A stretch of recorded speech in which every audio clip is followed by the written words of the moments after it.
Warning. The information shared in these conversations and videos are intended for general knowledge and entertainment purposes only. It should not be considered as legal advice or professional guidance.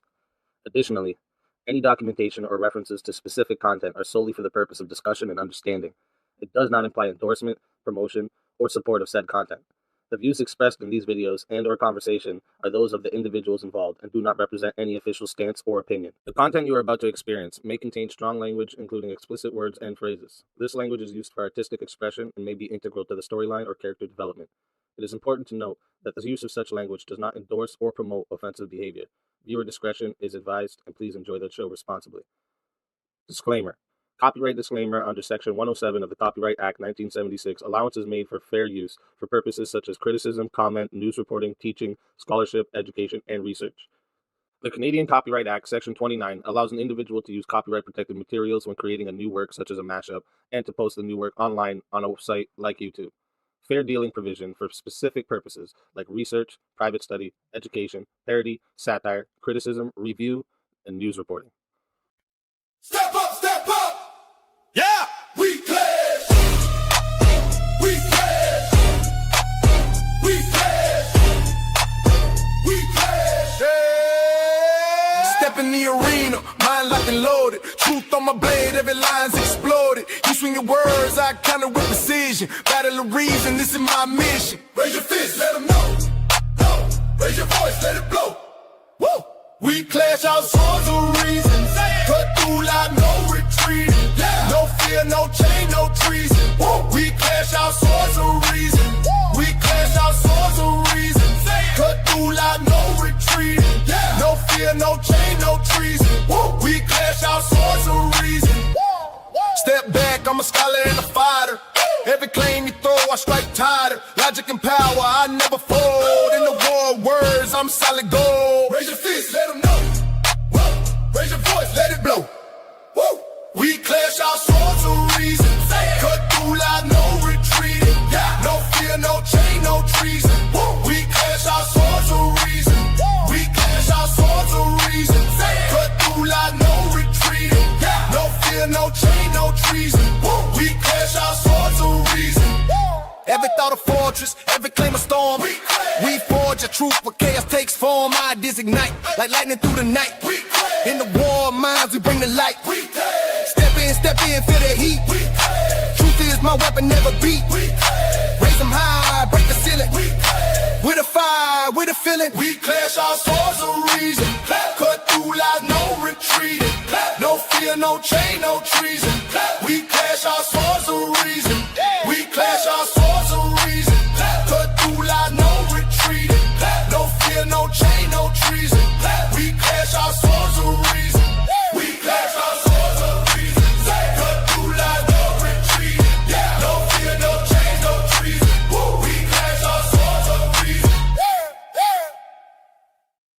Welcome, everybody, to Swords of Reason right here on the Speakeasy Show, Mondays, Tuesdays, and Wednesdays. This is where logic meets passion. If you're new here, the format is simple. Each debater gets 10 minutes for their opening statement, followed by 5 minutes of uninterrupted rebuttals. After that, we enter the arena for a full hour of back and forth debate. This is where the arguments clash and the iron sharpens the iron. And finally, each side will deliver a 5-minute closing statement to lock in their case. When that's done, we move into a 30-minute Q&A. I'll drop a Q&A in the chat for you guys to put your questions in there. But keep in mind, the Super Chats, PayPals, and Cash App questions do get priority. So if those fill up the entire 30 minutes, the free chat questions may not get answered. So if there's something you want guaranteed to be asked, make sure you send it through one of those priority options. And once the formal debate wraps up, we open the doors for a chaos and chill panel where the community can hop up, challenge debaters, or ask follow-ups if the debaters choose to stick around, because that part is optional for them. But it's always where things get wild, regardless who's up, all right? It's always a fun time. Today's debate prompt Trump is justified in how he has handled the Venezuela situation. And today's debaters for the affirmative, we have Connor, better known as Counterpoints. He runs multiple YouTube channels, including Counterpoints 40K, where he breaks down Warhammer lore and sci-fi weaponry, and Counterpoints Politics, where he engages in online political debate while advocating for a broader centrist coalition. Whether it's fiction or real world policy, he brings analysis and structured argumentation to the table. And both these channels are linked in the description.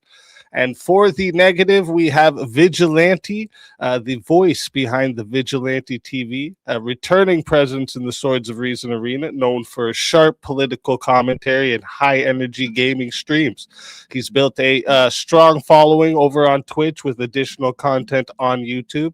And if you enjoy bold takes and unfiltered analysis, you're in for a good one tonight. You can find his channel linked down in the description. With that being said, we are going to get into opening statements. We're going to start with the affirmative. So Counterpoints, whenever you're ready for your opening statement, I will start the timer up with your voice. Yeah, sure. So I am not sure if I'm going to need the whole 10 minutes. My argument is actually quite simple. When the invasion, decapitation strike, and abduction of Nicolas Maduro happened on the Friday of, as the event was unfolding, I was under the impression that we needed an authorization for use of military force. We needed a declaration of war. This was clearly an act of war. Trump was in violation, et cetera, et cetera, et cetera. But as I started researching the topic, I started taking a look at how wartime presidents have conducted themselves in the wars of the United States over the past 200 to 250 years. And the truth is that they have consistently leapt first and asked for permission afterwards. What I mean by that is if you look at the Barbary Pirate Wars, Thomas Jefferson deployed the Navy before he had an authorization from Congress. If you look at a lot of the Indian Wars, a lot of the Native American wars in the 19th century, they didn't have a declaration of war. When you look at the Banana Wars that happened in the Caribbean in the late 19th and early 20th century, those didn't have declarations of war. When you look at the Korean War, the only thing that actually bound us to the Korean War was a United Nations like police action remit. Congress never voted for an authorization of use of military force or a declaration of war. The Vietnam War itself wasn't, that only got a authorization from Congress, but it wasn't considered a war because a war is a declared state of hostilities between a nation, meaning a people, and a state, meaning a government. So we actually didn't go north. We didn't attack the northern Vietnamese government on their own soil, except for limited bombing campaigns. And then same thing with like the war in Afghanistan and the war in Iraq. Okay. We didn't declare war on the people, the nation of Iraq and the nation of Afghanistan. We separated out their states, which is why we said the war in Iraq and not the war on Iraq. And then also bringing up some specific things that are relevant in reference to our conversation. Our intervention in Kosovo, that wasn't approved by Congress. Our intervention in Syria, in Libya, went far beyond the AUMF approved in 2001 for counter-terrorist organization attacks or counter-terrorist operations.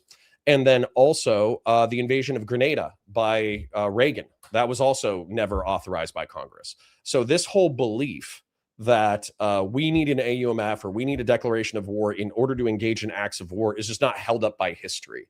It's just not held up by analysis. And as a matter of fact, there was a legal scholar that another person who participates in the debate space brought up, Lactoid, that effectively analyzed the historical and legal implications of American military conduct for the past 200 and 250 years. And he was saying that if you look at it, the president is actually able to engage in hostile action up to and including acts of war, as long as he himself is not declaring war and Congress doesn't yank the funding or pass a specific bill limiting his actions within a certain theater. And that analysis is what backed up Barack Obama, because Barack Obama used the 2001 AUMF in order to supply money, troops, airstrikes, etc., to assist with the deposing of Muammar Gaddafi and to assist with the attempted deposing of Bashir al-Assad. So once again, it's kind of like that's like the first half of my analysis, I suppose, and I could try to make the second half more brief. So the second half of my analysis is not only has this been historically true for 250 years, not only is this backed up by the conduct of previous presidents, but if you were to impeach Donald Trump for said conduct, you would be like a blind hypocrite. You would basically have to go back and retroactively impeach every other president throughout United States history. And then not only that, this is in our self-interest. So deposing Maduro in a limited military strike, trying to stop the flow of drugs north through a limited military strike and intimidating them, seizing the shadow fleet that is taking sanctioned oil across the world in violation of U.S. imposed sanctions, punishing them and trying to force them into an American orbit, and hopefully eventually they lose their socialist or communist government. That's going to be in the United States' interest. So not only is it legally justifiable, but it also is geopolitically beneficial to the United States.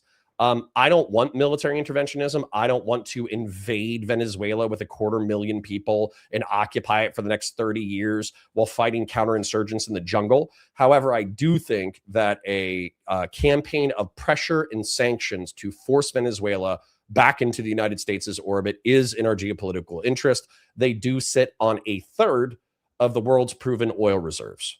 So I'll leave it there for now. All right. Thank you for that opening statement. And with that, we are going to hand the mic over to Vigilante. And Vigilante, whenever you're ready for your opening statement, I will start the timer up with your voice. Yeah, so the notion that the Venezuela situation could be anything but unjustified is absurd. This is just a return to the violent regime change standard of the Cold War era, where we instituted coups and democratically elected governments in Latin America and instituted public governments to serve as corporal interests. The goalpost that is the justification for this has moved many times, not just the supposed justifications. And none of the supposed justifications hold up to international law. This was purely an offensive operation that was not a response to an attack. And in order for an operation like this to be compliant to international law, it has to be in response to an attack. The justification started with the baseless claims that Venezuela is importing people into the United States from their prisons and mental institutions in order to lower their own crime rates. The government's own statistics and that is the claim that fent is being shipped to the U.S. through Venezuela. It's not the fentanyl train that runs through Venezuela. The fentanyl trade runs from China to Mexico. Venezuela is a very minor player in the drug trafficking trade, and it's specifically for cocaine. So minor that, in fact, that the U.S. government estimates that only 8 to 10% of cocaine that is trafficked into the United States goes through Venezuela. And then we can go into the liberal justifications, which Counterpoints touched on there at the end a little bit, and that is a good idea. And it might be a good idea to liberate Venezuela because Maduro is a dictator. My big problem with that standard is, even though I might be willing to grant that he is a dictator, is that if we're going to grant that he is a dictator, then we also have to label people like Bibi Netanyahu as dictators because he's held power a lot longer. He's also done a lot more to sabotage the Israeli government than Maduro has his own government on multiple occasions. The reason I bring that up is because when we use words like dictator to label people like Maduro, it's much like the modern use of the term fascist or Nazi, where the meaning is selectively inaccurate and in a lot of applications and just devalues the meaning of the term.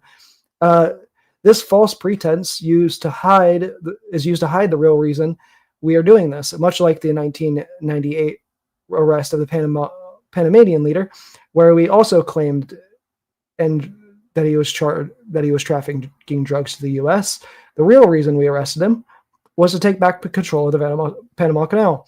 The real reason we are committing this attack on Venezuelan sovereignty is because of oil. And I quote from Donald Trump, We built the Venezuelan oil industry with American talent, drive, and skill, and the socialist regime stole it from us.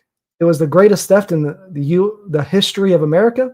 Nobody has ever stolen our property like they have. They took our oil away from us. Massive oil infrastructure was taken like we were babies, and we didn't do anything about it. I would have done something about it. The fact is, Venezuela nationalized its oil industry and set its terms that for American companies to continue to work in Venezuela. And some of the American companies, like Exxon, declined those new terms and left. Other countries, like Chevron, accepted those new terms and continued to produce oil in Venezuela. This whole situation stems from a place of forcibly returning control of a foreign government resources to American corporations, which is simply unjustified no matter how you try to spin it or what cover story you use to spin it.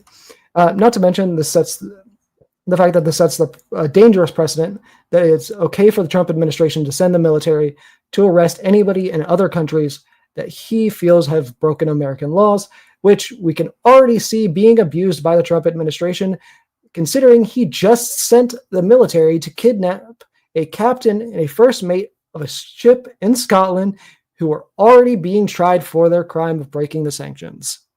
And I see the rest of my time. All right. Excuse me. Sorry. Thank you for that opening statement. With that, we are going to get into the rebuttal round here. This will be each debater has 5 minutes uninterrupted to directly respond to their opponent's openings. This is not a back and forth yet, so no interjections. And when your 5 minutes are up, we'll move to the other side.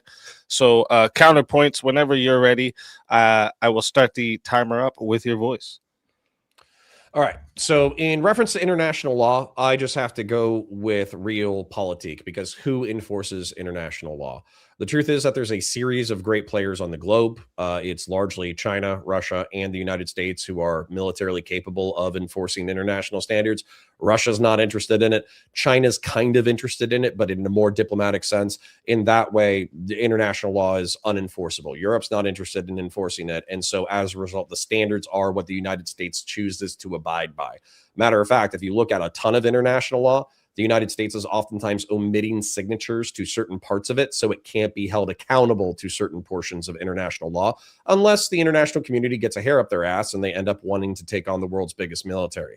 In reference to like realpolitik, meaning that power is actually what's important in geopolitical affairs, I would cite the following quote, not as a moral statement, but as a realistic statement. During the, I think it was like the Athenian-Spartan Wars, there was a neutral city that was getting sacked by the Athenians, and they asked, why are you doing this to us? We're neutral. We didn't take any sides in the war. And the Athenians answered, well, because the powerful do what they can and the weak suffer what they must. And so in a geopolitical context, the point is, don't be fucking weak. So I do agree that Venezuela, quote unquote, attacking the United States through mass immigration and drug trafficking is weak. It's spurious. It's a standard of, it's a standard that we've accepted for the past 50 to 60 years. So it seems pretty weak to do that as a military intervention or use that as a pretext for military intervention. However, what I would say that you brought up the Cold War, saying that it was bad that we were involved in power plays in Central and South America. What I would say is I'm a neoconservative. I'm a liberal hawk. I prefer mixed economy capitalism, liberal democracy, and Republican rule of law and representative democracy over alternatives, whether that's kleptocracy, oligarchy, whether that is, socialism or communism or attempts at doing so. And so I do make a distinction between allies versus enemies. I'll go ahead and concede again that we use the moral pretext of dictators that for reasons why we overthrow foreign regimes. But the truth is we're friends with plenty of dictators. So it's not whether or not you're a dictator, it's whether or not you're our friend. Panama is the perfect example of this. Manuel Noriega engaged in a military junta. He was a CIA asset during the Central American and South American conflicts.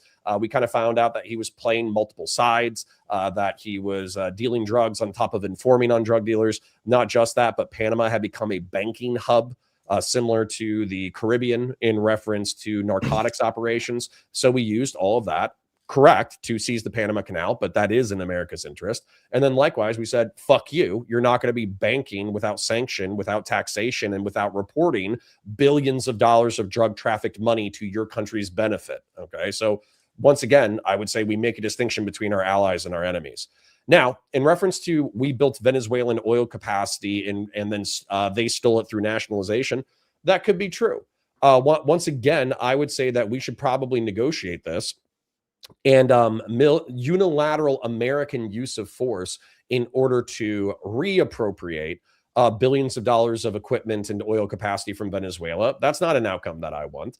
But I also have to say that a limited strike telling the Venezuelans, hey, if you don't fucking play ball, we're going to fuck your shit up. Well, considering they nationalized billions of dollars of property and told us to fuck off and said, hey, we're socialist or communist now. Okay, you're not on our fucking team, but you're in our hemisphere and you have to deal with us. It is what it is. So you also brought up that Americans unilaterally send people overseas to arrest people, and that's a violation or for violations of American law. This has been like the truth or the norm probably since the existence of the country. What I mean by that is the Barbary pirates were outside of our jurisdiction. We sent naval ships to go blow them up when they were fucking with our shit. When the Native Americans were rebelling against the Western expansion, we sent people after them. When it came to Hawaii being a base, on the way to the Pacific, and they didn't want to join the United States, we military occupied them. And so once again, like citation after citation after citation after citation of American power grabs, this power grab in reference to deposing Maduro and telling the next regime, which is still his party, by the way, that it still maintains dictatorial control of Venezuela. We said, hey, you either play ball or we're going to fuck your shit up. This is not outside of the norm. And if you want to impeach Trump, if you want to remove Trump from office for this military action, then you just as easily should be removing Bill Clinton, Barack Obama, George W. Bush, Ronald Reagan, et cetera, et cetera. All right. Thank you for that rebuttal.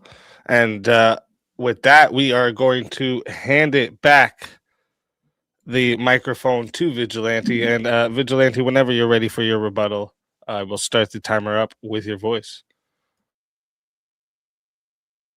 Yeah, so you mentioned that presidents tend to jump first and ask for permission later. I can understand that has been a precedent. That's kind of why in my opening I brought up the Civil War. Or not the Civil War, but the Cold War.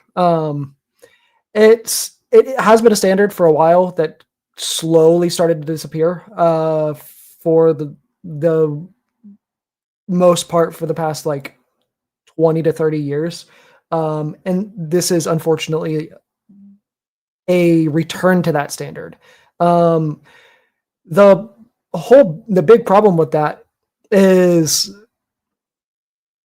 it's effectively the argument that America can be the military police and act, or not the military police, but the world police through our military, and use the military to control people that we don't like. Which, you even conceded that I've been friends with dictators in the past, and arguably Trump is trying to be friends with at least one in the current world, Vladimir Putin. The whole fact that we're willing to be friendly with dictators tears down the argument that we do this kind of stuff for the interest of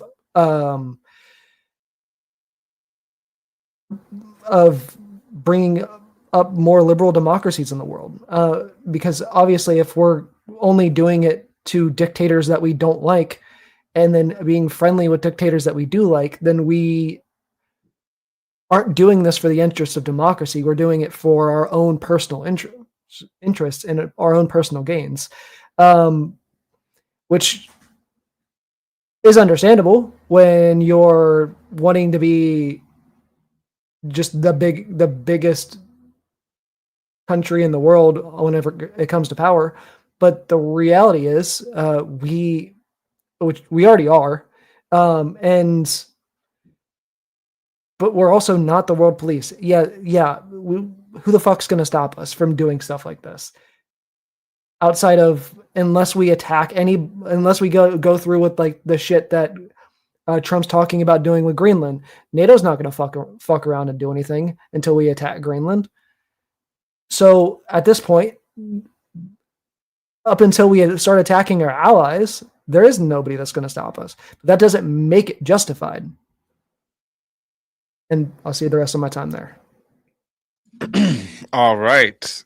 Great rebuttal from both sides. Thank you for that.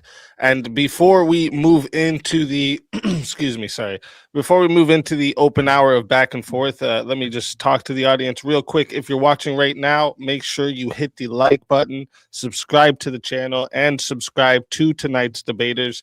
Their links are in the description.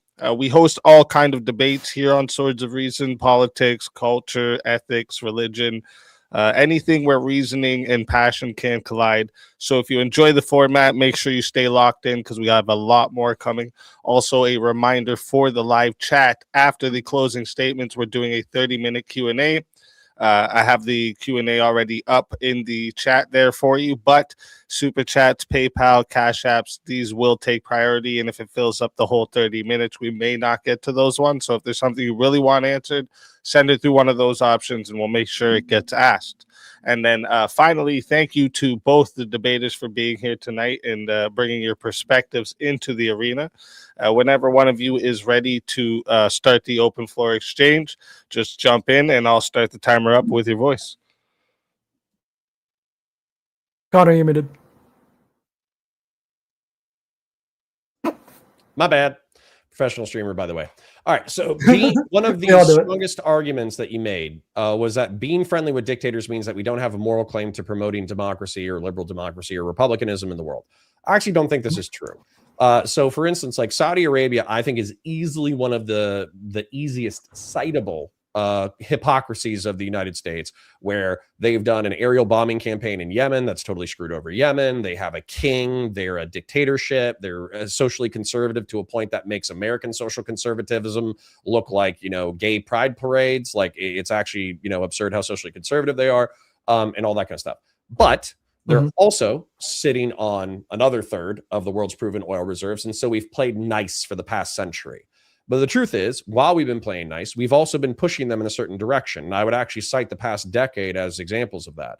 So the previous king was a social conservative who wasn't interested in modernizing. He spent billions of dollars on madrasas, promoting Wahhabism, which is a conservative version of Islam. And effectively, he was actually making the war on terror worse because he was promoting social conservative view of Islam that actually fed into Islamism and jihadism very easily. Well, what happened was the old king died. The new king, unfortunately, did murder, a journalist and chopped his body up and brought it out of an embassy.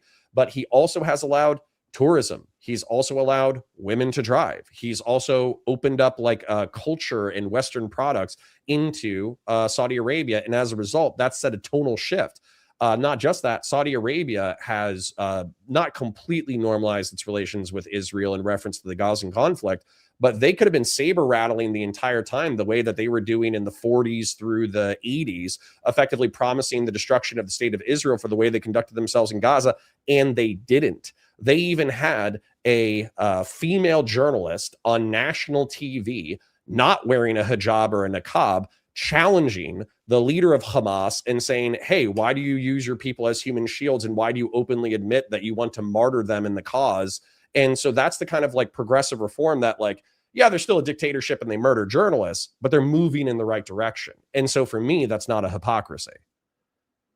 Well, Saudi Arabia is actually a great example on my side as well, because like if you remember, Saudi Arabia is literally the country where through state-sponsored shit, the people who hijacked the planes on 9/11 were trained. So instead of actually punishing the people who were heavily responsible for 9/11 because they quite literally trained them, we've been friendly with them for the past several decades. Yeah, but you're going to have to get into the nuance of that. So for instance, like the Bin Laden family name is equivalent to Trump in Saudi Arabia. Okay, so Bin Laden is a construction group that is famous both in Saudi Arabia for maintaining the holy sites and getting the vast majority of the government contracts, but also for international construction in concert with England. Osama bin Laden was, I think, like one of 54 kids or something like that. He was effectively like his father married his mother, stayed with her for 3 years, had bin Laden, dipped out, didn't pay attention to his son. He was the black sheep. And of course, the same way that we have liberals and Republicans and Democrats and conservatives and this, that, the other, the way that we have political factionalism inside the United States is the same way that Saudi Arabia has a bunch of political factionalism. So, like, why would we invade Saudi Arabia, which is an ally whose national military is willing to take training and weapons from us, but they have hostile political and financial sects, SECTS, who don't like the United States, who are backing Mujahideen in Afghanistan? We would still clearly go to Afghanistan to fight the Mujahideen, and then we would encourage the Saudi government to crack down on support for jihadist terrorism. And I mean, that's effectively what we did. So, like, invading Saudi Arabia after the 9/11 attacks, despite like 70% of them being from Saudi Arabia and also being well-trained and educated people from Saudi Arabia, actually would have achieved nothing. I mean, but at the same time, like, Saudi's not fully an ally. They're also part of the BRICS alliance, which is the alliance of our biggest enemies. I mean, the good news is that alliance sucks, and it's kind of funny. What is it, like Brazil, Russia, India, China, Saudi? So yeah, like I get it, but Yeah. their whole plan of creating like a parallel currency is meeting the dysfunction of each one of its clients. And so, as an example, you can say, oh, well, they're a part of a BRICS and they're trying to leave our orbit or play both sides. That's probably true, but that's also like, I don't know, politics. Like you always ultimately have to look after yourself. And the United States has been crazy to some degree. I would say that the military adventurism in the Middle East and North Africa was bananas. I would say that our constant backing of Israel, no matter what it does to Gaza, is a little crazy. And then, of course, like unilaterally deposing the president of another country within your hemisphere is kind of fucking bananas. But they also can't leave us entirely, and they're playing both sides because they have to see which way it plays. So I mean, Israel's done shit that, Israel, one of our greatest allies, that they've done some shit that's, playing multiple sides at one time. That's kind of the nature of politics. To a degree, yeah, I can see your point. So you had mentioned the ways that this is in our best interest. Can you elaborate on that some? I think it can turn into a military disaster real quick. But yes, pressuring Venezuela to come back into our geopolitical sphere is in America's interest. Absolutely. Yeah. So I mean, like, do you mean like on the oil front, which I think we both talked about a little bit? Yeah. So qualitatively, obviously, there's a challenge there. Like, their crude is like very dense. It basically has to be cut with Middle Eastern and North African oil. But I Googled it the other week. I think Saudi Arabia is sitting on like 175 giga barrels, something like that. It's basically like 1 billion barrels. And then same thing with Iran. They're sitting on something like that. Venezuela is sitting on 300. Okay. They're effectively like, take all of the Middle Eastern and North African countries. That adds up to 2/3 of the oil supply. 1/3 is Venezuela. So yeah, whoever controls that amount of energy in the world is absolutely important. And right now it's allied with Russia, Iran, and China. Yeah. I mean, the only problem with that is, like, I mean, obviously, the only thing that was really preventing them from trading that oil in the first place was the sanctions. We really, to my knowledge, I don't think we've even tried to play ball with them for a really long time. Socialist regime and nationalize their oil. Yeah, pretty much since they nationalized their oil. Which, I mean, as I mentioned, they didn't even fully kick out our American oil companies, because Chevron was still there for the longest time, up until probably the point where we put sanctions on them. Sure, but at the same time, this is kind of where there was two great essays in the 1990s that were kind of predicting the future. So one of them is The End of History by Francis Fukuyama, and the other one is Clash of Civilizations, and I forget who the author is. But effectively, it's like this view of what's going to happen in the ensuing centuries, where Francis Fukuyama, idealistically, I think, argued that mixed economy capitalism and liberal democracy and all that kind of stuff had just been proven as the superior system. Therefore, of course, things are still going to happen, but people are going to orient and modify their ways towards this civilizational system over time. Whereas what the Clash of Civilizations argued was that there's effectively like a cultural genesis of different civilizational systems, including socialism and communism, best like modernly represented by the Chinese state, even though it's state capitalism. And then also like Islamic theocracy represented in the Middle East and North Africa, or kleptocratic fascistic oligarchy in Russia. And so what's going to happen is, since these different cultural and political systems are emanations from these things, they're going to have to duke it out on the world stage for who's best. And I actually think that when you look at Chinese state capitalism, Iranian theocracy, Russian kleptocratic fascism, or well, actually, I'm okay with that term. I could get into that if I wanted to. Allied with Venezuelan attempts at socialism, I'm like unrepentant about the United States saying, no, fuck you. Mixed economy capitalism, liberal democracy, and republicanism are the way to go. And if you don't like that, you're not our friend. Well, I mean, do you know why the Venezuelan people had their revolution in the first place? I'm sure probably because like material deprivation caused by an overly disparate capitalist economic system backed up by oligarchic elites. Close, but like very, like if we're talking very specifically, it was literally because of the American oil companies, because the American oil companies were giving the Venezuelan people so little money out of the oil that they were taking from Venezuela that it is literally the reason why their whole economy crashed and is as bad as it is now, and that's what caused them to have a socialist revolution. And then that's one of the reasons why they nationalized the oil industry, is because they just like weren't profiting off of it. And as you've mentioned, it's the biggest oil reserve in the world. And it's probably, as to my knowledge, I'm pretty sure that's the biggest resource that they have in that country. Yeah, for sure. And this is why I'm a mixed economy capitalist. And then I have a bunch of lefty takes about how the bottom strata of society needs to have a bare level of dignity, or else you're inviting revolution.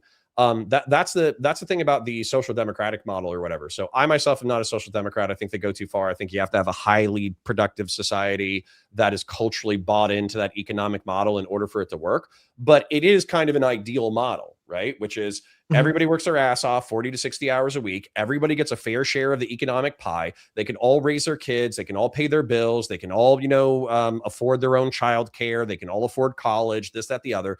And so as a result, you have this like really productive, economically vitalized society that is making a huge amount of money that then in turn gets put back into social services that keeps the entire machine running. Now, the problem, of course, is that there are, there's this like saying in socialist circles that like, what is it? Like the last capitalist will sell us the rope with which we hang him or something like that. And of course, there's like a myopic, individualist, self-centered version of capitalism that basically says, I don't care about externalities. I don't care about climate impact. I don't care about the poverty of others. I just want to make $1. And if I can make $1, fuck the rest of society. And I think that kind of capitalism, while it's good for like while it's good for like energy drink promotions and like hustle bro culture, I don't think it's like a stable model for society. And so ExxonMobil and other oil companies come into Venezuela and just saying like, get good losers while people are barely able to feed themselves while they're profiting to the tunes of billions of dollars. That's obviously not a stable model. And obviously I would advocate against it. Yeah, and like the problem is though, like when we talk about all the things that happen when America does these regime change wars or regime change actions, in not really in the Middle East as much, but like specifically when we've done them in the past in Latin America, it's always to that means of we just want to exploit these countries for resources. That's why that we have the whole term of banana republics, is because literally for the Cheetah Banana Company, I think it was. Yeah, we, Chiquita. Yep.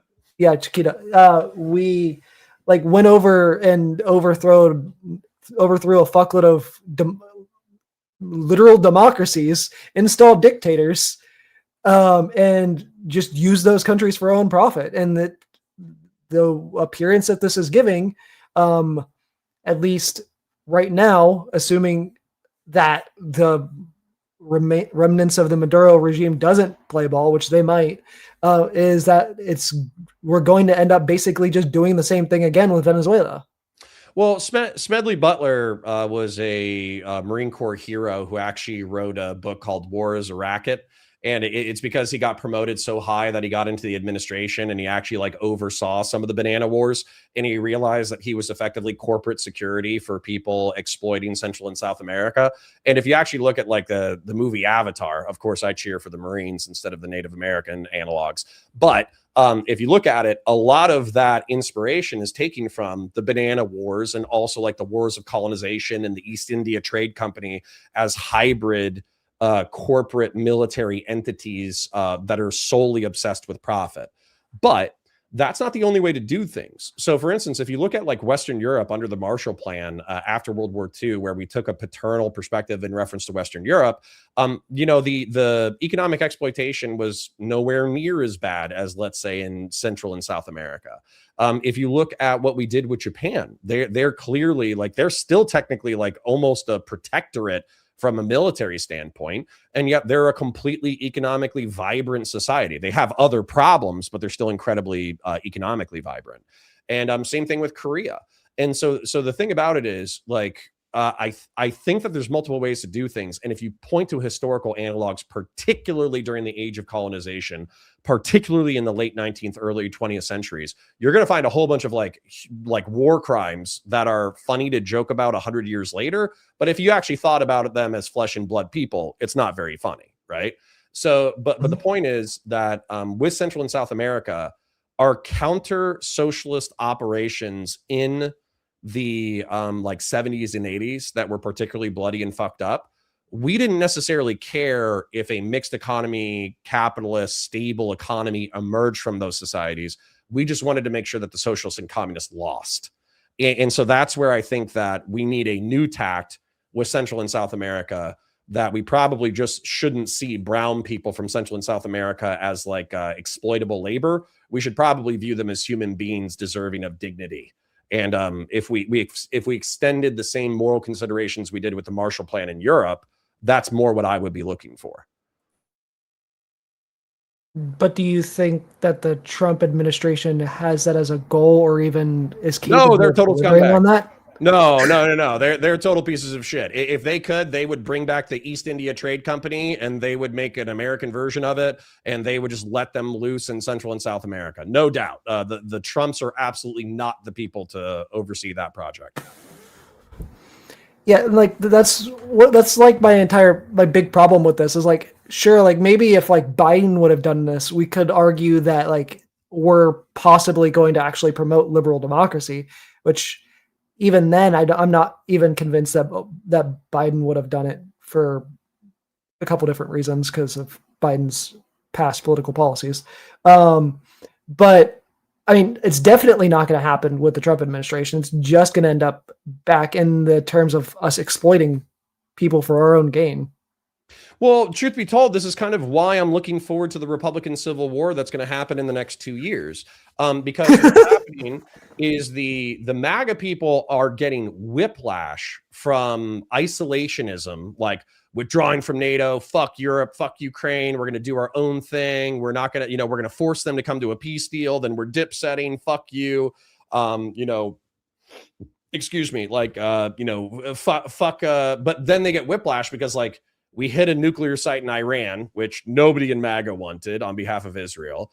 We back Israel in their operations in Gaza and the West Bank. Most MAGA doesn't want that, although there is a strong Zionist contingent of MAGA, so maybe it's like 50-50. Yeah.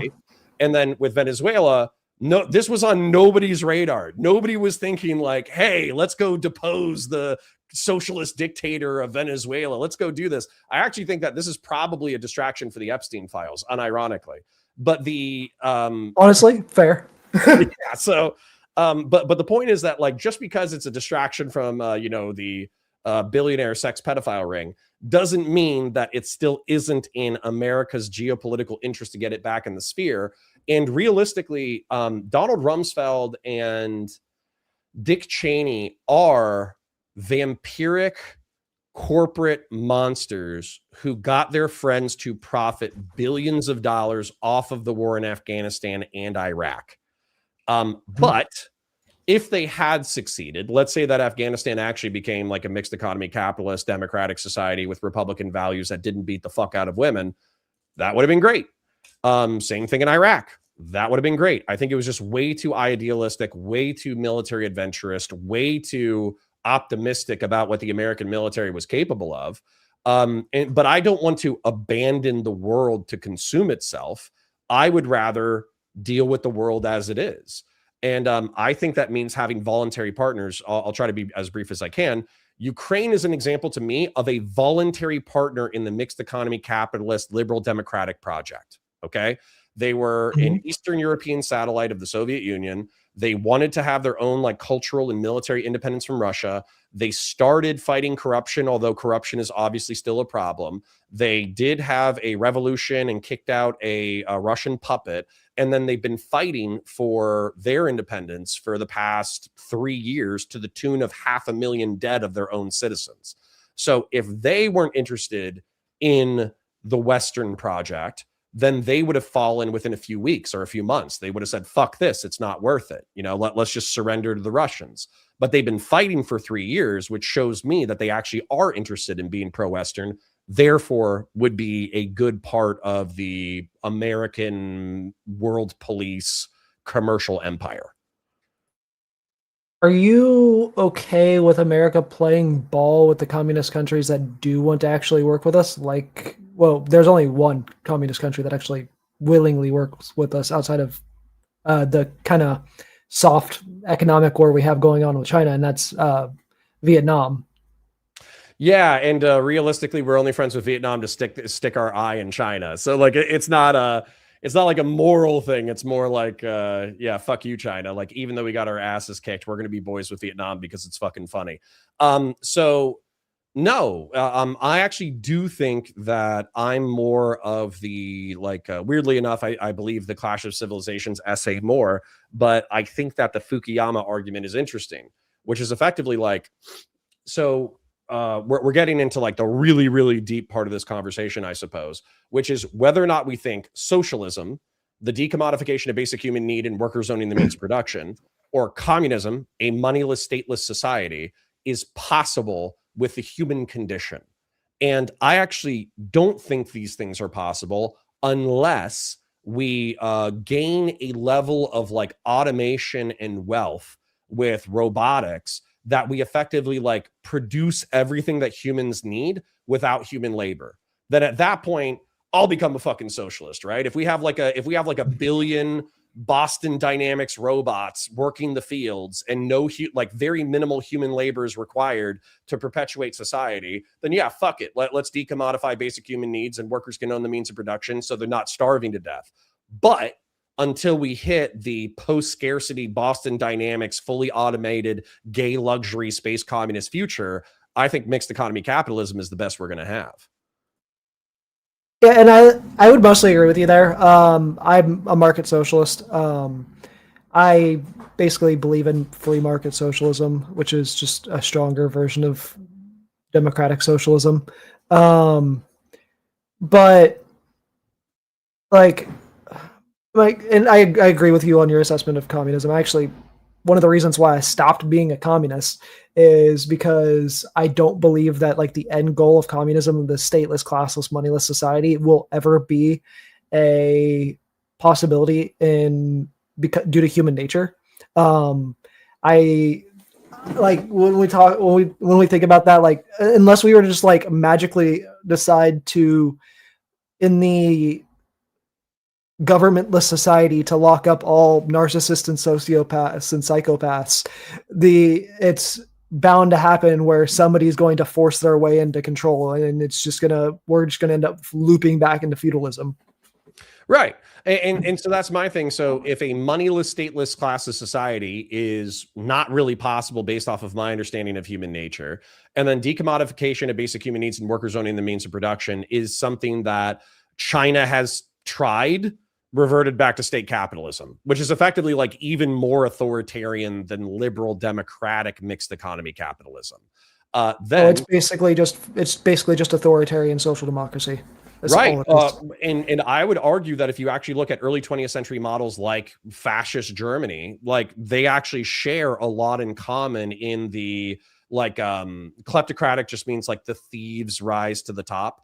So like in China with like the thieves or the oligarchs or the mainstream or the hardcore Chinese communist members rise to the top, and those are the people who profit most, and those are your new bourgeoisie, those are your new elites, then you're kind of fucked. So rather than repeat that model, and by the way, that's also the indictment that I have of socialism. So in Venezuela. So you cited it earlier, and I think it's probably true, just on instinct, that ExxonMobil and all these gas companies got really greedy in Venezuela, and they were taking way too much of the pie. They were only giving a minimal amount back to Venezuela, and as a result, that created the distrust and hatred of capitalism that led to a socialist revolution. However, since that time, oftentimes what I see in socialist history is there's like a bloom period where the state promises all these social services, starts delivering them, all that kind of stuff, and the people are actually happy for a little bit. And Bernie Sanders unironically wrote about this in the middle thousands. But the problem is that trying to do a command economy where the government is constantly obsessed with like economic and material justice, it's so unwieldy as a system that it's almost impossible to actually enforce. And with Venezuela effectively becoming like a in agriculture you would call it like a monocrop. They became like a mono industrial society where they were reliant on oil in order to make their economy work. Well, guess what? When there were price shocks in the thousands and the tens as a result of the war on terror, they got fucked. When all of the international corporations weren't willing to work in Venezuela because they didn't want to lose their assets through nationalization, they got fucked. And so as a result, they're sitting on a third of the world's carbon energy supply, and they're still poor as fuck. And so at that point, it's just like, at what point does your system just suck? Well, I mean, you could argue that a lot of that's not necessarily due to them not. You could argue that a lot of that's due to sanctions because they're not really able to trade a lot of that, which is where we get into the captain and first mate of the oil tanker that got arrested because they were transporting Venezuelan oil, they were transporting Iranian oil, they were transporting Russian oil, because it's like in order for them to be able to make money off of their oil because of the sanctions, they have to do it illegally, unfortunately. Yeah, but that goes back into the real politique of the situation, though. So I brought up that quote very early in the debate, and it's a quote that I like a lot. And I'm not talking about moral. Anytime you want to move to moral, you could probably kick my ass in the moral thing because you're going to say, well, shouldn't nations be sovereign? And from a Westphalian perspective, shouldn't they be able to choose their own destiny? You could kick my ass in the moral continuum of this argumentation. But the reason why I bring up the Athenian quote is because it's true. So if you're a neutral city-state in ancient Greece and the Spartans and the Athenians are going to war and you don't want to kill anybody, you don't want to be involved, you're geographically vulnerable to both parties, and so you decide that neutrality is your best option. Well, if the Athenians come to kick your ass, you're not Sparta, so you can't defend yourself. And so when they sack your city and they kill your men and they enslave your women and enslave your children and burn down your huts, and they're like, why the fuck are you doing this to us? And they say, and I think an astute quote in reference to realpolitik is, the powerful do what they can, which does not mean they're omnipotent. Okay. The powerful are not omnipotent. They do what they can, right? In their self-interest, in their national interest, and the weak suffer what they must.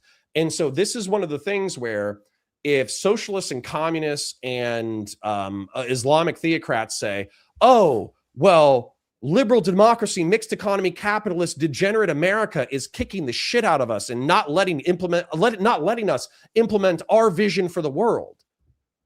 tough shit. Like that tough shit, because you are the weaker party in this calculation. And as far as I can tell, not only is liberal democracy, republicanism, and mixed economy capitalism the more powerful force, but it's also in a lot of ways the more moral force. And so that's where, for me, I'm just like, okay, yeah, fuck it. You suck at geopolitics. Sucks to suck. Yeah, I mean, we could get into the moral argument of it because, like, the whole reason behind your justification does seem like the might makes right argument, which, I mean, when you have the might, who the fuck's going to be able to stop you unless a bunch of your enemies gang up on you, which with the way that it's fucking turning, the global politics winds are turning, we're basically about slowly starting to turn into Russia on the global political scale, unfortunately. I hope this is a season, but I don't want to interrupt you. Please continue. Yeah, trust me. I hope it. I hope it doesn't stay this way either. But we'll fucking see. Because I mean, like, a lot of it's going to depend on, like, oh, do we actually try to fucking invade Greenland? Because Greenland also does have a lot of oil, and that's outside of the strategic military reasons for us to occupy Greenland, which we already do for those exact fucking reasons. So it makes no sense outside of Trump is a uniquely stupid president. Yes. Yeah.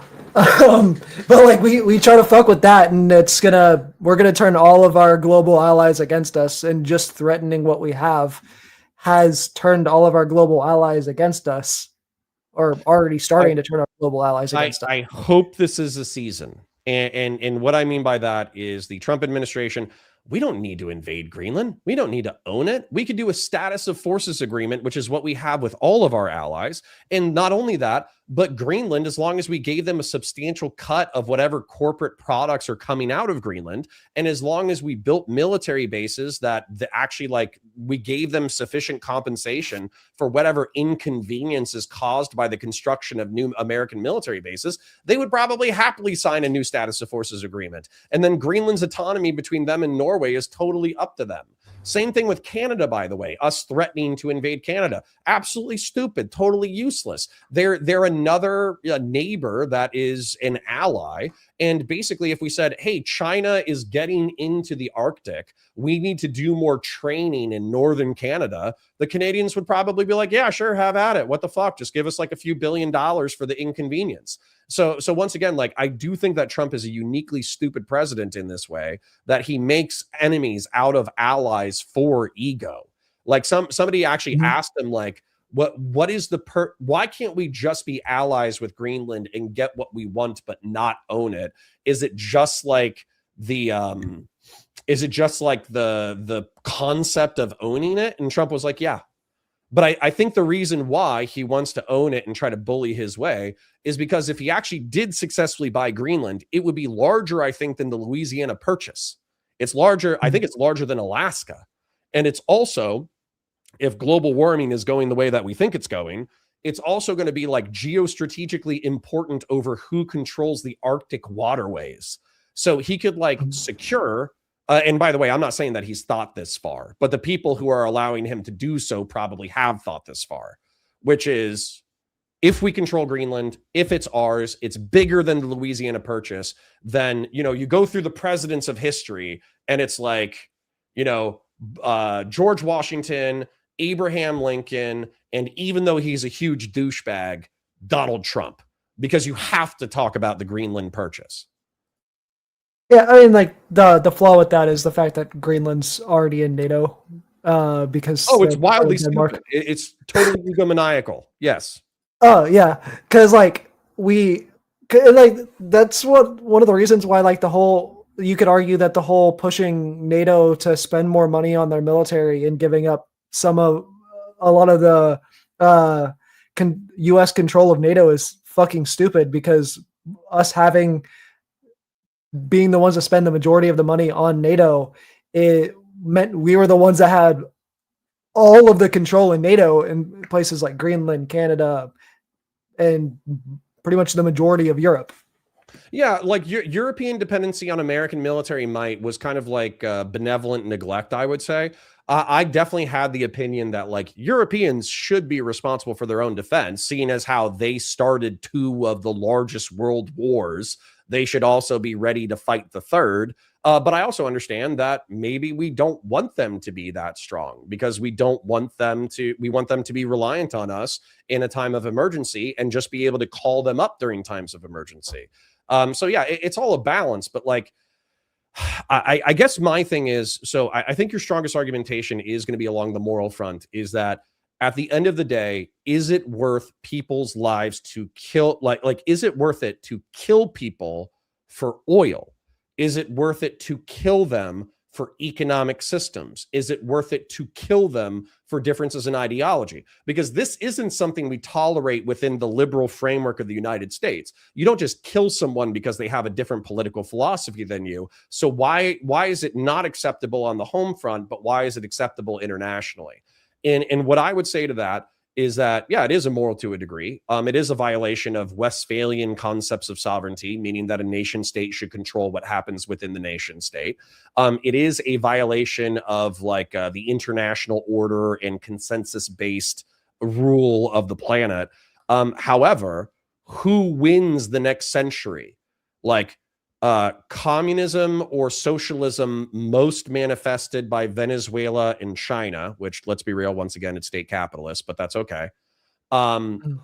Islam, like Islamism, represented by the theocracies of, weirdly enough, Saudi Arabia and Iran, or kleptocratic oligarchy like Russia, who dominates the planet? And the answer right now is the United States. With mixed economy capitalism and liberal democracy and republicanism. But the problem with that is people are so uninterested in this civilizational war that the United States is borderline willing to give its power away. And that's what kind of Donald Trump is doing through his isolationist rhetoric and policies. Well, I wouldn't say that people are disinterested in the ideological war as much as they are disinterested in doing it through force like we are doing with Venezuela. If we were to try to do it with Venezuela, with Cuba, etc., through political negotiations, first of all, like Cuba would be a better example of like the actual like world communist powers than Venezuela would. Like one of the biggest problems that I have with Cuba as a socialist is actually the fact that they're like the number one safe haven for American criminals that managed to escape the U.S. Like one of the best ways for us to like negotiate with Cuba to like get that ball rolling would be, hey, we're gonna drop the embargoes if you extradite all of these fucking criminals that have escaped to Cuba back to the US. Right. But then my beef with that is that then we end up in a China situation. And China is actually really, really fucking interesting. It's so interesting. Like, because I understand what the neoliberals and arguably the neoconservatives were trying to do, which is that they viewed the Soviet Union as a larger threat to the United States and Western Europe, and therefore they were the bigger threat.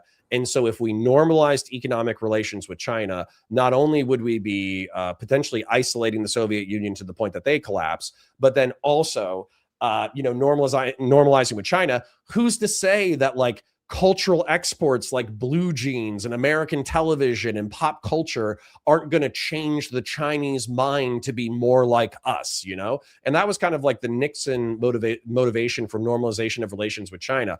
But unfortunately, China took the economic and technological innovation and they rejected the cultural transformations. They of course have adopted like hedonism to some degree, materialism to some degree, sex culture to some degree. They've incorporated all of that, but they still reject, mixed economy capitalism and liberal democracy and all that kind of stuff.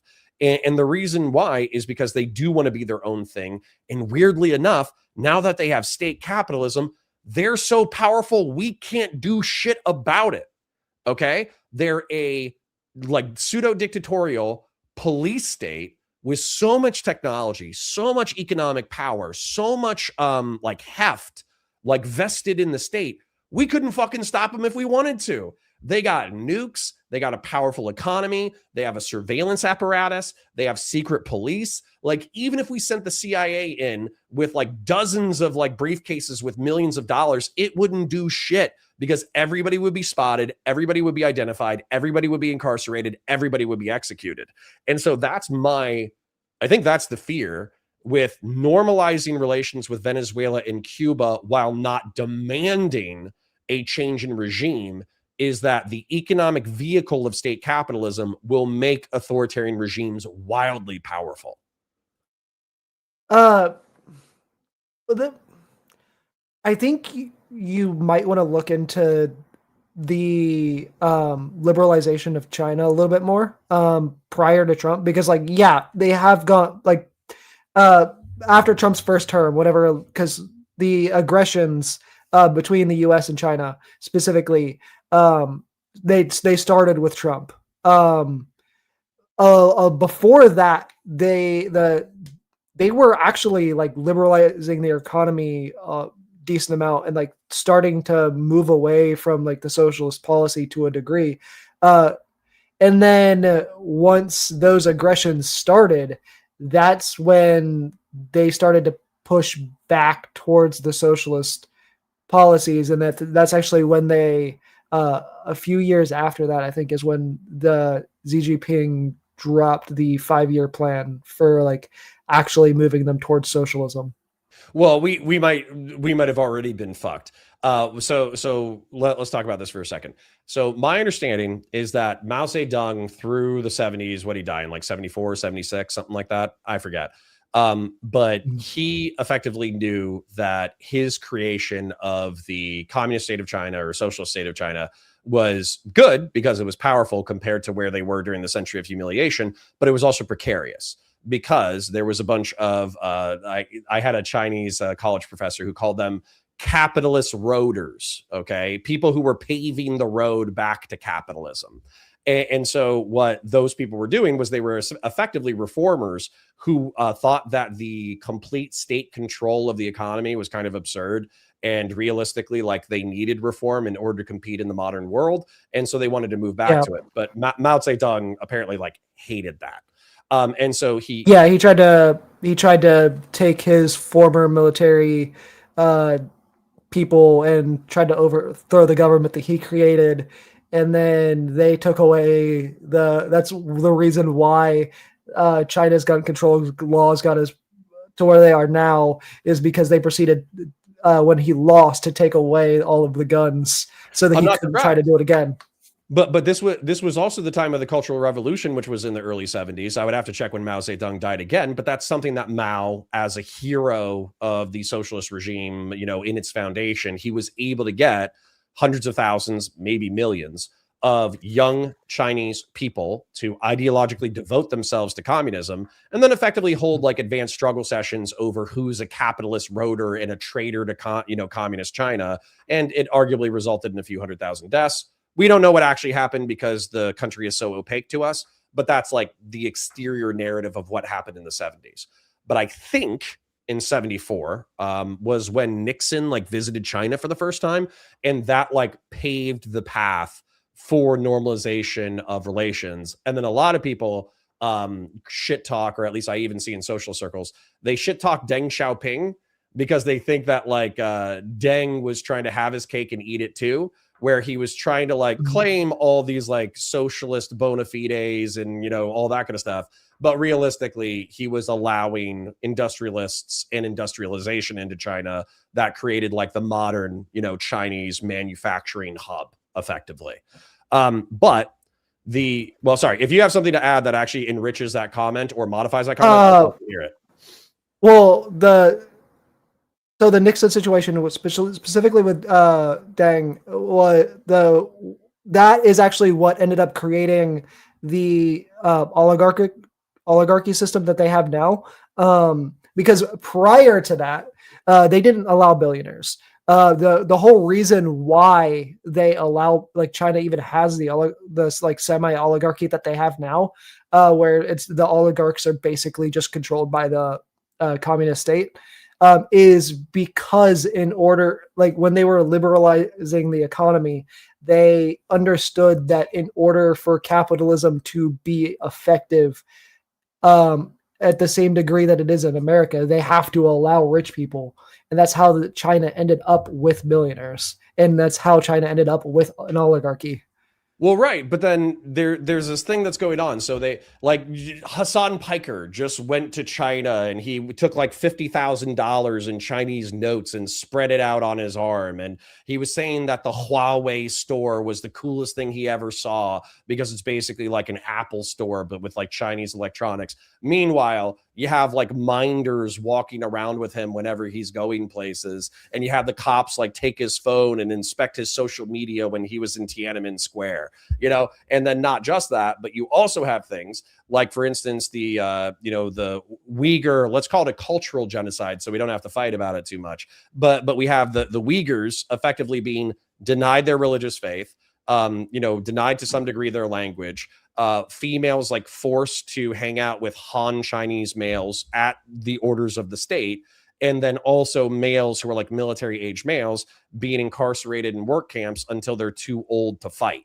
And so, that's at least like there's worse accusations, but those are the ones that I think that I've heard the most common.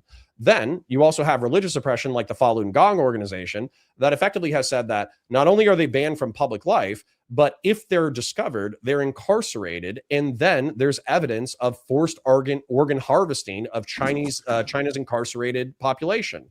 So we have this like fascistic,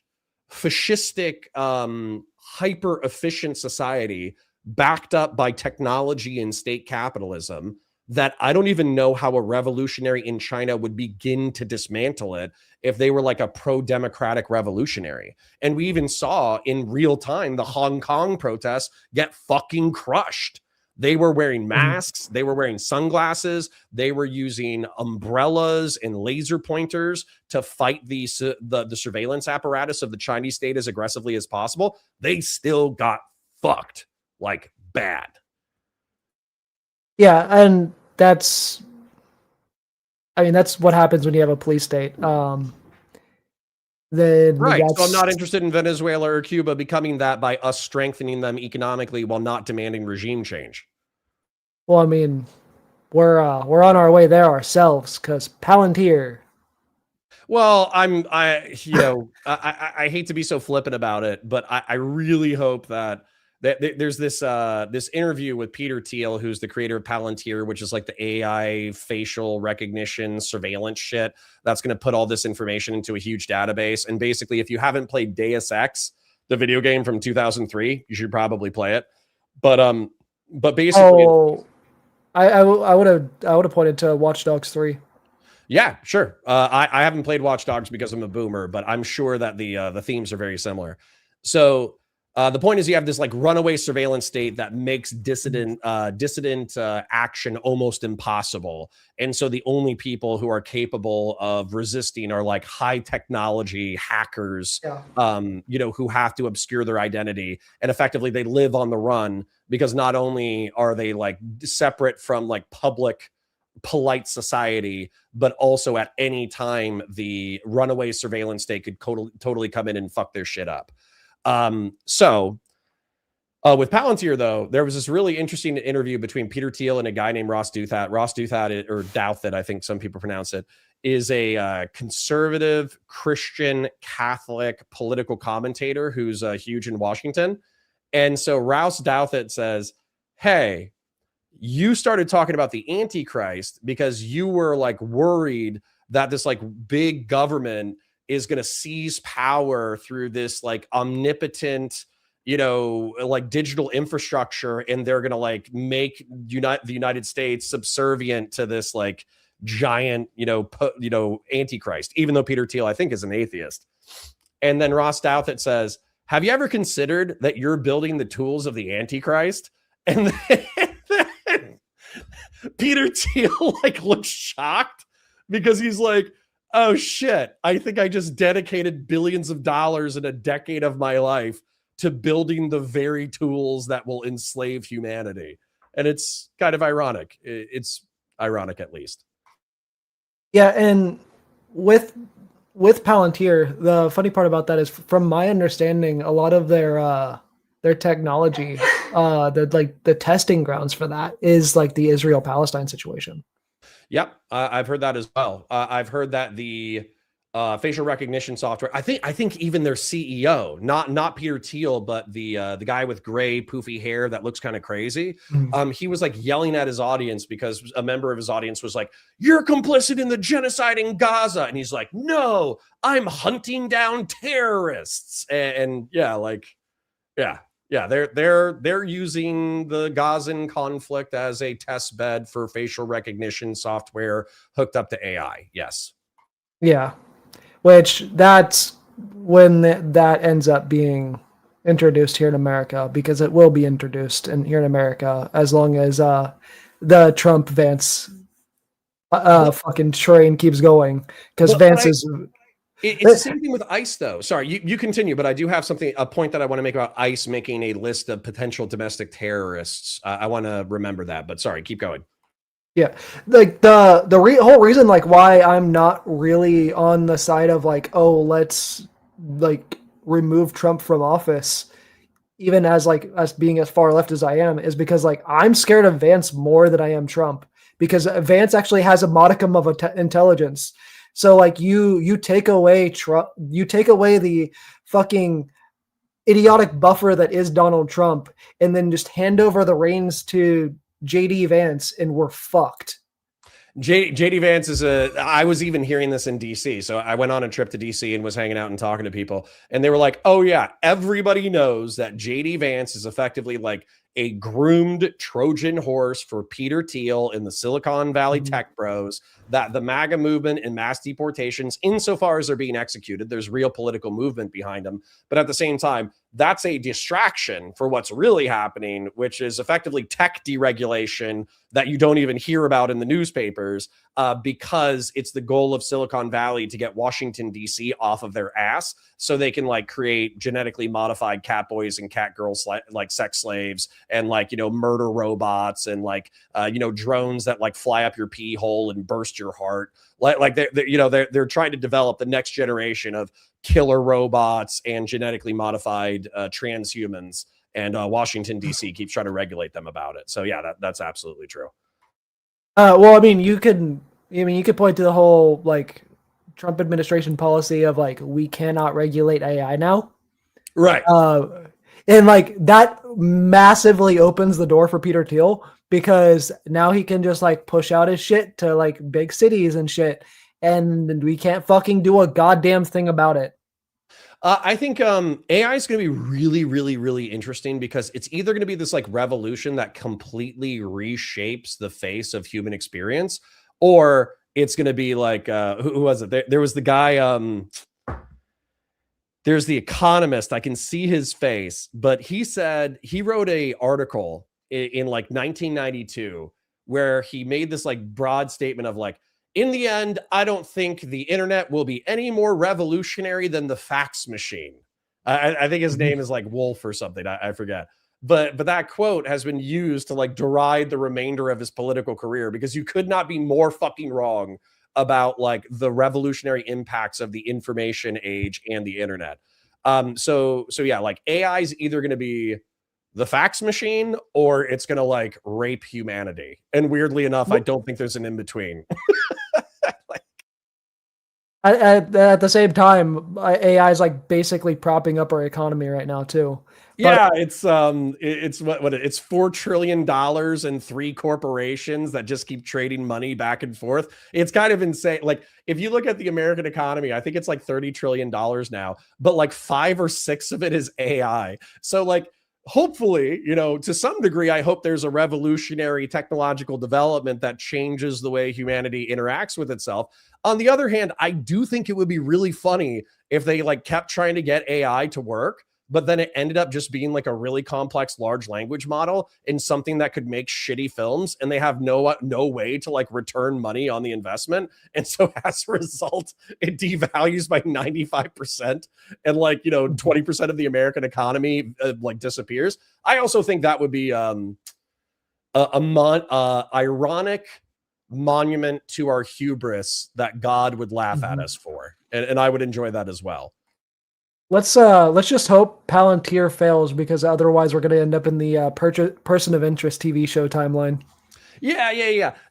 So that's what I wanted to say with the ICE thing. So as of right now, I don't think the Republic is dead, and I'm going to keep acting like the Republic isn't dead until it's actually fucking dead. I'll let you know when it's dead, okay? But I think there's a lot of people who are predicting the demise of our Republic before its time. Just as an example, it was either Cato or Cicero, I forget. But he was predicting the fall of the Roman Empire like 300 years before the German barbarians like sacked Rome. So I don't want to be 3 centuries too early for the prediction of the fall of the American Republic, So let's chill the fuck out. Let's try to reinforce our constitutional norms. And even if we have a wildly powerful surveillance tool that revolutionizes the security apparatus of our state, let's still try to invoke our rights for the First Amendment and the Second Amendment and the Fourth Amendment, and come up with counter technologies that are cheap, that fight like AI facial recognition software. Just as an example too, I know I'm yapping, but it is a funny one. There was the Marine Corps. I used to be a Marine. The Marine Corps was doing a robotics drill with AI targeting shit. But the AI targeting shit. Oh, I know what you're talking about. Yeah, it was designed to recognize the human gait and the human silhouette. So to defeat, yeah, they were like put in cardboard boxes. Yeah, they were like find ways to make this not see you, and they just pulled out a bunch of Metal Gear Solid tricks. Right. But that's the thing. It's like umbrellas, COVID masks, sunglasses, beanies, drones, radar jammers, radio jammers. These things, not only do they exist, a lot of them are cheap. And I'm not saying that you need to start stockpiling counter surveillance equipment in your house. I'm just saying that as the security cameras on the toll road get hooked up to AI that read your license plate, that read your face, that auto issue you a ticket, but you deserve the ticket because you actually did the violation, pay the fucking ticket. Whereas when your neighbors start getting fucking black bagged because they were talking shit about JD Vance on Twitter, maybe that's when we should start investing into counter surveillance technology in order to start resisting the state.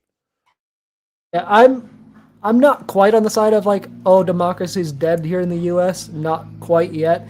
I do think if it is failing, we will know by the end of this term, because there's 2 different ways that I could see it happening, and they've teased both of those different ways. One, declaring martial law and basically using that to become a dictatorship, or Trump deciding to just continuously run if he figures out a way to circumvent the Constitution, which they've talked about. He's dying. So shaking his hand and his hand bruises. He's at least farting during meetings, but he might be shitting himself. His mind is wandering. You see a lot of MAGA sycophants slowly distancing themselves from Trump and starting to backstab him, particularly in reference to the Epstein files. And so I think everybody's preparing for the world after Trump. And I do think that what happens is JD Vance tries to ape the Trump movement, convince the country that he is sufficiently MAGA to carry on Trump's legacy while being smart enough to not be a total dipshit about it.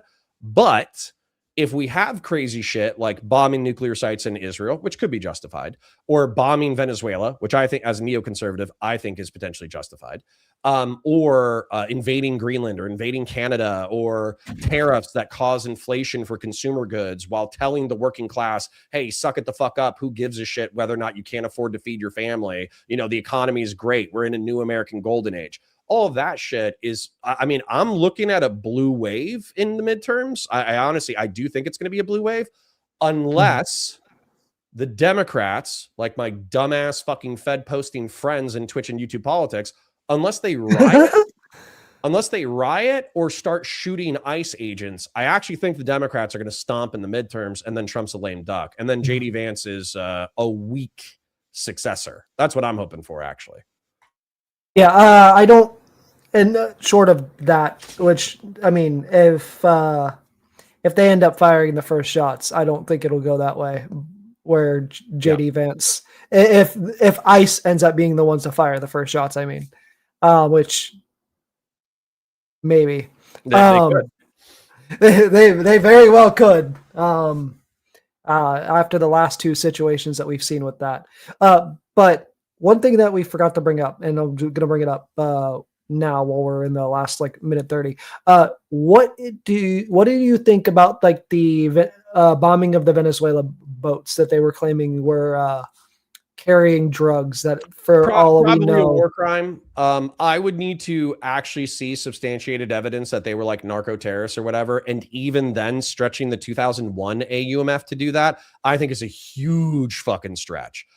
So for those of you who don't know, you could actually Google it. 2001, 2002, there's an authorization for use of military force that says that the United States, we got a minute, so I'm trying to be fast, that we can like preemptively take out people who are involved in 9/11 and or other jihadist organizations and or other terrorist organizations who pose an imminent threat of death or great bodily harm to the United States or terrorist attacks on the United States.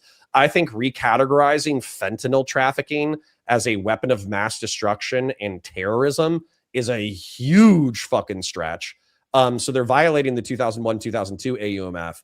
And then if they're just blowing up random civilian vessels, I know that I made fun of international law earlier, but I think they're clear violations of like international law. I mean, it's not just international law, because there are U.S. laws against that too, which is why I know there was an investigation that I think still going on into Hegseth because of that. Yeah, because of the double strike, because they basically are doing extra legal killings of people who are suspected of drug trafficking. And I don't think we have laws that support that action. All right. Well, that wraps up the open hour floor. Great conversation and back and forth from both of you. What we're going to do here is enter the final phase of the debate, the closing statements. Quick reminder to the live chat. The Q&A is there up in the chat. So if you got questions for either debater, make sure you drop them in now. Remember, Super Chats, PayPal, Cash App, this will take priority. But I don't see too many. So get your questions in. And if you want to bump yourself up, send in a Super Chat, and just send in a Super Chat to support the show. With that being said, we're going to move here over into closings. So let me get that 5-minute timer up, and we're going to start with counterpoints. So counterpoints, whenever you're ready for your closing statement, I will start the timer up with your voice.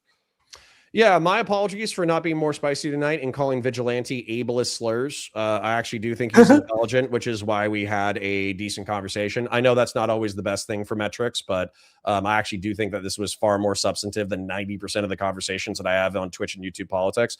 Just to summarize my my perspective, though, if you want to take a purely legalistic analysis of the Trump administration and whether or not they're allowed to do what they did in Venezuela, I think you're going to have a difficult time arguing that from a historical standpoint. The 2001-2002 AUMF didn't authorize Barack Obama to do what he did in Syria or do what he did in Libya. He did it anyways. Congress didn't hold him accountable. There wasn't an AUMF or declaration of war for the conflict in Kosovo. Bill Clinton did that anyways. Ronald Reagan didn't have a declaration of war for his actions in Grenada. He did it anyways. The Korean War didn't have a declaration of war. It had a UN mandate and was considered a police action. And yet we lost 36,000 troops over the course of 5 years. And we also conducted a massive aerial campaign that might have killed between 2 and 3 million Koreans in North Korea. It's actually one of like the biggest war crimes in American history, and yet we never had a declaration of war between us and Korea. Vietnam did have a congressional authorization, but I think it was the Gulf of Tonkin resolution, and the Gulf of Tonkin resolution effectively authorized defensive operations within Vietnam, but it did not authorize special operations in Laos and Cambodia. The United States military did both, and an aerial campaign in Laos and Cambodia, and limited air campaign in North Korea or Northern Vietnam, excuse me. So once you get into the 19th century, you have the Banana Wars, you got the Native American Wars, you got the Barbary Pirate stuff, where oftentimes presidents are leaping first and then asking for permission later. And if you look at that 250 year history, I don't think that you can argue that Donald Trump can be impeached and removed from office for anything that other presidents haven't previously done. Now, that being said, if all of that's true, we move into the moral argument. And I understand that Vigilante is saying like, hey, you shouldn't just be running around the world just like randomly killing people in your self-interest. Kind of fucked up to just like randomly murder people for oil or bananas or rubber, or weirdly enough, part of the reason why we took Hawaii was bat guano, bat shit. It was a really, really, really powerful fertilizer. And so part of the reason why we wanted Hawaii was because we wanted bat poop fertilizer. You can Google it. So the whole point is that, like, I understand it's fucked up, but it's also a game between civilizations. We had socialism in the 20th century represented by the Soviet Union and Maoist China. Now we have socialism represented largely by what I don't even remember the current guy's name. Pooh Bear's China, the state capitalist Pooh Bear China. Okay. Xi Jinping, I'm assuming. But we have that. And then we have Islamic theocracy represented by Saudi Arabia, which is an ally, and Iran, which is a rival or an enemy. We have Russia, which is kleptocratic oligarchy. And then we have Cuba, like you mentioned, and Venezuela, which are represented by pseudo-socialist countries that are authoritarian in nature. I am a neoconservative, which means that my philosophy is liberal hawkishness. I think mixed economy capitalism is based. I think republicanism and rule of law is based. I think that, liberal democracy, insofar as I think democracy is the worst form of government, except for all the other ones, and we do not have a better system yet. And so with that being said, if you give me the options of the United States is the world police, the United States does bully the shit out of kleptocratic oligarchies, it does bully the shit out of communist regimes, it bullies the shit out of Islamic theocracies, I'm good with it. And, I was a Marine, I was a Pogue, but I still served in the military overseas. I was a cop. I served my local community. I think that America is fucked up in a lot of ways, but it's still pretty much the best country on earth. Maybe we could have better, more robust social services. Maybe we could help out our poor people a little bit more. Maybe we could have better access to healthcare. Maybe we could have, reduced taxation for single individuals making less than $200,000. Maybe we could reduce taxation on families making under $200,000 and make the rich, quote unquote, pay their fair share a little bit more. But that's really it. Besides that, America and the Western world is based. So fuck Venezuela, fuck Maduro. Trump shouldn't be impeached, even though he's a huge douchebag, and I can't wait for him to get kicked out of office. End of rant. All right. Thank you for that closing statement. And with that, we are going to hand the mic over to Vigilante. And Vigilante, whenever you're ready for your closing statement, I will start the timer up with your voice. Yeah, so unless you totally believe that might always makes right, it's hard to argue that the situation is justified. Morally speaking, we would have to in that case, we'd have to argue that 1940s Germany was justified to take over the majority of Europe because they could, and they had the might to do so, just because we have the power to do regime changes in Latin America and the rest of the world, because they are in, it might be in our own interest, and we feel like it doesn't mean it's okay. We can throw out the bullshit goalposts of, oh, they're attacking us via immigration and drugs. Neither of us believe that. So there's not really a point outside of, I know a lot of people in chat probably believe that. That's why I'm bringing it back up. But unless you find proof to justify it, it remains that there is no real evidence that this is the case outside of Trump's word. The reality is we're just doing this to continue the regime change power grabs standard that we had back in the Cold War. and trying to bring it back. We're on the verge of doing it again with trying to invade Greenland for some reason, as we talked about a little bit. We're also bringing back the standard of, we can just go and arrest random civilians in other countries, as was briefly mentioned with the Scottish captain and first mate that the Trump government decided to go in and arrest, even though they were literally being prosecuted for the violation of the sanctions, because those sanctions were also something that the UK had on Venezuela, Iran, and Russia. I lost my train of thought. But yeah, I mean, and we could talk about the oil all day whenever chat decides to get up here. Just because we built their oil infrastructure does not make us taking back said oil infrastructure justified. It is their country. They are a sovereign nation. We cannot morally force them to do the things that we want them to do. We can justify negotiating with them and trying to strong arm them into liberalizing their system of governance, as we have done, as Counterpoints pointed out, that we've done that with other countries before, namely Saudi Arabia. Since we have proven to be able to do that with other dictatorial style countries, there is no reason to believe, other than our failures of the past of trying to do that with China, that this is not something that we could do again. And yeah, I'll see the rest of my time there. All right. Thank you for that closing statement. Oh, okay. Got to stop there. That right there will wrap up the closing statements. Again, great work from both debaters tonight. If you're enjoying what you're seeing, make sure you like the stream, subscribe to the channel so you don't miss any of the debates we host here on Swords of Reasons. We run all kinds of matchups, political debates, cultural, social issues, philosophy, literally anywhere there's a conversation worth clashing over, we bring it to the arena. And also, don't forget to subscribe to tonight's debaters as well. The links are in the description. Show them support for stepping in the arena and sharpening their arguments tonight.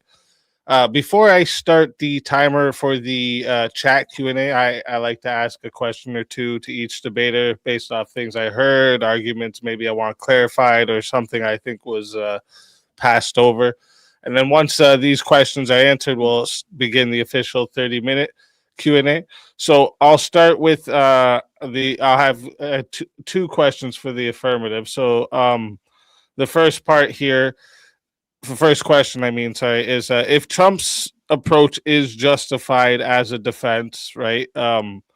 Should that same standard apply consistently to all like authoritarian governments, or is like Venezuela unique, and what would make that so? Yeah, it's no, that's a great question. So that's kind of like if Donald Trump thought that he could launch a military operation to bring Putin, like kidnap Putin from the, wherever he is, and then force Russia into a diplomatic scenario in reference to the Russian-Ukraine war, and then as a result save hundreds of thousands or millions of lives, should he have the ability to do so without authorization from Congress? And I think that's an interesting moral conundrum, because you're talking about like the exigency of hundreds of thousands of human lives that are being lost routinely in conflict versus Donald Trump risking the lives of 330 million Americans because Russia could retaliate with a nuclear strike. And so I kind of think that while I can make the historical argument that presidents have engaged in acts of war without Congress, I actually really would like it if the next administration passed a war powers resolution that was binding through legislation that explained their specific responsibilities of what a president can and can't do. Because they did that in like 1973 in Vietnam. I think they just passed another war powers resolution. But once again, like if Congress doesn't enforce it, then it doesn't fucking matter. And so, yeah, like, I think the short answer to you is like, no, this law should not be always present for every regime, because I don't want the next Trump to get us all killed in nuclear hellfire off of a shit post. All right, fair. And did you have anything for that, Vigilante? No, I was showing the cat because he was being a menace in chat. So, Oh, okay. All right. And so my next question for the affirmative is if the regime change was the goal here, what do we have any measurable outcomes so far that shows that Trump's approach worked better than say like what Vigilante was mentioning, like diplomatic engagement or non-interventions would have? No, we don't. So one of the things that was so wild about this is Trump basically kidnapping Maduro and then pretending that Venezuela was like the 51st, like, it was like a client state of the United States and was agreeing to all the economic conditions that we had set forth. All that happened was they gave us like 50 million barrels of oil, which I have to assume is piss in the ocean. And then also we hijacked a few of their tankers. But as far as like a open change to the structure of the Venezuelan government, or an improvement in the material condition of its citizens, or a military revolution that installs the opposition party in a temporary government pending new elections. No, we haven't had any major changes. And I think my problem with the Trump administration, as much as I might be justifying their military action, is that I don't think they have follow through. I think they're actually like dogs chasing cars.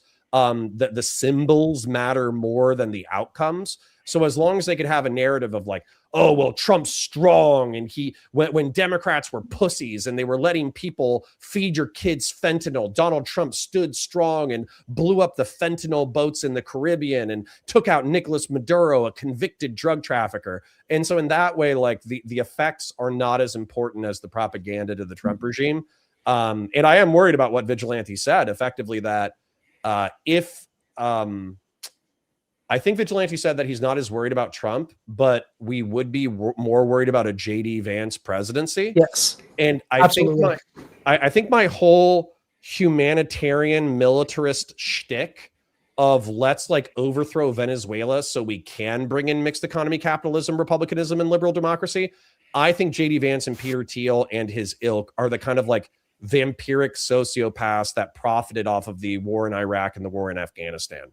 So I would like 100%, like even if I thought that overthrowing the Venezuelan government was appropriate, I would be absolutely fucking terrified for the Venezuelan people of what their future would look like under a Vance presidency. Yeah. I will add that one more positive thing that we got out of this is they did actually release a fuckload of American political prisoners, which is another minor positive that we did get out of this. All right. So then my questions here for your side, Vigilante. So the first one would be like, given Venezuela's alliances with like Russia, China, Iran, how would a softer approach avoid increasing their influence in the region? Well, because they only have a soft alliance with those countries, specifically because the U.S. has pushed them towards that. Like when their socialist government was established, they had no problem with continuing to work with American interests. They just set specific terms in order to do it, specifically like with drilling oil. And some of our oil companies, specifically Chevron is the one that I know off the top of my head, we're still willing to work with that. And we could have continued that influence in their country, and we could easily regain that. We could have easily regained that interest in their country with just lifting the sanctions and setting a little bit of our own terms in order to lift those sanctions. I mean, it's not like it's not like Venezuela's part of the BRICS alliance, because they're not. They're like soft BRICS associated, But at the same time, the only reason they're soft bricks associated is because we've pushed them to that being their only option. All right. Did you have anything for that counterpoint? I would cite what I said earlier in reference to China. The fear of normalization of relationships with the socialist regime is that they basically divert back to state capitalism, which I think that fascism is political corporatism, basically treating the nation state, nation, people, state government, treating it like a human body, and then using flexible authoritarianism to maintain power. I would actually argue that the Chinese government shares a lot structurally in common with like Nazi Germany of the early 20th century. And so I don't know if I would want to take a softer approach with Cuba or Venezuela if it effectively meant ushering in powerful, effectively fascistic societies. And yeah, I think there's a real danger there, as evidenced by what's happened with China in the past 50 years. I mean, my big problem with that though is like the reason that happened is because of the liberalization of the economy. Without the liberalization of their government, we could easily push for both. And like you even talked about it earlier when we were talking about Saudi Arabia, like we've slowly pushed them towards liberalizing their government as well. Yeah, I mean, I guess I'm just scared. Okay, the hoes are scared, and I am the hose. Okay, and I'm worried about right now. Effectively, I feel like America has a really powerful position on the world stage. I think it's a house of cards, and a stiff wind could blow it over, and then we're all fucked. But I think that's politics in general. So, you know, I think you make hay while the sun shines, and I think if we had our ideological enemies on the ropes, I don't know why you give your ideological enemies breathing space. I mean, I could get into more of like why China ended up the way that it is, and I probably could have done it earlier. I was just trying to avoid getting into the deeper communist theory because I think you understand it to a point, and like I have a good idea of like why they're state capitalist. Because like I mean, you understand that like state capitalism is like literally the first stage of the transitional phases of communism.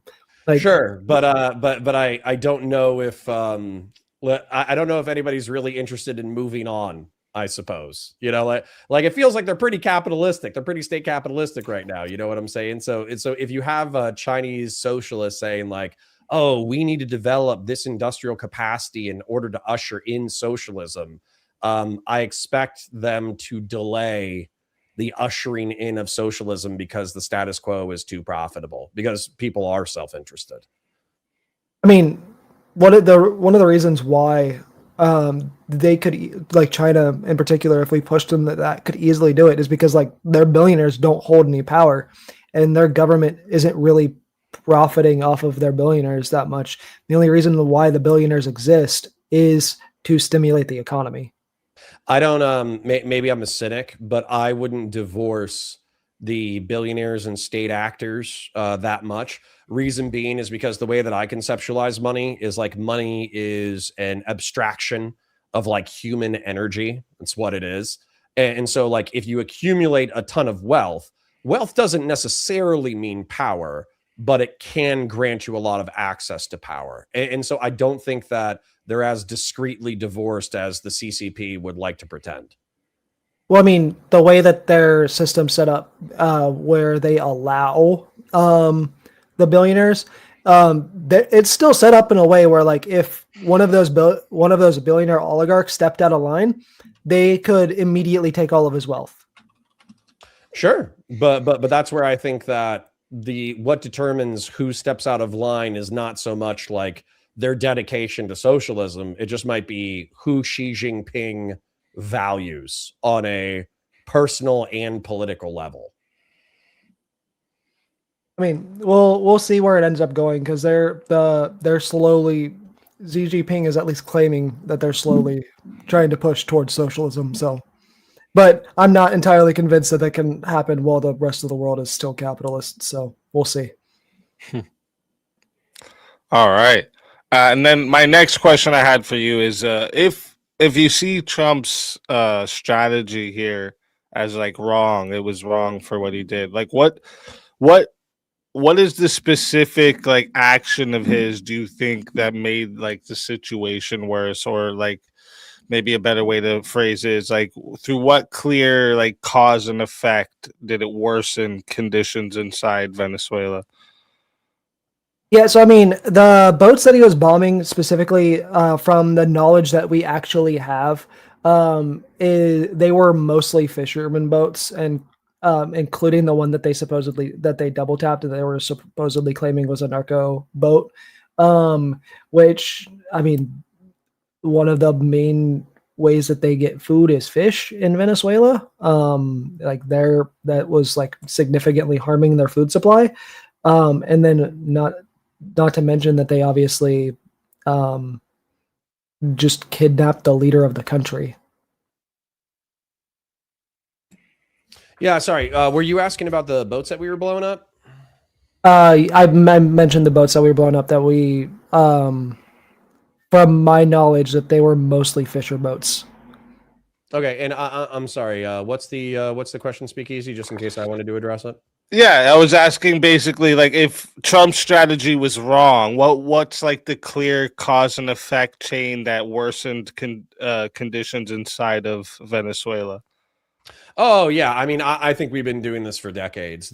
So for one of the things that's interesting that I think Vigilante and I touched on, but I think we're both history nerds, which I know not everybody in chat is going to appreciate. But effectively, like when socialist regimes typically gain power, there is a bloom period where oftentimes the material conditions for the working class improve because of social benefit systems.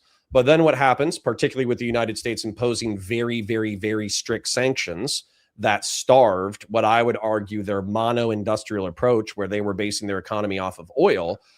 When those resources dry up, you're kind of fucked. And so what I would say is the material conditions, unfortunately, Venezuelans might be acclimated to how fucked Venezuelan society is. I don't know if you guys remember this in the 2010s, but I think like the average Venezuelan lost like 20 pounds because of like inflation and the sanctions and the lack of economic vitality and all that kind of stuff.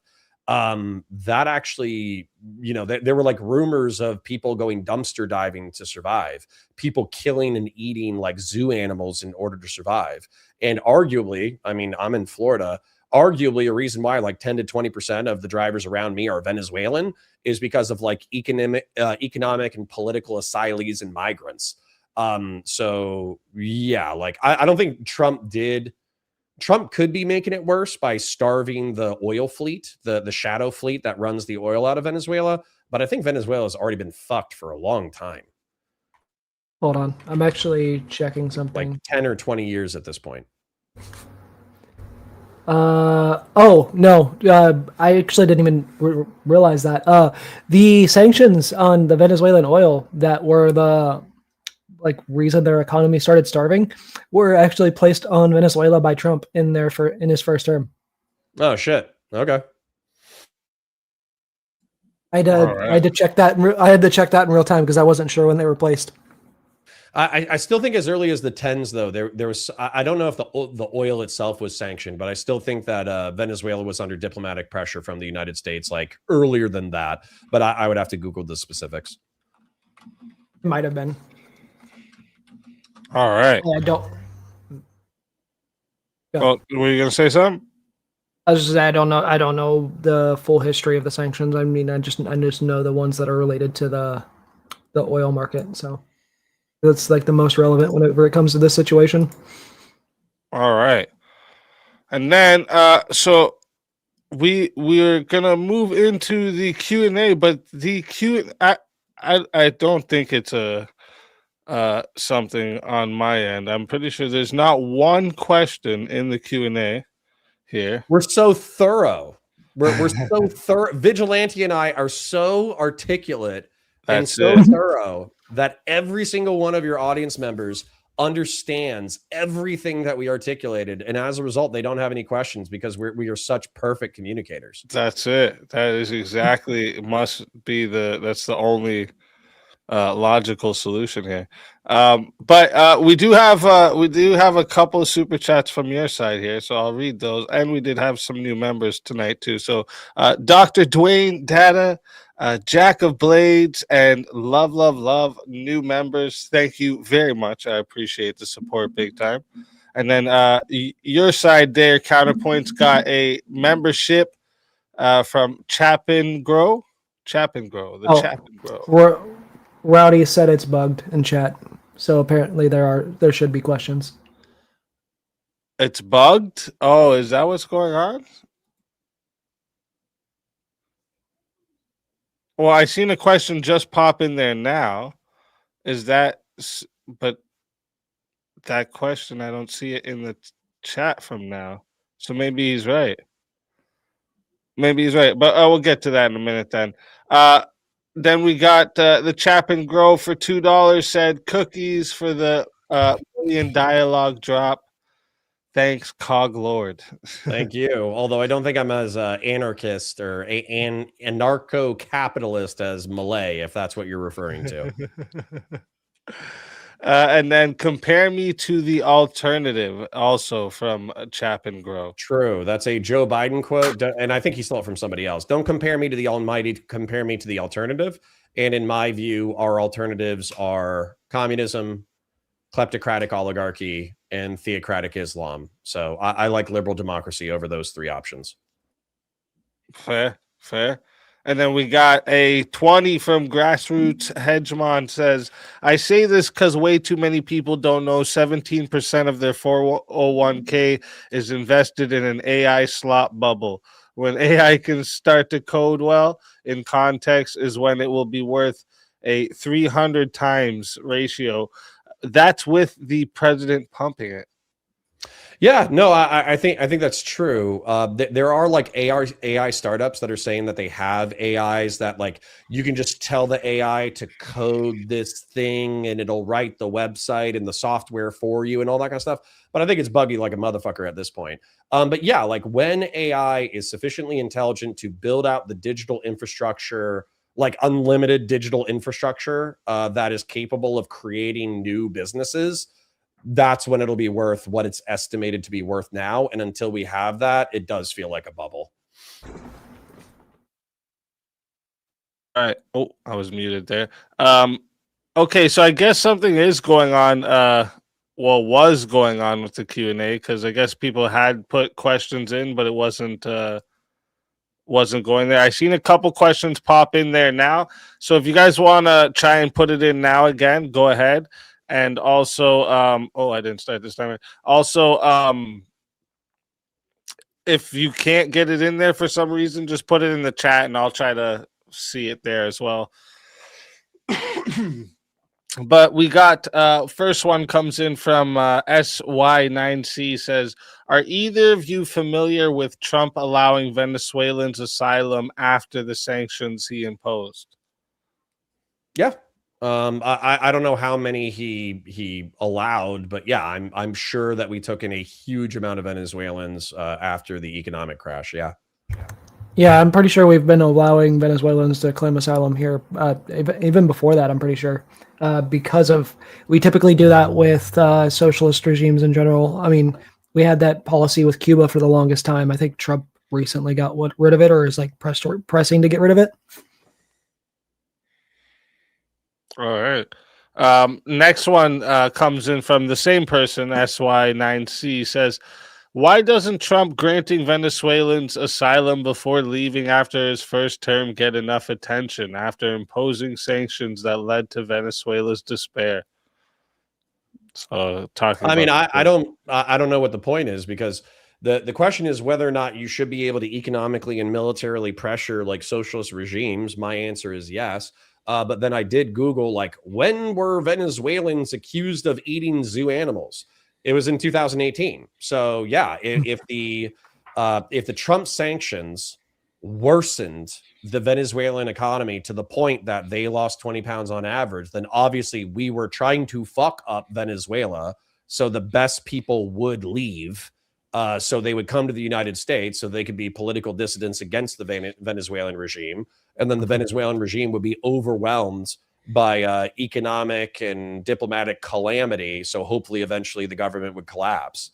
So yeah, that's, I think it was and if you want to know why it doesn't get a whole lot of attention, is because Trump does things like that and then turns around and rags against illegal immigration, and then also includes asylum seekers. Bananas. I'm not gonna lie. That's pretty shitty. That's pretty.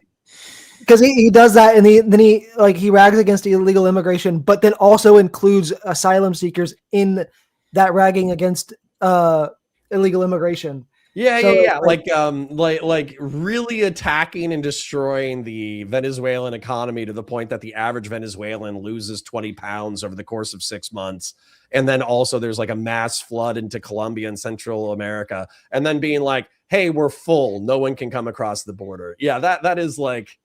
Oh, no, not just that. Being like, oh, we'll let you in, but then we're going to say we need to deport you because asylum seekers are illegal immigrants. Bruh. All right, that's all right. I just learned like a new degree of evil that I already knew existed. But to that's have why it it doesn't get attention outlined now. with such specificity is actually almost impressive. Yeah, that's why it doesn't get attention, is because he'll do it, and then he'll turn around and act like the Democrats are the one doing it, and asylum seekers are evil, illegal immigrants, and all that bullshit. The Biden wave. The Biden wave. All right. Next one comes in from Bud1239. It's, how is arresting Maduro an improvement in Venezuela when the current regime is still in charge other than its leader? Why can't the U.S. just buy Venezuelan oil? Yes. So it doesn't. Like I said, I think Trump is a dog chasing cars. I don't think we have I would trust Marco Rubio to have like a long looking policy in Central and South America. As a matter of fact, he's articulated in several meetings, but I don't think Trump has that kind of discipline. And so for him to just pretend that Venezuela is the 51st state now, I think is cope, and he's a dumbass, and he's a uniquely stupid president. And then why can't the U.S. just buy Venezuelan oil? Well, we want to buoy them just enough to keep them in deprivation, but we don't want to buoy them so much that we create the same dynamic that I articulated in China, where you effectively have a successful, powerful, economically vibrant state capitalist authoritarian regime in your backyard that controls a third of the world's oil. That would actually be a fucking nightmare.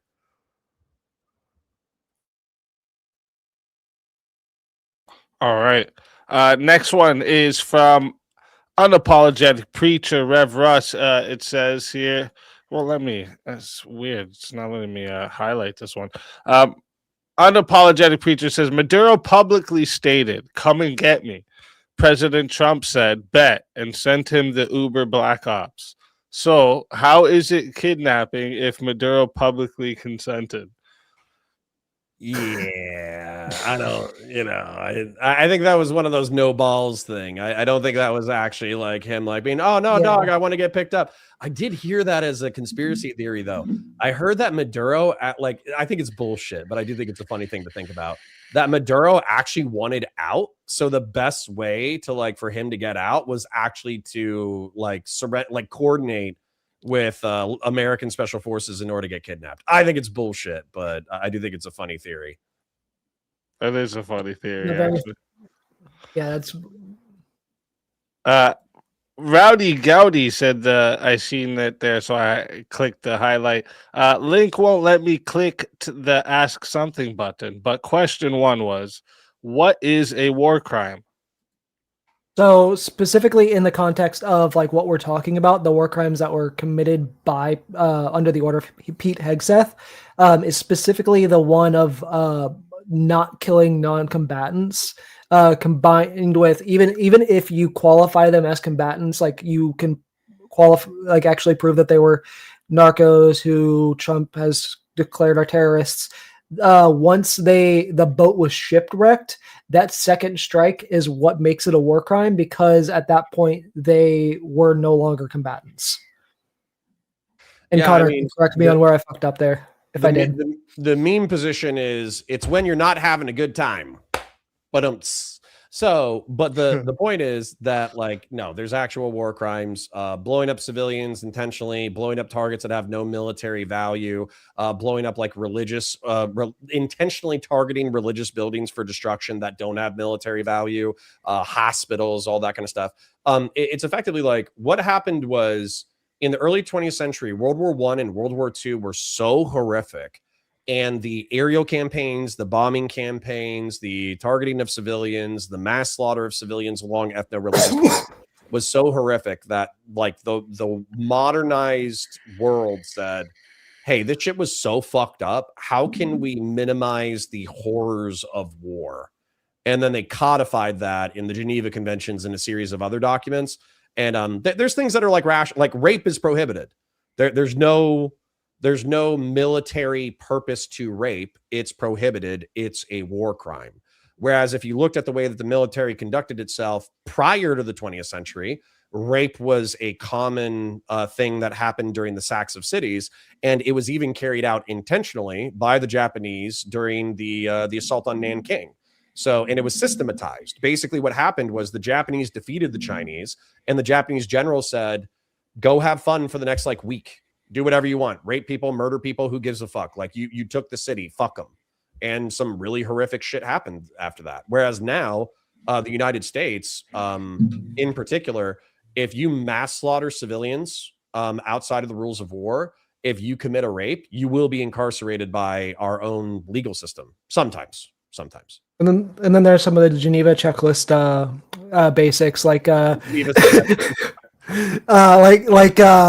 if somebody's surrendering, you can't shoot them, you can't throw food over the enemy trenches and then throw grenades and blah blah blah.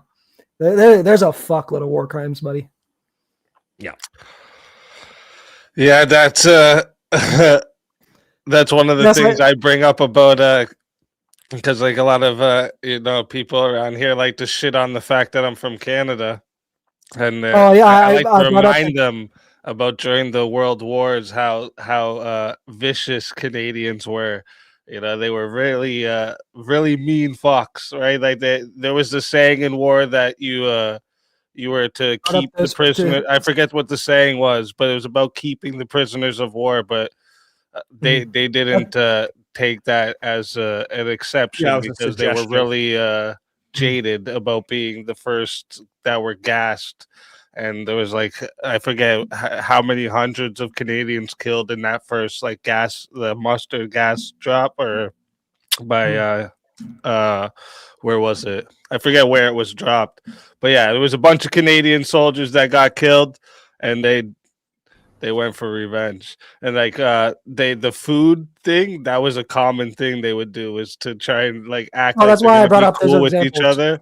The following Christmas, because Americans celebrated with them the year before, so the following year they thought that it was going to be the same thing, so they did the same signals to get the people to come so they could shoot them. It was bad. That's why I brought up those two examples, because those are the ones that Canada did. Well, Canadians and Australians also have like vicious reputations, and then same thing with the English during World War I. So the English are actually like pretty fucking smart. Like they're actually known for like centuries or millennia of warfare of having innovations. So for instance, like English longbowmen were pretty famous during, I think, the 100 Years' War, and so it was viewed as like almost like a technology that was cheating, because the range was so long on a bow that like it was considered like dishonorable to shoot knights full of arrows before they even got into melee combat. And then also with the English, something that they did that was dishonorable, but I think is funny as fuck, is so trench warfare is a pain in the ass, right? You got like two trenches, you got 25 yards, 50 yards, 100 yards of open land, charging across it. You're charging into machine gun fire. You're getting artillery shelled. You're getting bombed with gas or whatever. Well, the English were like, well, fuck this. This is a pain in the ass. So what they did is they tunneled towards the German lines. They got to just within reach of the German lines, filled the end of the tunnel with explosives, detonated the end of the tunnel. That way it ripped apart a second section of the German lines, and then charged across that specific area of the trench line so they could fill it and then spread out. And if you ask Is me, it- that's not cheating. That's just fucking smart. So, you know, English are also vicious. Vicious. See you next Tuesdays. Which country is it that is it the reason why flamethrowers are considered a war crime? Because I remember they're considered a war crime, but I don't remember which I country would not is the be reason for that. surprised if it was the United States. The United States got in a little bit of trouble, not real trouble, but people were criticizing the United States. Number one, for slam fire shotguns in World War I. They had the 1917 Winchester shotgun, where if you hold the trigger and you move the pump, it keeps shooting. And so the Germans wanted to declare that an unfair part of trench warfare. And then the Americans said, fuck you. And then also flamethrowers were common with American forces through World War II. They were less popular in Vietnam because with Vietnam, they used it for like defoliage. They would like burn the sides of the river to try to remove cover from bad guys who would want to snipe the boats. But in World War II, we were using flamethrower troops like a motherfucker. That makes sense. That makes sense. Next one we got here from Rowdy Gowdy. Question 2. Can you have power without corruption? With me, Uh, you can trust me with absolute power. Don't worry. I will use it exclusively to the benefit of others. I will not use it to benefit myself. Don't worry about it. I do not believe that you can have power without corruption. That's just why I'm not a full communist or socialist anymore. So Power checks power. You should never trust even the most like virtuous and valiant person to be without some degree of corruption, which is why you should have power that checks power. That's why I don't like the remember. Republican system. I don't remember where the quote's from, but absolute power corrupts absolutely. Yeah. Well, and sorry, the reason why I'm not enjoying the Trump administration. I'm not enjoying it.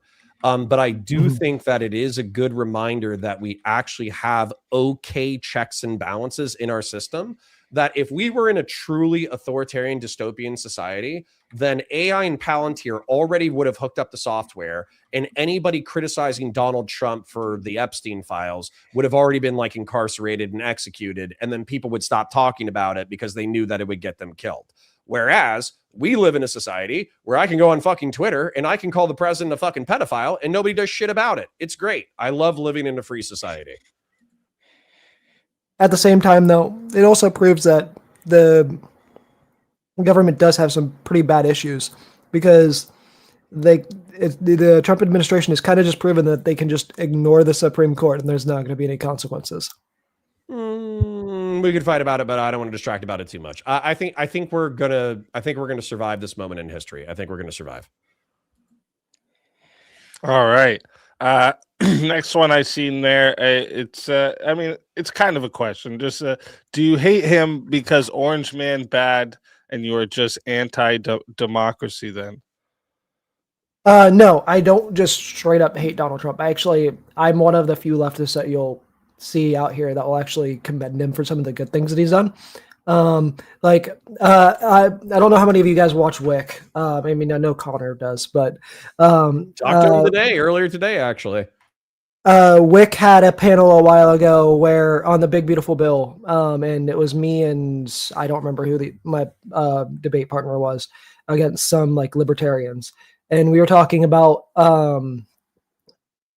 like all the bad things in the Big Beautiful Bill, but at the same time, while my debate partner wasn't willing to grant it, I was that the removing tax on overtime and removing tax on tips is a good thing. There are other good things that Trump has done, like getting rid of the Pacific Partnership. I don't think that was a really that good of a trade deal. I mean, like, there's a couple of good things that Trump's done, and like, I don't had the question a while ago for a debate. I don't know if he ever did the socialism one. Like, Trump would be a good pathway to socialism or whatever. Do you remember what that question was? Easy. You're Weirdly muted. enough, I agree with that. Oh, I'm muted. I'm muted. That's what happened. It was something about Trump and MAGA are mostly socialists, or Yeah. I'd have to find. I think it was like Trump could be. Oh, it was. Trump is the most socialist president in the last 33 years. Yeah, and my True. yeah, and my answer to easy on that was, while I think he does have the potential to be that because of some of the things that he has said, I don't think in his actions he is currently that, because he'll promise a bunch of things that are like heavily socialist. Like the great example is like the with the tariffs, like promising us $2,000 checks, which is literally just UBI rebranded. But I don't believe he's going to deliver on that. Hell, during his first term, he hinted at wanting to do basically Trump Medicare for all, and he never fucking delivered on that either. So, like, does he talk a big game that are like very heavily socialist policies that I would support and that I would also heavily commend him for doing? Yes. Has he followed through on any of them? No. All right.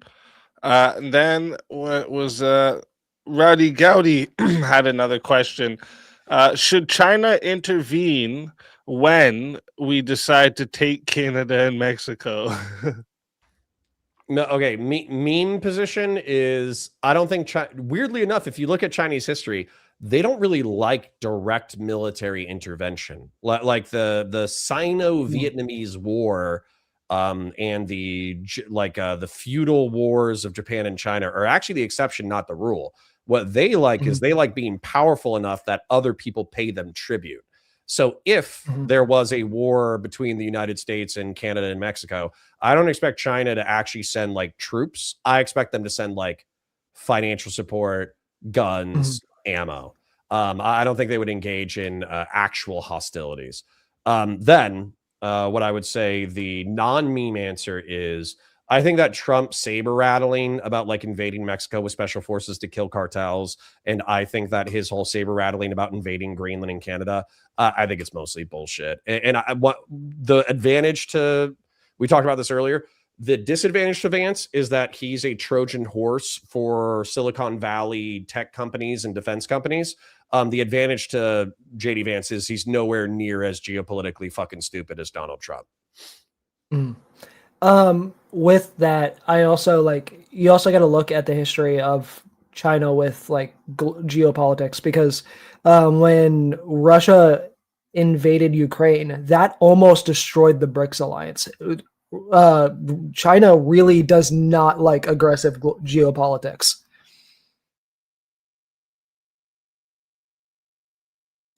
I'm muted. Next question I seen come in is, but are you anti-democracy? Do you hate that we voted for him, and do you understand we voted for a safe border, number one? Kamala would not have gave us that, clearly. I'm not anti-democracy. No, I used to be a full like communist. I used to believe in proletarian democracy and all that shit. I now support more of like multi-party democracy. I'm not a fan of America's democracy because it's a two-party system, and I think the two-party system is fucking retarded. But I do generally support democracy. There are certain types of democracy that I don't believe are democracy, like Israel, which is why I threw shade at them in my opening statement, because I don't think when you have to build alliances to build your government and people can manipulate the system to hold power for fucking 20 years, that is truly democracy. Yeah, I don't like democracy. So I'll quote Churchill again. Democracy is the worst form of government except for all the other ones. I think the average person is a dumb fuck. I think the average person doesn't know shit. I was kind of joking about like when we had questions or whatever, like there's no questions because we perfectly articulated it. I think it's the opposite. I honestly think that probably 70% of people checked the fuck out because they had no idea what the fuck we were talking about. but realistically, this was like the most like sane and comprehensive geopolitical conversation that I've had in months. with like the history of the 20th century and the 21st century considered. But I don't expect Connor, an average person to research all that shit. you got to realize I'm used to having these conversations with Tiberius D and Samantha. Which, by the way, Tiberius D and Samantha Banana know enough to throw some elbows. So, like, you know, they know enough to be dangerous. Yeah.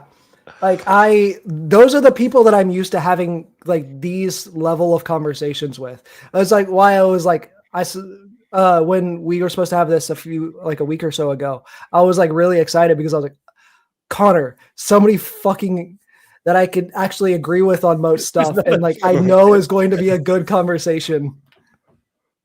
Yeah. So it's tough though, because I think I know what Vigilante is talking about. I think Vigilante knows what I'm talking about, but I think in order to know what we're talking about collectively, you actually would have had to bust open a history book on half a dozen countries to understand it coherently. And read a decent amount of theory. Yeah. So since we have 7 minutes there and I don't see any more questions at the moment, I have a question that'd be good for both of you. It's what outcome, I just thought about it, what outcome would you have to see in Venezuela and say the next 5 years? What outcome would you have to see in Venezuela that you would say your side was right tonight? And also, what would you have to see to say your side is wrong? And whoever wants to answer first can. Yeah, I would say. Well, sorry. Go ahead if you want to go first. I was gonna say, as far as as to being right, I mean, it basically just turning into another one of America's banana republics. As far as being wrong, I mean, I would say it like the general quality of life of Venezuelan citizens improving, pretty much like the country actually like opening up to more free market systems and like moving away from the state capitalist phase, maybe backtracking a little bit to like democratic socialism. Yeah, my thing, what I think would validate my perspective would be, and by the way, I don't think the Trump administration has the discipline to do this. I think a Democratic administration is probably not interested in this project, so they're not going to support it. And I think that a JD Vance version of this would be like sociopathic. So I'm actually kind of worried about the fate of Venezuela for the next 5 to 10 years. But let's just say that there's an ideal here. The ideal would be the United States continues economic pressure on Venezuela by attacking the shadow fleet and impounding the shadow fleet. This forces diplomatic and economic pressure on the Venezuelan government. The Venezuelan government agrees to new elections in a power sharing agreement with the opposition party. They actually usher in a truly representative, like democratic republic in their shit. And then they go back to mixed economy capitalism. And it's not that like, I don't think that the poor should get food. The poor should have housing. The poor should have education. Like they should have those things. But the problem with the decommodification of basic human need, where food, water, and shelter is provided, is oftentimes I think that removes the incentive for people to be economically productive. And then the reason why people owning the means of production is dumb to me is not because people having a stake in their work is dumb. That's actually brilliant.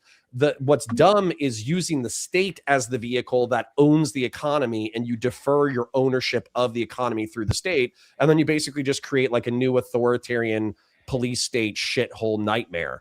And so I feel like you would like my version of market socialism. Well, right. But your version of market socialism, I think requires, I'm being a dick because I haven't heard about it yet. I think it probably requires Tito, right? Everybody liked Tito in the former Yugoslavia, and Tito was a benevolent dictator. He would still fucking kill you. He would still torture you. He would still pull your fingernails off with pliers, but he genuinely cared about the Bosniaks, the Serbs, and the Croats. He told the Soviet Union to fuck off, and he implemented a market socialist model that actually benefited the average person. And so he's thought of as a hero in the former Yugoslavia. But when he died, nobody had the discipline to follow up his vision because he was a benevolent dictator.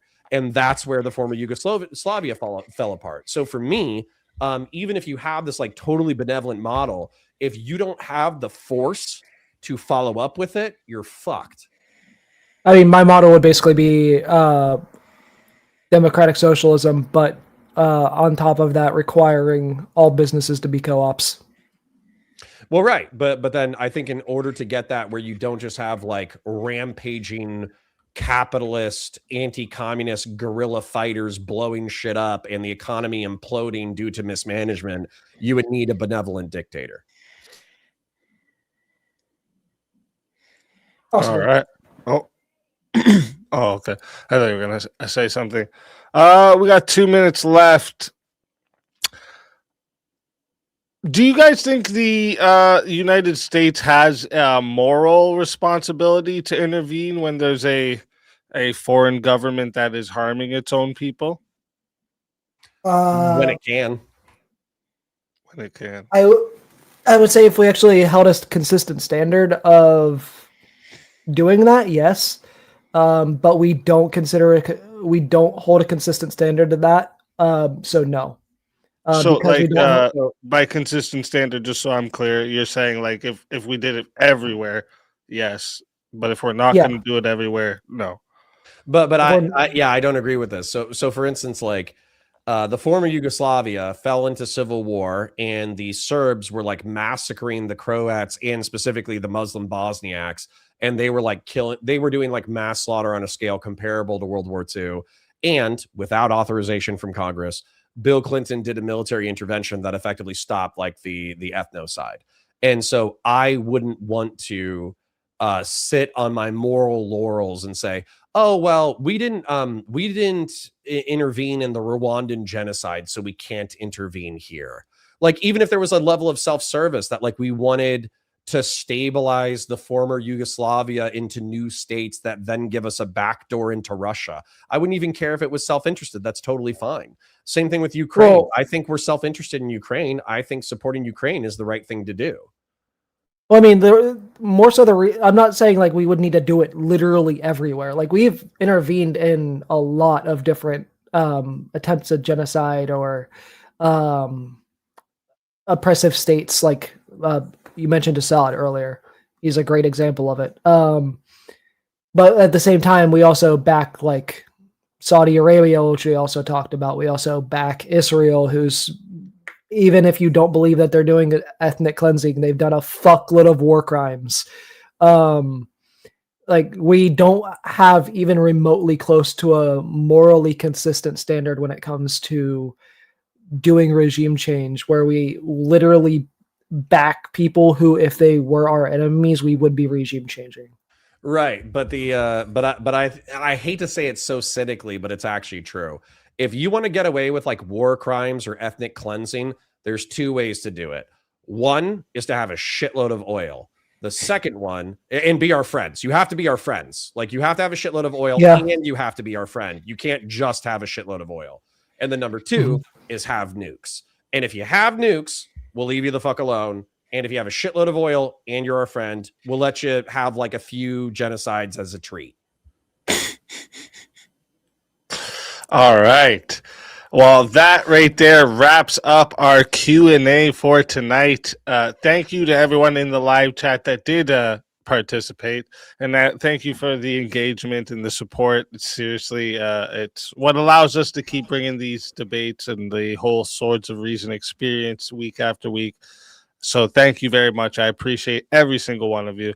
And of course, a huge thank you to our debaters tonight for stepping into the arena and sharpening their ideas in front of all of us. Before we move on real quick, let me check. Are either of you planning to hang out for the open panel tonight? So Smirking Tyrant, I saw them in chat. They might be being sarcastic. They might like come on to the open panel and then scream the N-word and then like run away or whatever. But they said, I'm a huge Counterpoints fan. I hope he stays for the open panel. So I'm tired as hell.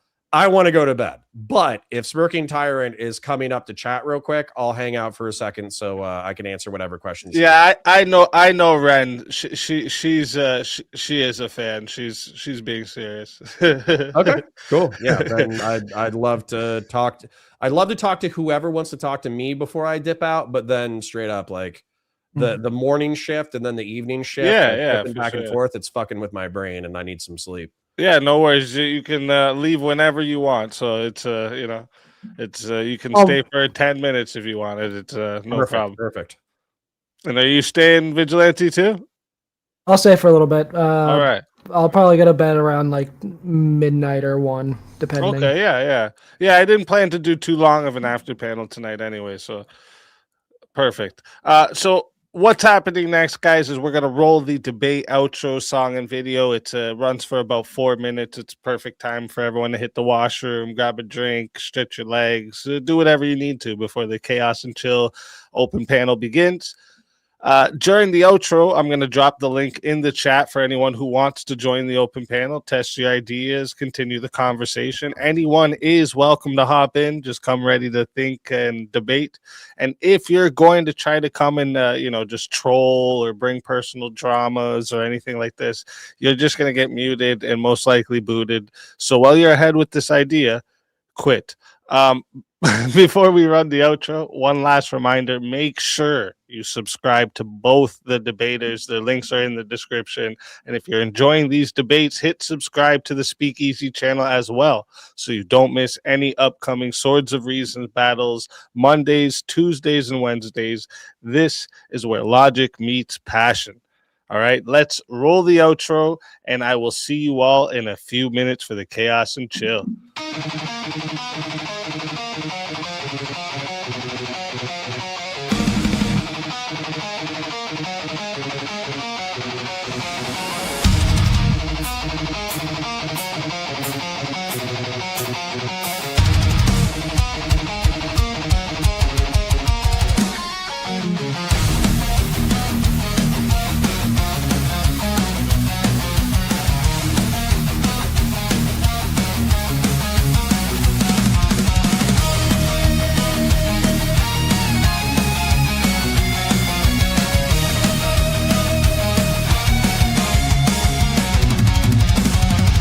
Step into the circle where the echoes collide.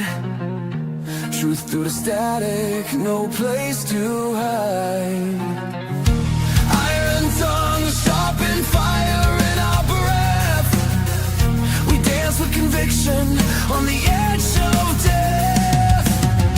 Your words are bullets, mine are storms. Ideas forged where lightning forms. No retreat, no treason. We clash our swords of reason. Cut through lies with steel precision. No faith, no fear, just raw collision. We clash our swords of reason.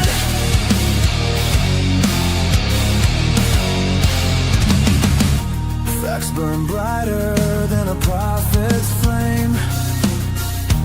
Egos crumble, but the truth remains. Every scar, a mark of thought's crusade. In the battlefield of minds we've made. Speak your truth, but bear the cost. Every claim can still get lost in the war of voice and vision. Feel the friction. We clash our swords of reason. No silence left for indecision. Ideas break with loud precision. We clash our swords of reason.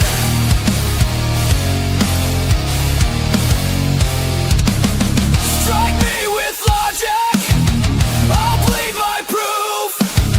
We cut through chaos to carve out truth. Let the sparks fly, let the echo scream. This is no debate, it's a metal dream.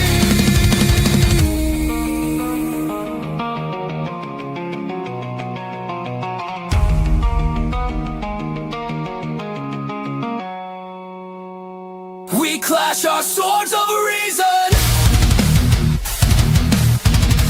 In the storm of thought's collision. Forged in fire, pure precision.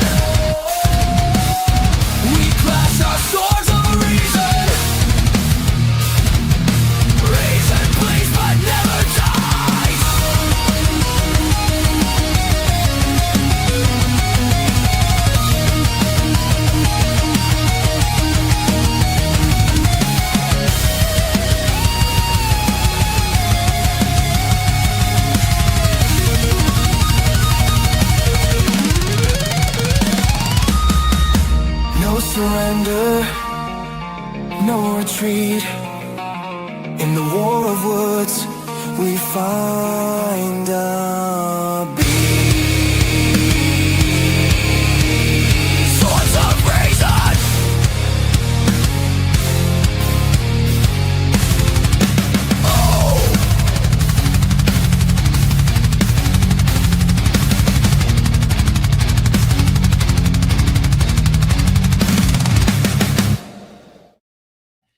And we're back. Oh, not counterpoints yet. He's still in the washroom, I think. Oh, there he is. Good evening. Good evening, Grumple, Ren. Oh, we got Teriak here too. Welcome, welcome. Sorry, my dog's outside, so I just have to keep an ear out for that. So I'm gonna have to go grab him in a second. No worries, no worries. Oh, I think Hey, we're Grumple, been a while. back up Me here. and Connor, both y'all. It's been a hot minute. Sup. Actually, I hear him scratching now. I'll be right back. Yeah, no worries, no worries. Yeah, how you been, Grumple? No, Been a living while. a dream, you know. Yeah. Living a dream. Well, a dream. You know, it's always A dream. Not always the dream. It's always a dream. Somebody's dream. mean, huh? Yeah. With you for sure. You can barely tell whenever you're fully conscious. Yeah, I'm like in a lucid state all the time, I guess. Is that what you mean? Yeah. Yeah. That's okay. That's okay.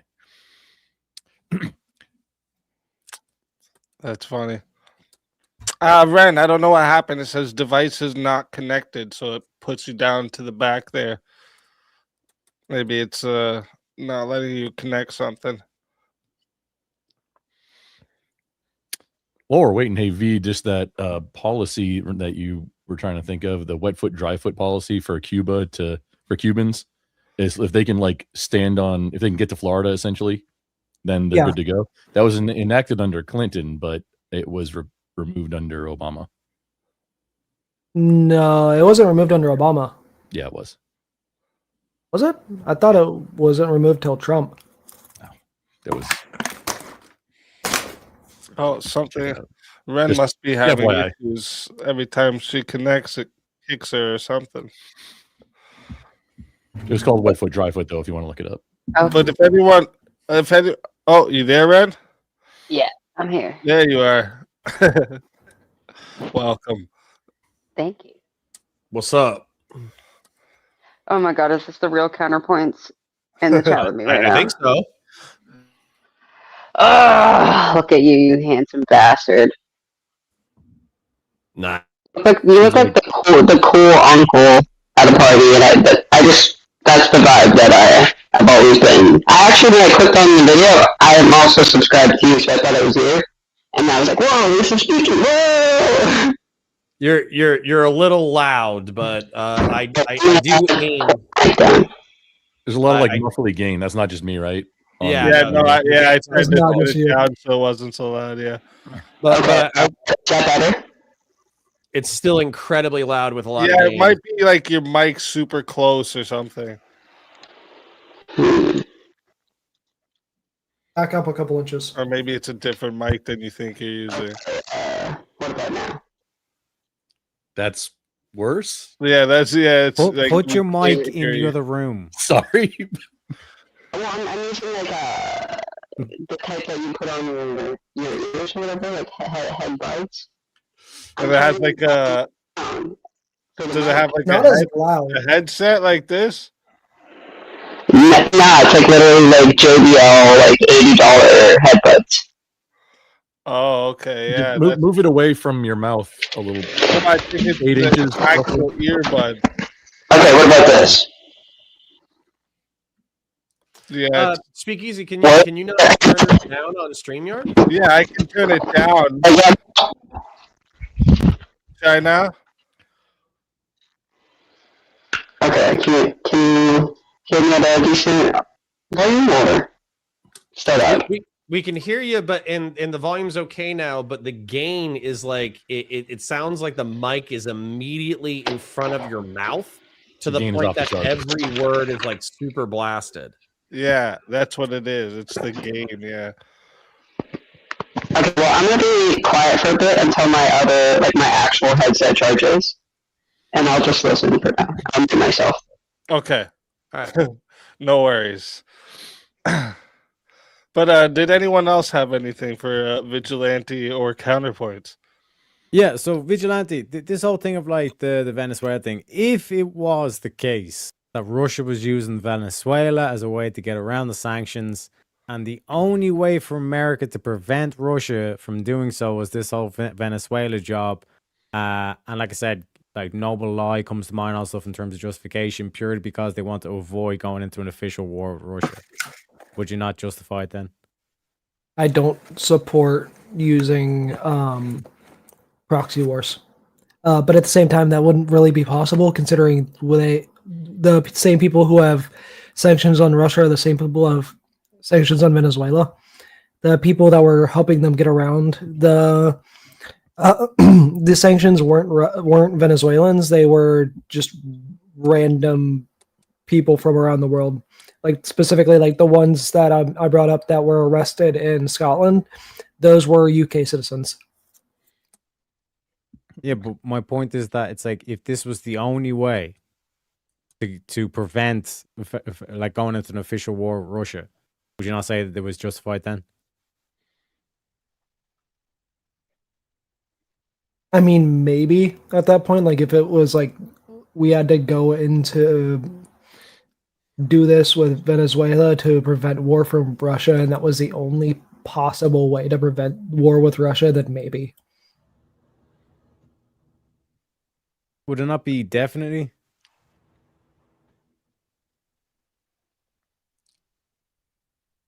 Because if you don't support proxy wars, you hardly support like a full-out war with Russia.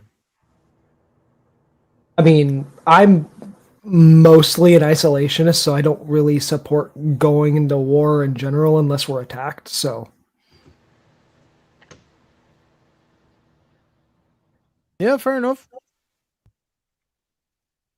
I would say that I have the antithetical view. Effectively, I think that isolationism is what in the early 20th century. I mean, shit, I just might be regurgitating propaganda that I learned as a child, but like we were isolationists during the 19th century. We kept getting sucked into conflicts as a result of our international commercial interests.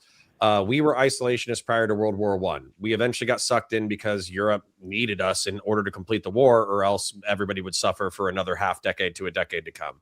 World War II, the same thing. We tried to avoid being in the war, try to avoid being in the war.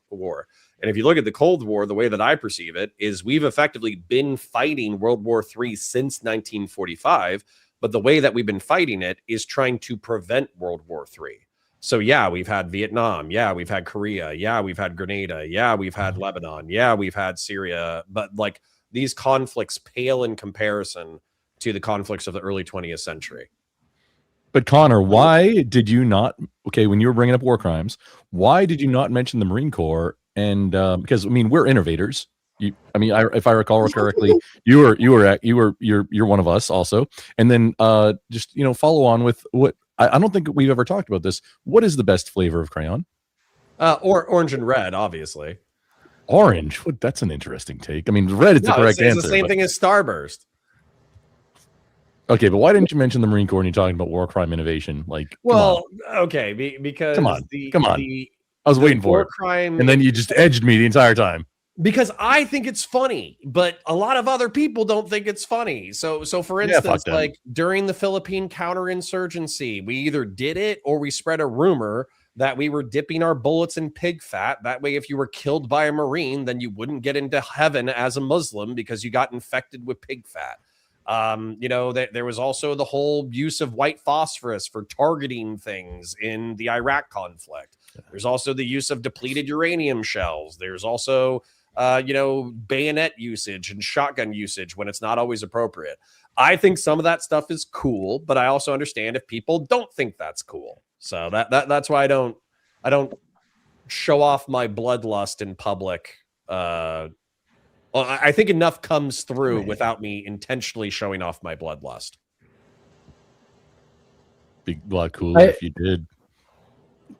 I don't mind talking about war crimes. I own an M48 Cyclone. Cool. Although M48 Cyclone, I'm unfamiliar. Sorry, could you? What is? That's that a truck. rocket launcher. That's a truck. I'll grab it. It's a turbo. It's a GNX and a pickup body. The Okay, Cyclone. I'm worried about whatever this is. But just as an example though of like a piece of history. Oh, V, hang on. If you can hear, we're on YouTube, buddy. You can't have pews. Oh, that's fine. Okay. Oh, no, it's fine. like the tri-bladed knife that's difficult to stitch up. Yeah, the one that does similar amount of damage to a hollow point. They call that the duck penis. Don't Google it. Well, the quick historical Don't thing Google it. I wanted to share this Be because scared. I do think it's one of the things that I always think about when I think about war crimes. So the birth of Florida was birthed with a place, trigger warning, racial slur, the Negro Fort. You can Google it. Okay, I'm not making stuff up. You can Google it. I'm not using that as an invective. I'm using it as a descriptive place of a place. And that fort was a redoubt for Seminole and escaped slaves from Georgia. So Creek Indians escaped into Florida. They actually formed the Seminole, and then escaped slaves joined the Seminole, and they occupied this abandoned fort. Well, the way that Floridian history started was that an American gunboat was patrolling and went up to this fort. The fort shot at them. Well, they fired back at the fort with a hot shot cannonball. I didn't even know this was a thing until I read the story.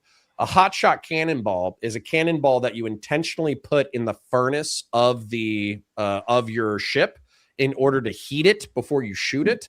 And they shot it at the fort and they hit the gunpowder reserve and they detonated the entire fort and killed like 200 people instantaneously with a single. That's just effective use of what you got. I mean, well, that's not a war crime. That's well, just there were a few being civilians good. inside the fort, but the point is that like the Collateral. you know, it's an interesting war crime to kick off Floridian. That's not a war crime. Not a war crime.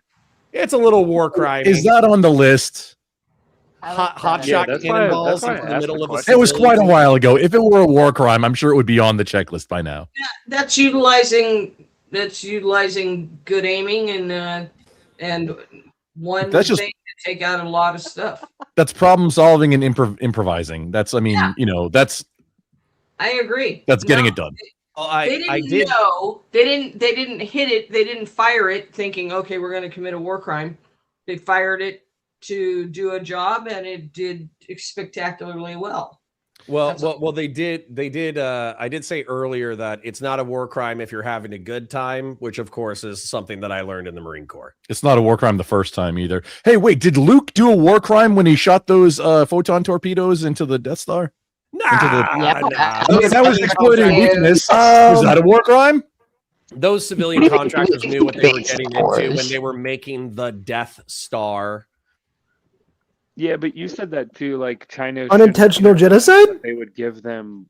I mean, It's not even a genocide. They're all imperial. They're all imperial citizens. It's not even. It was that a many joke. people. Got a $20 Grid. from Grid One Motorsports. Said, "Have some wealth, speak." Thank you for the $20 super chat, Grid One. Points. I do have to. Thank you very much. How do you define genocide? I mean, just because they're imperials doesn't mean they didn't get genocided. It's just they're just the bad guys, so they deserved it, right? But it still happened.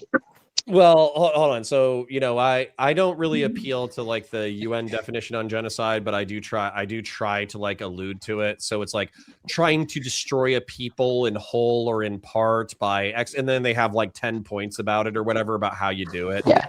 For me though, like imperial philosophy is actually, it is just like fascism. And I don't say that like, No, like literally, like before Disney, I mean, they were all white men. I mean, in the Imperials, like it's Disney that was like, yeah, there's a black. I don't even think Finn was an imperial for a while. So I mean, they also there were women. There were women imps, particularly in the Disney series. There were women imperials. I do want to be clear. George Lucas did have a few black actors playing stormtroopers. They just never took off their helmets.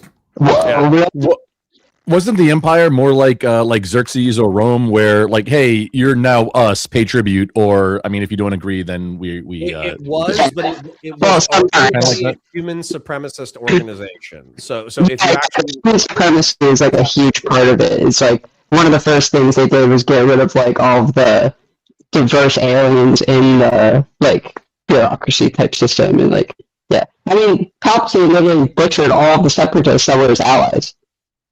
Yeah. Yeah, because they're aliens. He's just whatever. They're not humans. But yeah, no, the imperialist army wasn't white nationalist, but it was human nationalist. They were Okay. white armor though. So Yeah, you know what? That's what I was right. I was talking about the armor. I'm not gonna stay on here very long. I have two things to say, really quick. Firstly, your cat was cracking me up. That was He wouldn't. and climbing all over everything. That was great. Keep the cat. The cat was fabulous.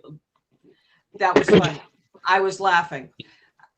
I appreciated that. And Speak, I want to tell you something really quick, and then I'm going to jump off, guys, to make room for other people. The other day, and I spoke to my son about this, who is very devoutly religious. He's an Orthodox. And I was up with about 8 men on your thing, Speak, and they were all discussing really in-depth religious subjects. And I am nowhere near that capacity. And so I backed out. And it was because that is a place for men that, and I'm sorry, I don't care what women think. That is not a place for women. And that's why there shouldn't be women preaching the gospel unless it's in their own home to their own children. But I backed out because I was so far out of my league. I couldn't even comprehend what you guys were saying. And Speak, I wanted to tell you that I was talking to my son this morning because I felt so bad about taking up your time. And I realized that all I need to know is my level of knowledge in the biblical stuff. I know I'm off topic, but the main stuff, like what you guys were talking about, those meetings and the Nicaea, I don't need to know about any of that. You know what, I just need to know what my level. Ask me anything about science, I've got you. But and he said women actually aren't even supposed to be involved in that. They weren't involved in any of those aspects of it in like that Nicaea thing. So I wanted to firstly apologize and tell you that I will always pull out of a conversation that I am not appropriately in. You guys were talking about women in relationships the other day, and I backed out also there because I had no business being in that conversation. So I completely support all you guys. You guys are fabulous. And thank you for having me on Speak, and I will continue to watch. I'm going to back out right now. I have to take my meds. But I wanted to say that I felt so guilty about even having my face on there, and I had no business being there at all. Oh, you don't got to apologize. You're okay. But no, it's true though. And I will always, if I jump out really quick, and that's why. It's because there are places where men and only men should be talking. You know what I mean? And I had no business being there. So called the Warhammer store. Premonition. I don't think we've spoken before. Great to meet you. Nice to meet you as well. I try to be just as honest as I can, and I'm an old lady, and I do have wisdom, and I know a great deal about a lot, but I don't know a whole lot about a lot of other stuff. So, and again, love the cat. The cat was great. So it made me laugh. He was attacking my microphone while Connor was doing his exit. It was funny. Anyway, I will keep watching, and I will see you Thursday, right? You're not on tomorrow night, so I'll see you Thursday night. Oh, I'll be on tomorrow night. I'll be watching. And all of you gentlemen, you're lovely. And thank you so much. I just wanted to say that, Speak to you specifically, that I felt bad, and I will always back out if I'm not appropriately ensconced. Okay? All right. Okay, all right. Thanks. Thank you for coming up. Thank you guys. Have a good night. Take care. So based. All right. Well, I was going to say, Ren, I am tired. So do you have a headset, and do you have a specific question or questions that I can address? I'm using a headset. I don't know if the mic is better. It's a different microphone, so I don't. It's moderately better. I still think you're Yeah, a it little is. high. It is but a little better. I can hear the words you're saying, which is a good step up. Ren DM'd me. She asked why you said orange is a good crayon. Because obviously, dude, okay, when I go for Starburst, I don't know how you guys enjoy Starburst or Skittles, okay? But I take orange and red. You ate the charms, didn't you? Well, no, I didn't eat charms. But I take orange and red, I mix them together, and then I eat them. And then purple is like the worst. So I have like mix it with the yellow, which is also worse. You mix the purple with the yellow one. Right. And then you can also mix yellow and green, and that's a great combination. So yeah. Also, Twisted claims you know Twisted Aviator, right? He was a Harrier pilot. Yeah. He claims purple is the best, and it's for some like whacked out reason. Yeah, friggin' ossifers, right? Friggin' get out of here. Shit. Purple is an acquired flavor. I only came to appreciate it as an adult. I don't like it that much. Pink Starburst and red Starburst is also an excellent combination. No, crayon flavors, not Starburst. I know, but I'm saying like I used Skittles and Starburst to guide my crayon flavors. That sounds like systemic racism to me, dude. It is. Sounds like coke. It is. All right, Ren, what you got? I don't really have a. Gotta give her time. Thing to say. Well, I just had to ask if you know, like linking it back to our earlier conversation, with the word genocide. Have you heard like the origin of it, like the group that was originally wiped out, that like philosophy around it started like being built? That it was Christian. I don't know the Greek origin of it. What I thought was that post World War II, they wanted to come up with it because killing people is bad enough, but killing people in a systemic way so as to eliminate their population from the earth was seen as like such an extreme thing that they wanted to come up with a term for it. So there's this I'll have to get the name for it, but there's this group of Christian people that basically this is way back during like the Holy Roman Empire type shit. There's this group of basically a bunch of nobles that owned a bunch of territory, and in these territories they agreed not to trade outside of these territories and not take part in the church institution. Essentially, the church then wiped all of them out, like thousands of people, took all the land. So part of that was that genocide is not just people being killed, it's also land being taken. So I don't know, I guess if I'd ask you anything, as a human being, forget politics and I'm like a rugged Marine guy with a beard. How do you actually feel about what's going on right now in Israel and Venezuela? Does it alarm you? Is it just business as usual, or are civilians that it feels more intense than usual? It's not business as usual, and I do think that I'm emotionally stunted in a way. So I think Grumple was saying that he's a Marine veteran as well.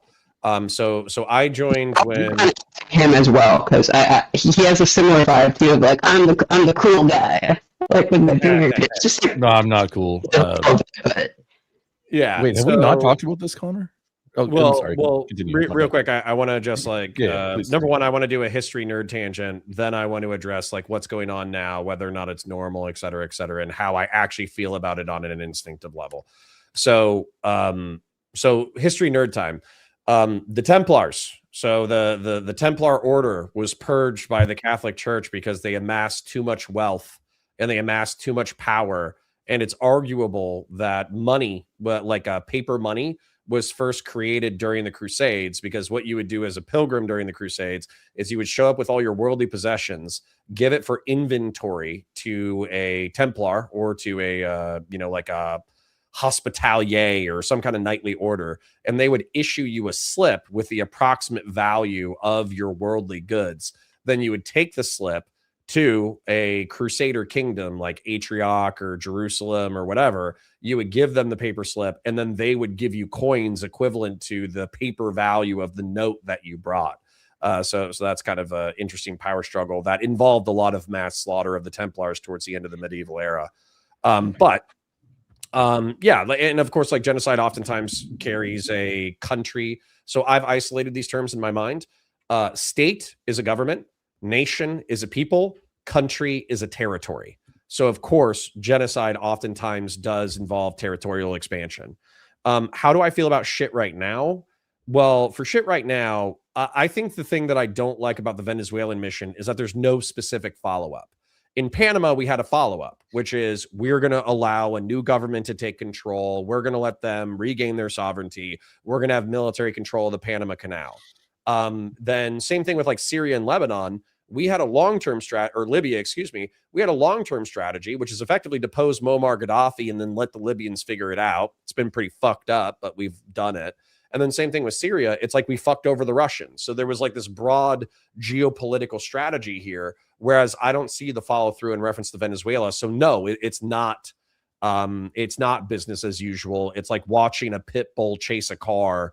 That's how I feel about Trump in reference to geopolitics. Is like I'm worried that the dog is going to get hit or it's going to catch the car and it's going to tear the car to shreds. I don't know what the fuck to do about it. In reference to Israel and Gaza, I feel two ways about it. So the Marine Corps, like I said, I joined it when I was 18. War is, I'm not trying to be like shitty to its participants, but war is like a game at a macro level. You have assets, you have logistics, you have finances, you have technology, you have players like soldiers and Marines and airmen. And so it's this entire game that we play in order to impose our will in the world. And the United States is the best at it. We've been the best at it for like a century. And so with that mastery, there's something cool about it, even though it involves losing human life. But then if I get stoned and I think about how fucked up like war and conflict and violence is, then I become like a total hippie and a pussy. And I feel bad for all the people who get killed in the game. So I probably didn't answer your question, but I guess I would say is like, if I'm sober, I'm sociopathic about it because I understand the mechanics of it. And when I'm stoned, I feel bad for the people who get fucked over by it. Yeah, that fully answers my question. I guess when I watch streamers, it's tough sometimes because you get the representation of like what politics they're representing, but they never really take the time to be like, that aside, like this is how I feel about it personally. Like I agree with what's being done and that it has to be done or it already happened and I can't change it. But like, here's my actual human thoughts. Like you used to do that a lot, like back in like when we were hanging out with Destiny all the time, like 2021. Your streams, you would just go on tangents, like personal tangents. Maybe you're stoned. I don't know. But sometimes you go off. I've been sober for most of my shit. Wait. So what you're saying? I was more human several years ago. Yeah. There's definitely like you definitely don't stop as much anymore to be like insightful about humans involved. Like you did as much. Not a criticism, just something I've noticed with a lot of streamers are like that now. Like it's like Speak is different in a different way. He's more like professional and like he cut all the bull out. Like the Ernie era is over. Which if you know, you know. But like well, I blame you guys. I've been corrupted. So what happened is I tried being human for a really long time, and I'm still human to some degree. But you know, when I was human to Demon Mama, or when I was human to I'm trying to think of like Hans of Arkir, or I was human to Pisco, or I was human to Destiny or whatever. Effectively, what they do is they take your humanity and then they punch you in the dick with it. That's what they do. Yeah, the other day as well. Right. So what I did eventually is I'm sure that I become like acclimated to the space where effectively like I'm ready to have a real conversation. Everything that I say right now is what wants to come out of my mouth. There's not like some Machiavellian extra calculation that's happening right now. But there's an element of performativity. I think weirdly enough, I think Vigilante was the perfect example tonight of a human being who's still a human, who's earnestly expressing his ideas, who isn't trying to win the conversation insofar as he's trying to communicate what he earnestly believes and is actually thinking about what the other person is saying and balancing that about his internal worldview. I still think Vigilante is incredibly human, and I feel like we had a human conversation tonight. But if Vigilante had come at me with the Pisco shit, where he'd been like, I'm going to autistically misinterpret or be obtuse about everything you say for the next 3 hours so we can scream at each other, then I'm ready for that too. Pisco's been insufferable ever since he finished law school.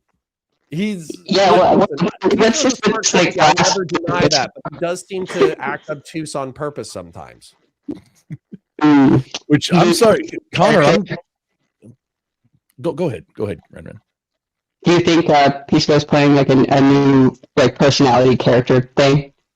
I know she doesn't do this. I've known him long enough to know that it's a part of his personality, but I do think that he is capable of not being obtuse, and he chooses not to in the debate space because it's advantageous for him to be pedantic and aggressive and not charitable to his rhetorical opponents. Have you ever debated Queenan? Yeah, I unfortunately. God, I hate that man so much. No. I think Queeman. You don't sleep on the queef, okay? You don't sleep on Queeman. Yeah, you just watch like 2 hour streams of him just shit talking his little British accent. Right. So with Queeman, my history with Queeman is interesting. So I started. I'm still a fan of Chud Logic. I still watch Chud Logic. I watch Chud Logic, Nicholas DiOrio, and Queeman on a rotation. Where if one of them's covering a drama, I go through all three of them if I'm interested. In the drama. But with Queeman, I kind of knew him as like a Chud Logic orbiter who was like really aggressive, and he doesn't have friends. He doesn't have allies. He just likes ripping everybody to shreds that he can get his hands on. But since he doesn't have any allies or friends and he rips everybody to shreds, he doesn't, really play the clout game, right? So what was funny was he was criticizing Brianna Wu and I for something. I forget what it was. But I was like, hey, yeah, I'll talk to you, Queeman. And then Brianna Wu jumped in the replies, and then she was like, oh, yeah, I'll talk to you too. I'll talk to anybody. And then I don't know if you guys remember this, but you could probably go find it. Queeman basically, he came to the debate not to debate the topic that we were fighting about that week. He came to the debate to grill Brianna Wu on her entire internet history. And so I just had to like sit there and let them fight it out for like 2 hours. It was fucking that sounds like a Queeman. I don't mind DiOrio, but like Chud Logic and Queeman, I don't like either of them because they have no amount of integrity at all. They like don't fact check what they're saying, like literally at all. About somebody with an English accent talking I don't like that I love. Like a great example of it with Chud Logic in particular is like whenever he was covering the stuff with like Nux Taku, like literally I think he ended up retracting like everything he fucking said because it was all proven false because he was just parroting fucking bullshit drama frog propaganda. Yeah, because we Reddit posts and like Kiwi Farms posts and stuff. Well, I thought Nux had a pretty rough reputation because wasn't he running effectively like a YouTube show where he was like showing people like awkward like hentai pornography to make them like embarrassed and like goof and shit, but like some of it was lolicon. Like what wasn't that the Nux reputation? So that was part of the allegations that Chud covered, but like none of that part of that is true. But the part of it that is not true is the fact that some of it was lolicon. Wait, Grumple, have you not heard about this? Wait, your star is or whatever that is. You're gained up again, so I can't hear it. What is it? She asked if I had heard about who I know Chud is. Yeah, like Connor, Vigilante, me, Chud. We all started on Twitch like years ago. Actually, Connor, I'm not sure if I'm thinking back. I'm not sure if we've ever actually spoken before. If I think about it, I mean, you spoke We've been in the to me same with a level of circles. familiarity, and I encounter a lot of people on panels. So maybe we've been on a panel together at some yeah, point. I'm trying to remember. I'm not sure. Like I might have spoken out of turn there, but I mean, BattleTech is better than Warhammer, so fight about it, nerd. They just I'm sorry, but Red the Ren. thematics are like 20 years old, so I can't break them down that much. That's fine. I do have 2 last questions. I'll speed run them.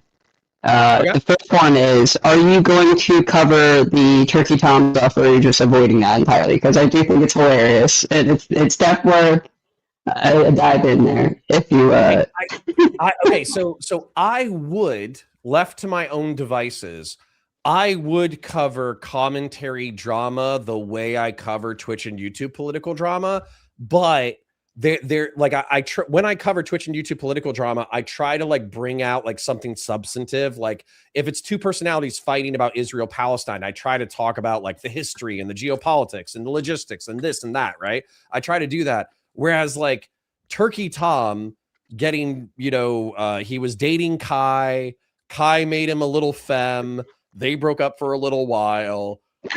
She cheated on him or didn't cheat on him with lyrics. Then they got back together. Then they broke up again. And then he dated a bunch of like psycho BPD e-girls who made him do a bunch of like really kinky shit. And they say that he's like a weird freak slut, but he has DMs that show that they were initiating the weird freak slut shit. I don't know how to cover that and bring something substantive out of it. Are you talking about Commissar Kai Senat or somebody else? Okay, so it's like some e-girl. He's not talking about a streamer there. I don't think maybe she was like a game streamer. I don't know, but basically, Turkey Tom, like he said, dated this Kai girl. They broke up, and he had a lot of emotional baggage afterwards, and he started dating all these crazy women and did some intense stuff with them, and then they tried to turn her around and were like, "Yo, you're a creep." And then he has all these. I'm sitting with my boyfriend while Turkey Tom's reading the DMs, and it just it's hard to like superimpose that onto like the Israel-Palestine conflict. You know what I'm saying? So it's a hard topic for me to cover. Last question was if. Hypothetically, I'm volunteering him up here. He never said anything about this. It's just an idea. If there was a Star Wars debate on May the 4th, would you show up? Star Wars debate where? On what? On the 4th.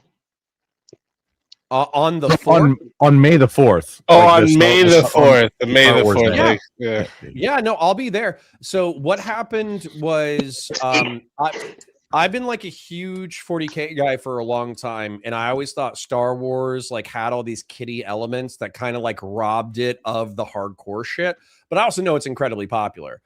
So I've started Counterpoint Sci-Fi and Counterpoint Star Wars in the past couple of months, where I started doing breakdowns on Star Wars and sci-fi the same way that I do for 40K.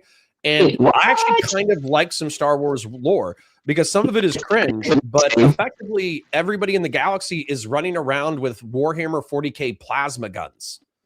like blasters are not lasers. No, they're not. They're actually kind of more overpowered than lightsabers in a lot of ways. Yes, and then there's like cool lore, like they have slug throwers, which are like, shotguns and traditional Mandalorians. Right. Yeah, they have, and Mandalorians are cool as hell. Mandalorians are fucking amazing. I think that Mando, I bet. I think his. I was going to ask you if you were going to come on May the 4th as well. Yeah. In general, if you have a bunch of Star Wars nerds who want to debate Star Wars for several hours on May the 4th as a celebration, I send me an invite around that time and I'll be there. Grubpool, you're coming too, right? If we can make it racist. Yeah, man. I can definitely be racist. We're going to have a topic of racism, obviously. No. I know so much like random lore about like Togrutas and Sarians and Wookiees and all these different. I can definitely be racist about random Star Wars races, 100%. Matter of fact, dude, the banking clan, the moon banking clan. Oh, don't get started. No, it's racist. It's more racist than Harry Potter goblins, like the banking goblins. Dude, George Lucas got banking goblins. It's better. It's better racism. Dude, It's classier I racism. saw a Jewish stand-up comedian that kind of made a point that I thought was crazy. Do you guys remember the do you guys remember the scavenger who enslaved Anakin Skywalker? And basically he like a little fucking floating guy with the wings. The blue dude. Grotto or Watto, I think his name was. Blue. They're Blue little people. cherub, like Cupid looking. Dude, they're fly people. They're born as larvae. They use their noses to That's a proboscis, sir. Let's use correct terminology. Why are they Jewish coded? What was George Lucas trying to say? What the fuck? That's some I wild mean, shit. Who else are you going to get to portray a banker class, sir? At the end of the day, it's like, I do think the moon or the mun are like more Jewish than the Watto species, but Watto species being so Jewish coded is they're blue. We got to remember Coded. George was an old school leftist. so he's got the closet racism. Sorry, I missed it. I heard old school leftist. That's the only thing I heard. George was an old school leftist. Jorge hell Lucas. Yeah, he was, and he's such a pussy about it too. Where he's like, "Oh yeah, the Soviet Union, they let you make whatever art you want as long as you don't criticize the state." Oh yeah, the Star Wars is an analogy for the Vietnam War. Holy shit, I fucking hate George Lucas so much. I like when he was drunk wearing like an Ewok costume in a golf cart. That was my favorite George Lucas. Hey, which I don't one? even care if it was real. Like, it might have been a parody. I think it was a parody of George Lucas wearing like an Ewok costume, like chilling on long necks in a golf cart, like just ramming into things. Dude, I think that was a parody, but it might not have been. You don't know. You don't know with him. It could have been real. It could have been an actual documentary. So one of the things that I'll definitely be talking about again on May the 4th. So this is just a preview for the May the 4th stream. The thing that I think could actually save Star Wars, obviously I loved Andor, obviously. Well, hold on, I should. No, He said obviously. Let's keep going. Oh no, clip it, love strip it. Rogue He said obviously he loves Andor. But I want to say the Dude watched Andor. Nerd. Right, I know. The a hardcore, like if you guys have ever seen Generation Kill. So Generation Kill is a HBO TV series about the invasion of the Iraq War following Marine Corps Special Forces. And it's all like the backdrop stuff. So it's them talking shit and doing logistics and setting up their guns and getting into gunfights and the banter between the people. If they did Generation Kill, but it was stormtroopers, that shit would be fucking fire. That'd be amazing. Like the best. What is your what's your opinion of Dave Filoni being the one to take over? I'm scared. And the reason why is because Dave Filoni, I think, is consistently praised for his like command of the lore and for directing like the classic Clone Wars or whatever, or the 3D Clone Wars. But for me, I like the 2D Clone Wars by Genndy Tartakovsky, the guy who did Primal and Samurai Jack. I thought that was the shit. And so everything else kind of pales in comparison compared to the 2D Clone Wars. Wait, who's the guy who played Darth, the voice actor that played Darth Maul that was like, hey, you can't do that because it like the timeline wouldn't have been right and like corrected the Clone Wars cartoon or show? Star Killer or whatever. Yes. He played Darth in the video game. I have faith, but he has a couple face scars. What's his name? Like he should be in charge of creative direction. Yes, 100% agreed with Grumple. Because he's corrected Dave Filoni multiple times. Because Dave Filoni forgot that Anakin had never met General Grievous, and then that dude was like, "Yo, this can't happen because they never met." Yeah, so he had to retcon a whole episode because he was wrong about the lore. So I don't know if he does a pushing of the lore as he says he is. I think he just knows his little cartoon, and then it's a bit more. The love of the universe needs to be like the backbone. Because when you start reading the lore, I feel like a lot of Star Wars lore is like post hoc and kind of like half-ass written like a fucking fanfic. But like writers that were on strike when they were hired, right? But what's that? Like writers that were on strike when they were hired, right? Yes. Instead of people that. But I do think that there is like a love that you could bring to it. So, for instance, like the evolution of the Delta 7 Ether Sprite, which was the fighter that Obi-Wan Kenobi had in the first movie, versus like the Ecta 2 or the Eta 2 Actus Jedi Starfighter in the Clone Wars. If you read the Wikipedias on these like fighters or whatever, they have like lore about their weapons and development and why they were developed and who piloted them and who customized them and all this kind of shit. And some of it is actually like really good and really deep. Well, have you ever opened up those fucking massive like picture encyclopedias that they make? But I'm sure I would have a good time. But the autism would be like I only have so much. I'm staring at my bookshelf right now, and I own every Star Wars novel, and all I do is read books and like Star Wars books specifically. I love Star Wars. That's why I have seen the worst of the books. So that's why when Disney started pulling its shit, I was like, dude, this is nothing compared to when they killed Chewbacca and the Crystal Star. But like, I don't know. It's just so much random. Yeah, one of my favorite factoids is Jar Jar Binks' dad trying to kill himself and fucking it up. Jar Jar was a sad character. His head in Andor was a good touch. That was his, right? It's like you see Jar Jar's skull or some shit in one of the museums. I mean, I don't know, but that'd be fucking metal as shit. I'd love that. I thought that was a thing in Andor, but I could be wrong. Anyways, that was all I had to say to you, Counter. I'm staying. I'm gonna be quieter. All right, cool. Well, I am kind of tired, so although the Star Wars did get me motivated, so Grump or Vigilante or Tarapak or Rowdy, y'all got anything for me before I dip out? Yeah, if Trump was to do the same thing to Ayatollah Khomeini in Iran right now, would it be justified? Oh, I would. I can only get so erect. That would be fucking amazing.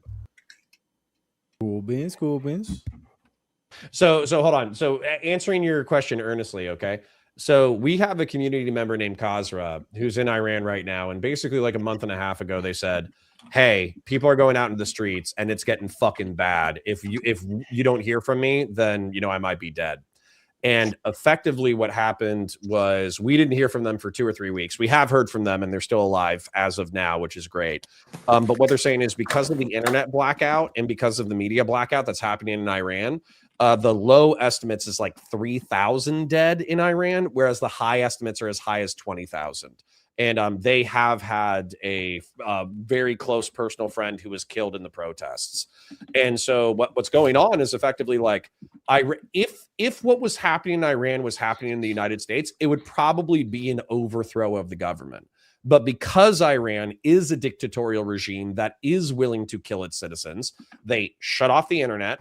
They authorized their cops and military to use machine guns to kill protesters. And then they massacred protesters and got everybody to disperse by killing them. And so that's where, for me, like, if we kidnapped Ayatollah Khomeini and effectively like did a decapitation strike on Iran, and then Iran actually did have a revolution that ushered in like a new, I don't want to say secular. I don't think they're ever going to be fully secular, but they ushered in like a democratic Islamic republic that was like sane and humanitarian and not trying to go to war with its neighbors all the fucking time. I think that would be super fucking based. Nah, fuck Islam. Islam has to go. Okay, well, one step at a time, King. True that. Anybody else? Fuck Islam. Islam has to go. Rowdy, I'm surprised you stayed muted. I thought you would have had something. You had all the questions in the chat. Or maybe you forgot. Do you know you're muted, right, Rowdy? On the StreamYard? All right, fellas. I'm a dip, but speak easy. DM me whenever. Yes, sir. I'll try not to flake. I'll try to be a good panelist and debate partner. Vigilante and it happens. It was great hanging out with y'all. And if you ever have any debates or collab stuff that you want to talk about, let's do it. And then, tell everyone where to find you too. Yeah. So actually, hold on. Taze just did a super chat, and he wants me to read something that's racist as fuck, but Star Wars related. Okay. Tay says, I'm spiritually Israeli, which is why I enjoy blood chokes and pushing the limits of... I don't know what the end of that sentence is. All right. Anyways, Tay, I read your anti-Semitic statement. So, love you, buddy. Wait, before you go, Cameron. What? Finish what you're saying, but I have one last thing to ask you. Sure. Oh, should I go first? No, I should go first. But I'll stick around for a second. So if you enjoyed what I said, you had a good time, all that kind of stuff. I'm live 9:30 a.m. to 2:30 p.m. Monday through Friday. On most days, I'm live on Valor Media Network, VALOR Media Common Spelling Network, Common Spelling. Type that into your search bar, hit enter, subscribe to that channel. Counterpoints Politics, type that into your search bar as well. Subscribe to that channel. That's where I post the VODs. I'm also live on there on Tuesdays. I do go live randomly in the evenings, but it's haphazard. And then finally, if you do like Star Wars, sci-fi, or Warhammer 40K, type in Counterpoints 40K, Counterpoint Sci-Fi, or Counterpoint Star Wars. You'll find my other breakdown channels. And what I do there is I watch the content, I cut out half of it, I interrupt the action scenes with lore. And if you want an easy way to learn the lore of each one of these settings, I try to make it easy for people to get into these different settings. And it's awesome. So check me out there. All right. Everyone go sub up to all of them. All right. To all of them. Watch all your Star Wars tonight. Cool. And then Ren, what was your question before I dip out? So I grew up watching Star Wars with my dad.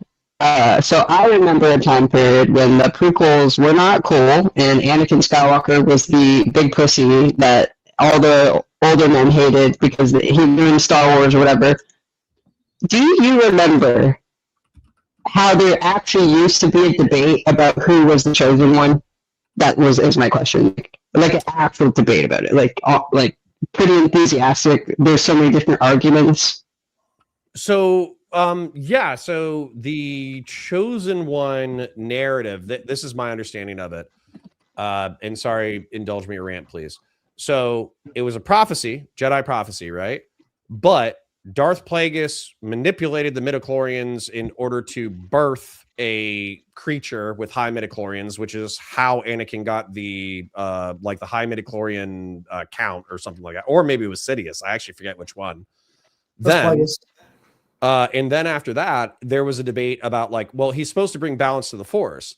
Well, the Jedi think that that's going to usher in victory for the Jedi, but that's actually not balance because the dark and the light have to be balanced. So then Anakin fucking up the Jedi was actually part of the prophecy, I suppose. But then there's an argument about the kids, obviously Luke and Leia, being the ultimate fulfillment of the prophecy because they're the ones who ushered in the stabilization of the Force after the chaos of the rule of Darth Sidious. But even that's not true either because then you got the Yuuzhan Vong who come in. So, sorry, what's that? I think the strongest argument for that is that there is no Anakin again to kill the Emperor if there is no Luke. He wasn't going to come back from the dark side without Luke existing, which for me moves it to Luke. But I obviously can't say that because George Lucas just straight up was like, no, it's Anakin. Yeah, but I think you're right. But then even then, so Sam Witwer, the guy we were talking about, who's the lore head, who is the voice actor for Darth Maul, but he also plays he's in the video games. Starkiller. Yeah, who's way too OP, but I also like his lore a lot as well. So Starkiller said that the narrative is like the Jungian meta narrative. So whoever wins is going to predict whoever's going to win next. So if you have a total Jedi victory, then you're going to have a Sith or dark side victory soon thereafter. And that's kind of the cycle. And so the whole point of that is, the Jedi, weirdly enough, in the lore, the Jedi are actually a misunderstanding of the Force. The original Jedi Order incorporated both light and dark side powers into their shit. But then a civil war amongst the Jedi split dark side and light side factions, which has started a civil war that's lasted 40,000 years of galactic history, something like that. So yeah, so I'm with you that I think Luke actually fulfills the prophecy. But then once again, once you get into the extended universe, you have shit like the Yuzon Vong, and then you also have like what is it? You also have the Emperor was militarizing partially to prepare for the Yuzon Vong. So then he's not as big of a bad guy as he used to be because he was preparing for an invasion by non-force sensitive. Yeah, the books are something special. That's the only reason why I don't like Disney, FYI, is it did too much removing and not enough like synthesizing with the old stuff. Yeah, I agree. I mean, there's a couple things that Disney did that I like, but I mean, on the Starkiller note, Starkiller is not as OP as everybody thinks he is, because like if you actually understand how the midichlorians work, his midichlorian count is like between Yoda and Palpatine's, so like his power level is like right where it should be. His rarest ability that he has is Force Repulse, which like everything else that he has is like standard for like somebody who would but didn't he drag down like a fucking Star Destroyer or some shit? Yeah, but there's been and then you saw Vader struggling to do that in the Obi-Wan show, so it kind of really reinforced how fucking strong Starkiller was. Hold on, is that canon now? Vader wasn't, but Vader it's not canon now. It's is not that canon now? But they might be making it pseudo canon, like bringing it in with the new Ahsoka show. They're like dropping hints for it, so I guess we'll see. From the theory that I've heard is they're gonna basically make Ezra Starkiller. Really, that would be insane. Well, if they do it well, I will be. That is a theory that is the theory that I've heard. But I mean, like, there are some stuff in like the Star Wars, like this Disney Star Wars content that I think gets a little bit too much shit. Whenever it comes to like what it added to the lore, like so. And people are gonna hate me for saying this, but like the direction of Acolyte was really I love good. Acolyte. I hate it and I love it. I love the direction. Yeah, and, the like, bones were great. Like, well, I mean, V, hang on. Were you a communist when you saw it? Were you a communist at the time? Because the space lesbian communists, that would have been up your alley. Look, when you were still a communist, right? The reason the Acolyte adds to the lore is like one, it gives a place where Plagueis would have actually been able to find out that like making a being through the Force is possible. The big reason why I don't like Acolyte is the script writer. Yes, it's really bad. Like the lines that they say are just the lines are so bad, but the direction and like.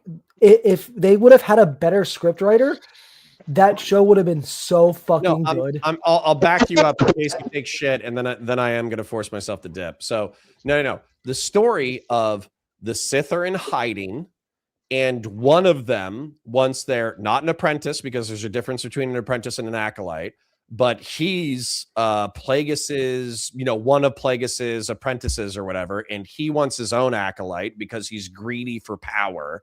And then he infiltrates, like the Jedi Order finds this like twin who's super powerful. She's all pissed off because the Jedi broke up her dark side witch coven family. And now she's on like a revenge plot to kill the Jedi.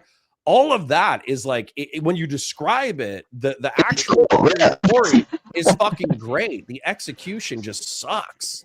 So not to mention the witch coven is literally established in that. At some, in some of the extra lore to that as being a precursor to the Night Sisters.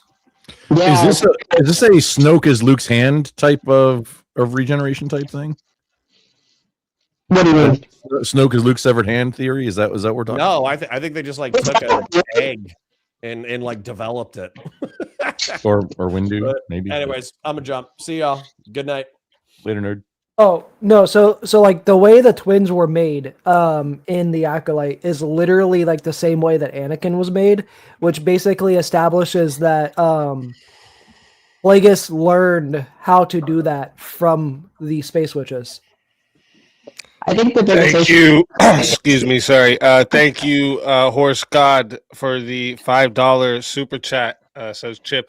Oh, I think Counterpoints is gonna need me to shut down his side for him. So everyone on the Counterpoint side, if you guys want to come over, we're gonna be going for a little bit more here on the open panel. So if you guys want to come on over, come on over. If not, thank you all for coming. Appreciate you all, and have a great night. We're over on. Just search up Speakeasy. It should be the first one that comes up. SPEAKEAZY. Yeah, spell it with the Z instead of the S on the end there. And a bear at the end. Yeah, there's a bear at the end. But I think if you just put the normal, just spell it how it's spelled there, you should find it easy. But anyways, thank you all for coming. Have a great night. But yeah, so where were we here? Did anyone have any more? Was there any questions specifically for Vigilante about the debate topic?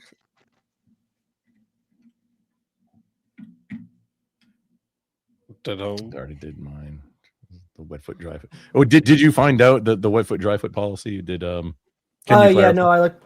No, I did look it up. You were right. It was ended by Obama. It was ended. The reason why I would have had that confusion thinking it wasn't is because it was ended in 2017. So it was like, I guess they like scheduled it to end, and it would have ended like right around the time Trump took office. Yeah, and it makes sense for you to think that it wouldn't. No, that couldn't possibly have been under. I mean, it makes sense for you to think that. That's why I wanted to just help clarify for just for you for going forward.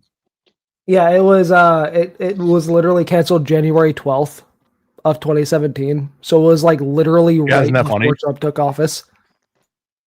It's like they set a time bomb like to go off, right? Something like that. Kind of crazy. Oh, who would do that politically? Who would do that? Super weird. I can't even imagine. Oh, that's wild. Yeah, they do it to each other. It's not like every time a Democrat takes office, it's like all fucking yeah. Oh no, don't get it twisted. No, both they're all demonic pedophiles. All of them. Almost. I mean, like the margin of error covers the ones that aren't.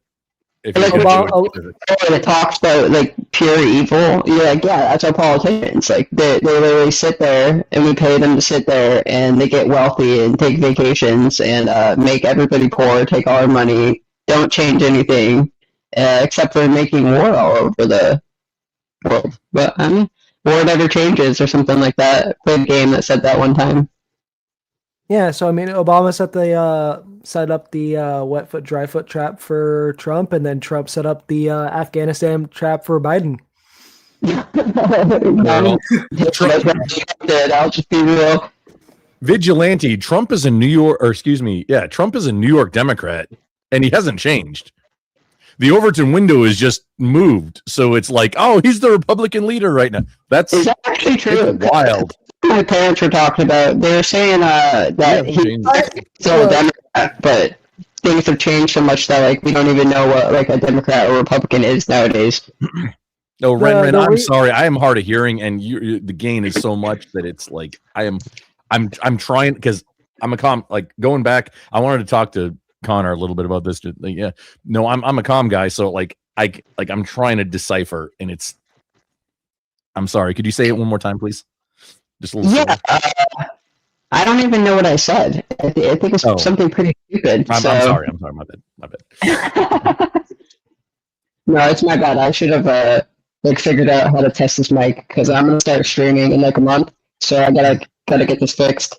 Oh, we gotta get your mic. Yeah, I've said it was a quote from Fallout. Yeah. I was being facetious when I said I thought everybody knew Fallout now because of the TV show. It's fucking excellent, by the way. You should definitely watch it if you haven't. Is the show actually good?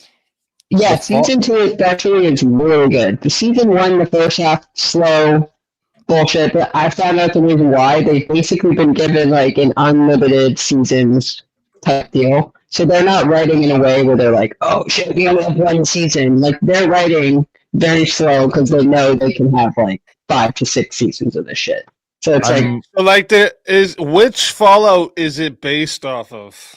none of them. It has little. It's like takes place in where Vegas takes place, I believe. And it has like references to all the games though. Like it references Max and from Fallout 4, I believe. Like, but then it also mentions like Fallout 4 is what like I liked. Like that was the game where I actually liked Fallout because like I played all of them, but like Fallout 4 is what made me like Fallout.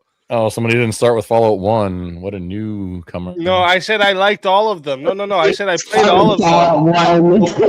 Fallout 4 is what made me like Fallout. The other ones, I just didn't like them as much. Dude, the aesthetic, it was like, okay, what in the 50s they imagined the future to be and then make it funny. That's what makes Fallout better than, okay, it was based on Wasteland, or Wastelanders, I think was the game that Fallout was based on originally. And then which there's Wasteland 3, like Wasteland 2 director's cut and the Wasteland 3, and get into those if you want to go like how the original games were, the 1 and 2. But they don't have the same. It's funny. It's the comedy is what makes Fallout. That's what makes it appealing. It's like the joke about what the 1950s thought about what the future would be. Everything's nuclear powered. The car, like everything is. It's amazing. That's why it's appealing. I'm not gonna lie. I'm not a big fan of Bethesda's RPGs. I just don't like the narrative style of it. You shut your whore mouth. Yeah, be honest. The narrative style of it. Elder Like you don't Scrolls? like the story. You're not a fan of Elder Scrolls? No, I'm not. I don't like the lack of direction. No, Fallout is a lot less like that. Wow. Y'all know the first Elder Scrolls game? You're talking about fucking Arena? Yes, Arena. It was on 7 floppy disks in the early mid 90s. Yes, and you had the copy protection it had was you started out in a dungeon. In order to get out of the dungeon, you had to have the book manual, and it said, "Hey, go to like page 97, and what's the 13th word on the page?" And then you would have to put that word in, and that's how you got out of the dungeon. And that was the copy protection. I only got to play it on a DOSBox. I didn't get to play it old school style, so. Oh no, I played it when it was like the current thing, and it was. I mean, I'm not trying to say I'm better or anything. Just I have a little bit of credit. At the time, though, it had a landmass the size, roughly, that was bigger than England, if I recall. It's like the first. A lot. I'm sorry. Could you say again, please? It's like here, let me clear my throat. It's it was like the first big ass map like that, right? In RPG game. Yes, the biggest thing previous to that was like the Doom and Wolfenstein. I think maybe Doom wasn't even a thing. No, Doom wasn't even that might have been around the same time as Doom became a thing. But yeah, Wolfenstein was the biggest first person thing before that, right before that. And then it was the Elder Scrolls, and it was like, whoa, this is amazing. And yeah, it ran on DOS. I like some of those old DOS games. You had to know where load like your VESA drivers and your mouse driver, which one's going to regular memory and which one's going to high mem, and have that on a floppy disk. Some of us remember turbo buttons. What's it called? That weird. It's like steampunk, but it's like fantasy game. What is it called? One sec. Steampunk. Yeah, it's like super old and it was on the DOS box. I tried playing it. It was just so.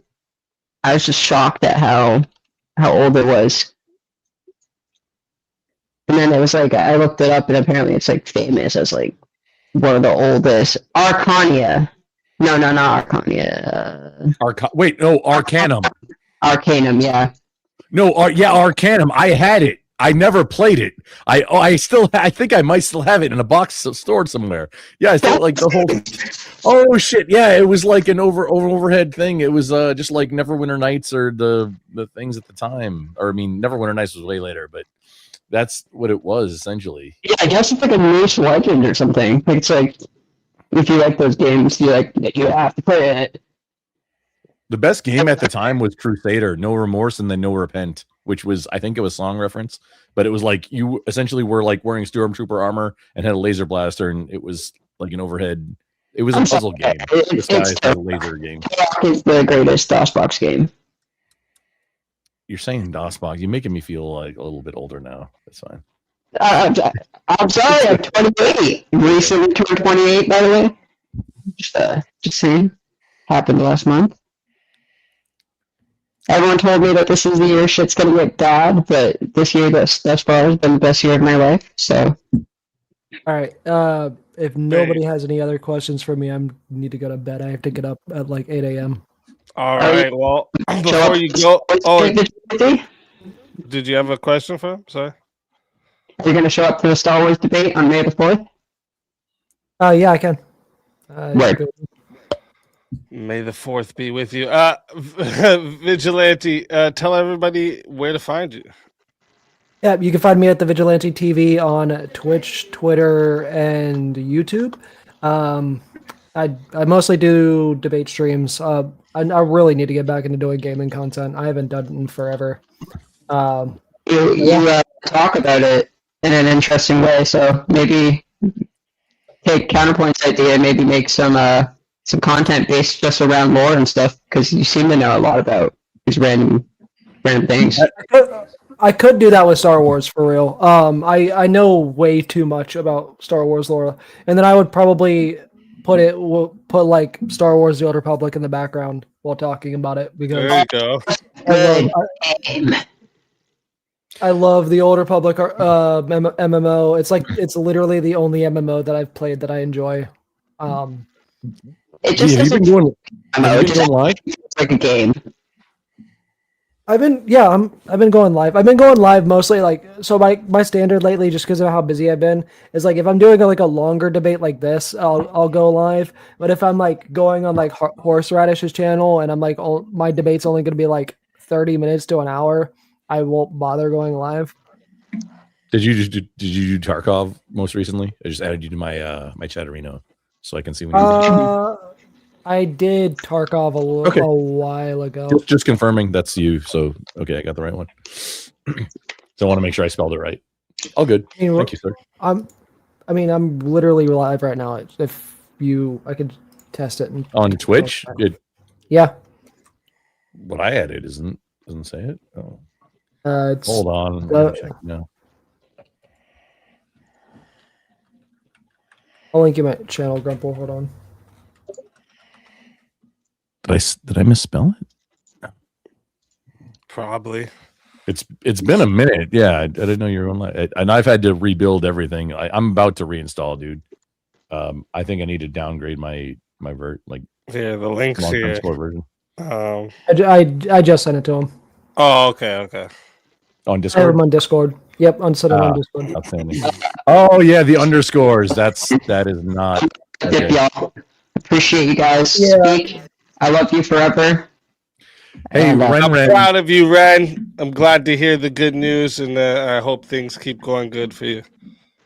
Ren, I put my Discord in the back chat. If you, I'm interested in whatever May 4th shenanigans you have. That's how you get a hold of me. Or if you're on Speaks, you can get me there. You don't have to join mine. If you're on Speaks Discord, you can get to me through there.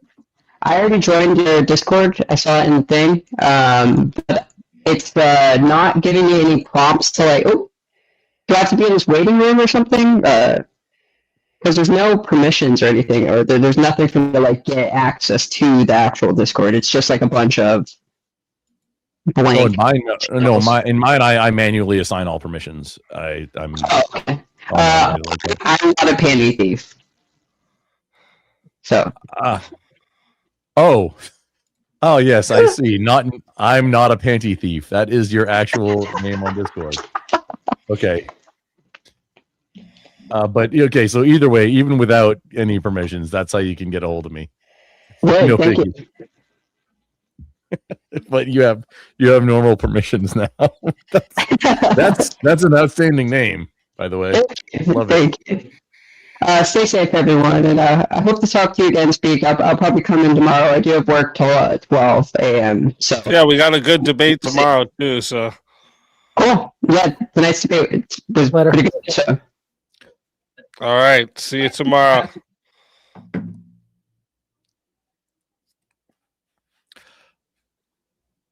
Rowdy came up and stayed muted the whole time. Did he fall asleep after he came up, or what? What happened here? Rowdy. Rowdy's busy mining the mountains of Mordor right now. If you leave your name and number, I'm sure somebody will get back to you. Mining the mountains of Mordor. Yeah, I used a little bit of alliteration. I was trying to make it more, but I failed. I'm not very good at things. I'm kind of retarded. Kind of regarded. So, Teriak, what's the plan for you tonight? Doing a bit of gaming and chill, just chilling with the chat, all that kind of shit. Okay. It's basically kind of like one of those weeks where it's like when it rains, it pours. So it's like all the stuff that I'm kind of planning has just been like not going as planned, kind of thing. You know what I mean? But Yeah, like I said, it happens. like, it happens. When life gives you lemons, you got to make lemonade, baby. That's right. No, you seize the means of production and make a new fruit, and then make No, when life gives you lemons, you throw them at people. That's actually the right answer. The funny thing, a recent meme that I heard was that, okay, so life didn't give us lemons. As humanity, a lemon is not apparently. I'm not sure if this is true. Somebody please fact check it and tell me if this is wrong. But it was a meme video that audio that I heard recently that a lemon is a hybrid of it's an orange and a bitter citron, and that's what created lemons. And I might have had the hybrid of the fruit parent fruits of it, but humanity, we didn't get lemons, we created lemons. That's right. Yeah, it's We also the whole idea is it's not a naturally occurring fruit. Life didn't give us lemons, we made them. Because, I mean, shit was on easy mode, right? Pardon my French. True. That is right.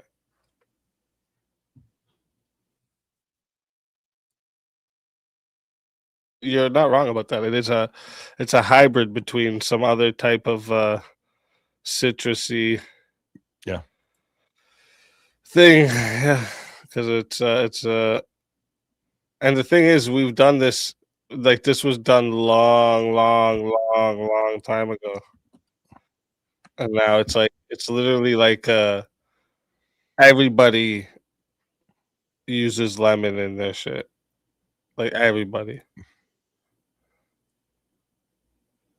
It's crazy how much people use lemon, and it started not as a thing that even was naturally made on its own. Seriously. You said it was a meme video, so you thought because it was a meme video, you didn't think. Yeah, I wasn't like I didn't research it, so that's why I preface what I said with, "Hey, this is from a meme video, so take it as it's worth." I'm not sure because I don't have time for that shit. That's fair. Yeah, it's like the the saying if life gives you lemon, make lemonade. Yeah, it was a direct counter to that. Yeah, it was well, no, I don't know if that's because there was different ways of saying it too. Like one of the ways was like if you were handed a lemon, make lemonade, and then there was like there's literally like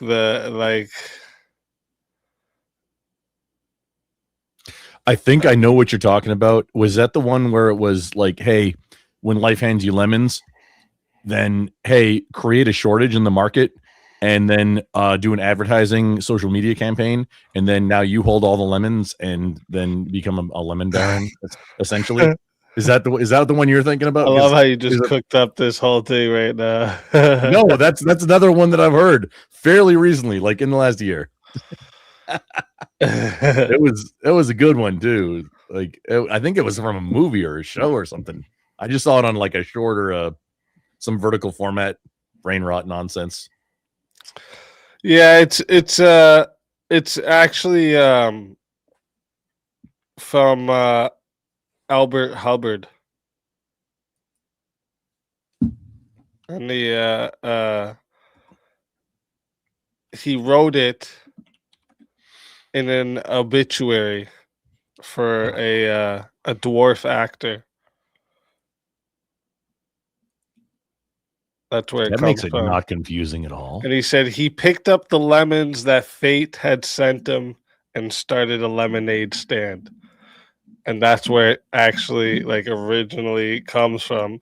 And it's because the reason is because like lemons are like sour.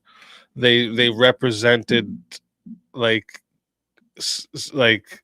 something bad or unlucky, right? You know, so like you getting a bad hand in cards was lemons, you know, like, oh, I got a lemon. You getting a shitty horse, I got a lemon, right? So death, right, was a lemon. He, but basically, he wrote it in his obituary because he was a dwarf, but he was also an actor. So this guy was handed a lemon in life, being a dwarf, but became a famous actor. And he said that he was handed a lemon that fate had sent him and started a lemonade stand. And then everyone this metaphor had picked up into the modern saying is when life gives you lemon, make lemonades. Oh, the origin of the saying. Oh, that's interesting too. Yeah. Yeah, it's crazy. Went from some dude's obituary to a worldwide saying that everybody's said for time now.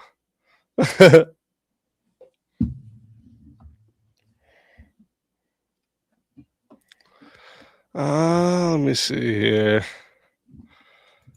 Make sure I didn't miss anything here in the super chats. Nope, didn't miss anything. But yeah, where were we here? So where did you guys what did you guys think of the debate? Who do you think was more convincing? I joined late. That's fair. I think Connor, but I think it's because of the bias where it's like, nah, like I genuinely think Trump is justified kind of thing. Okay. Okay. Rowdy, what do you think? Thank you for that.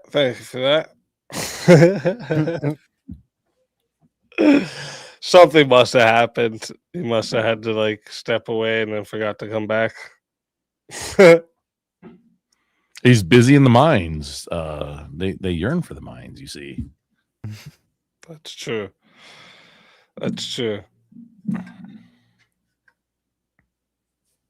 I liked the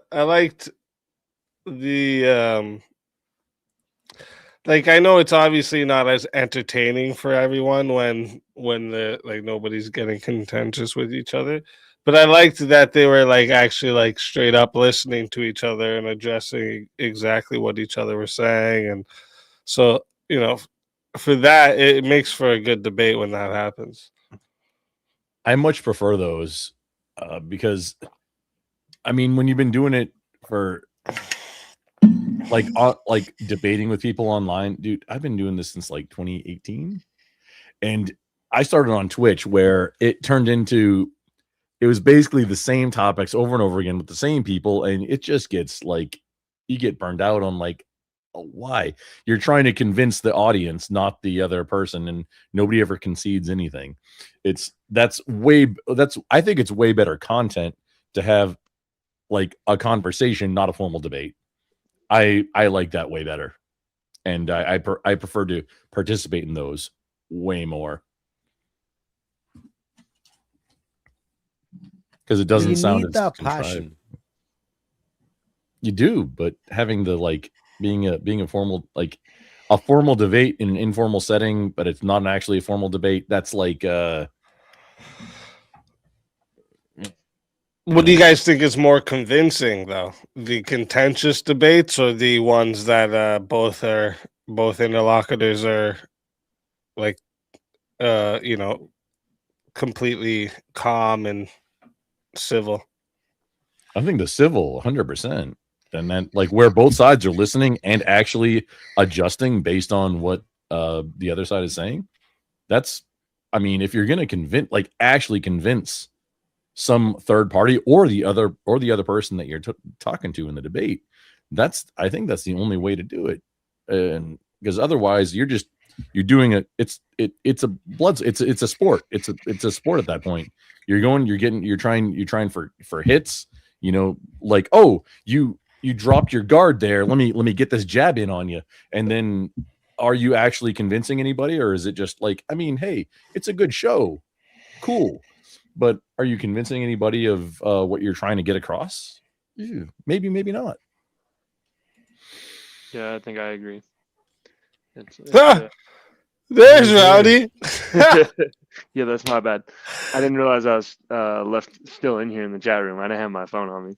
I said that. I said he probably went to go do something and forgot that he was in here. Literally. Yeah, that's my bad. Hilarious. But yeah, I think I agree. It's much easier. It's actually just as entertaining, I think, for me if I can understand what people are talking about. But like rhetoric and like optics is an important, like that's the reason why like the culture's like swung so far left. You know what I mean? It's because like this whole emotional pleas and all this kind of stuff, which fundamentally don't really amount to any logic because it's basically an emotional plea.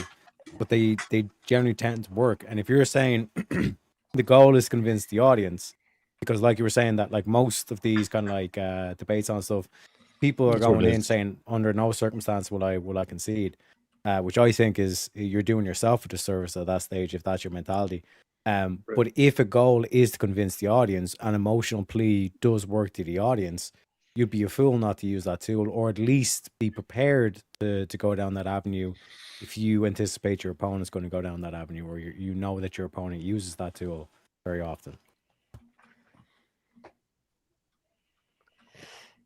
Yeah. Because I was watching a modern day debate, one where it's like the prompt was, "Is God real?" Right? Which is, yeah, it's been used a lot before and all stuff, but you genuinely get a good discussion out of that. You know what I mean? Because it's like, Well, it's true, yeah. when you're evoking God, when you're evoking the divine, you bring life itself. Discussion off that. Oh, discussion. I'm sorry. No, I'm half deaf, dude. I'm For sorry. European man, he needs subtitles, all this kind of shit. Okay. Yeah, I mean, it would try help. to It would help. enunciate better. Okay. But it was a I can speak 1v1. Leprechaun. It was a little. I get that. But it was a 1v1. But both people were very technical in terms of like they were coming at it from like a very kind of like scientific point of view, quoting studies, quoting philosophers. Like both of them clearly had in-depth knowledge, both in terminology, but then also in terms of the approach of the conversation, etc. But like everyone in the chat and like everyone in the audience and stuff was like, this is a shit debate because like barely anyone knows or understands the terminology that they're using and being able to link it down or simplify for the audience. And then like at the end of it, it's kind of like there's a disagreement, but you don't really know what the disagreement's about.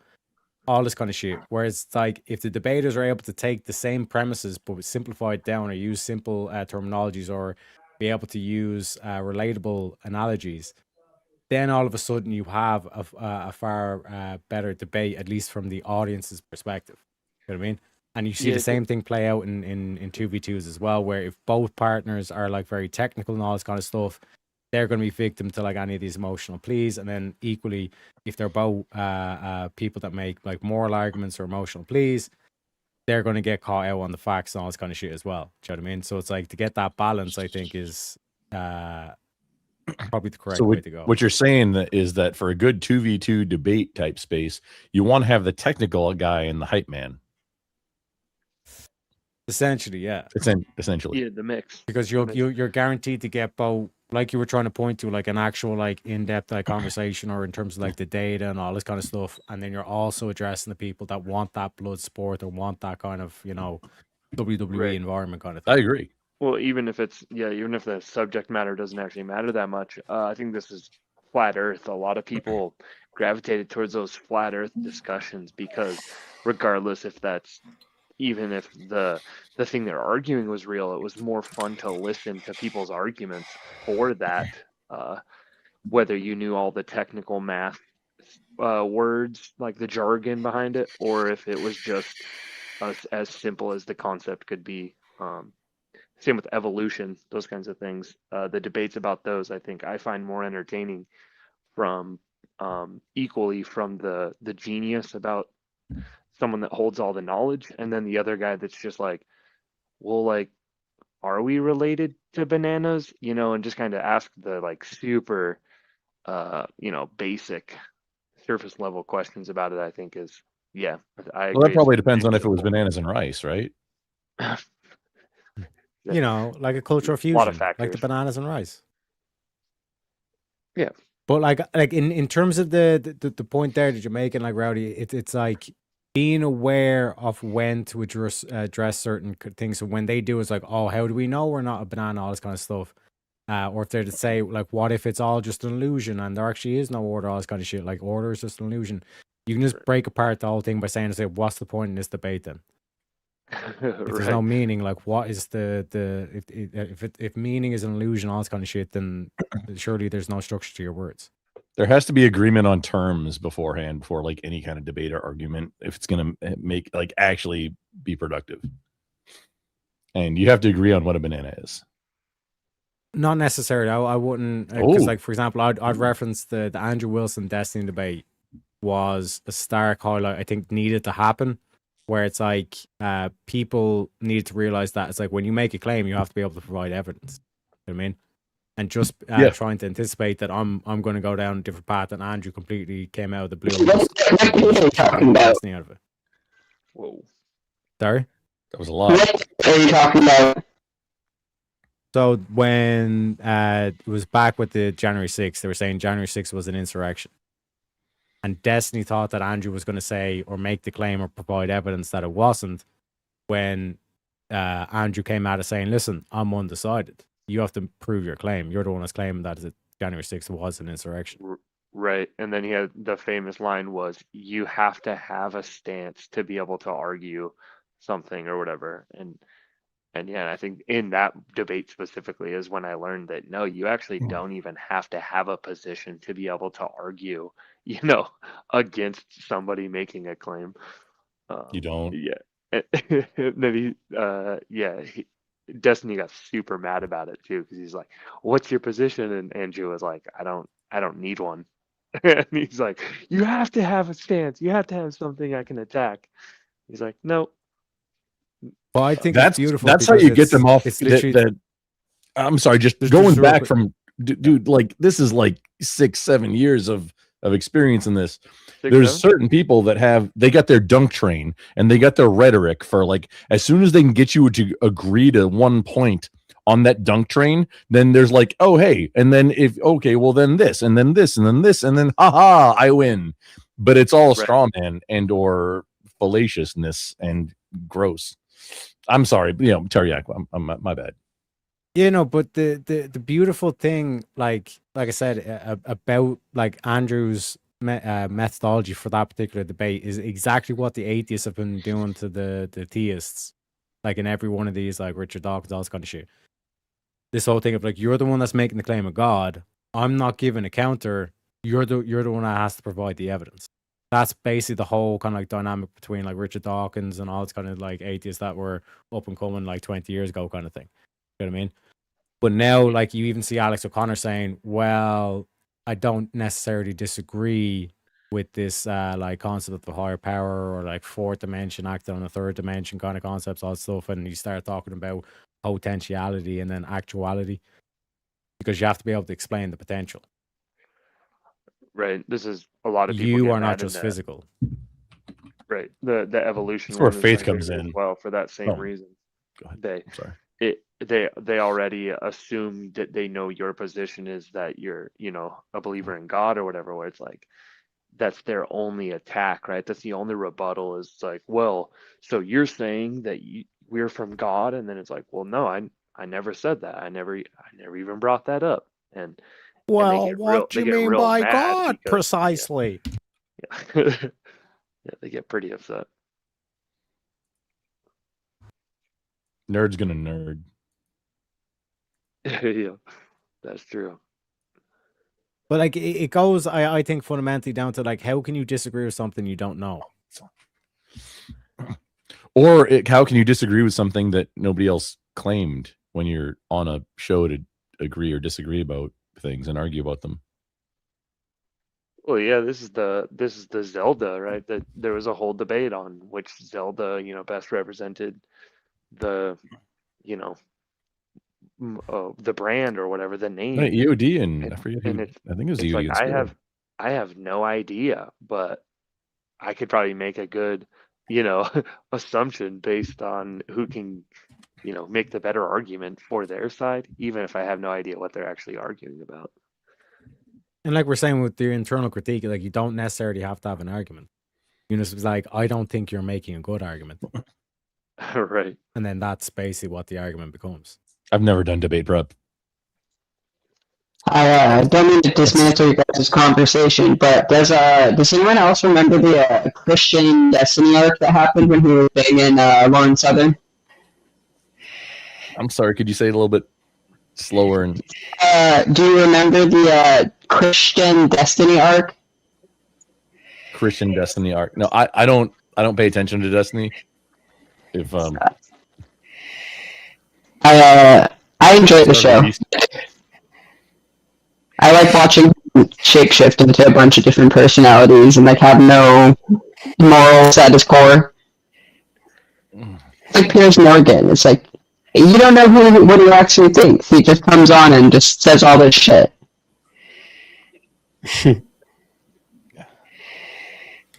Has a different opinion like every week about depending who he's talking to. But like,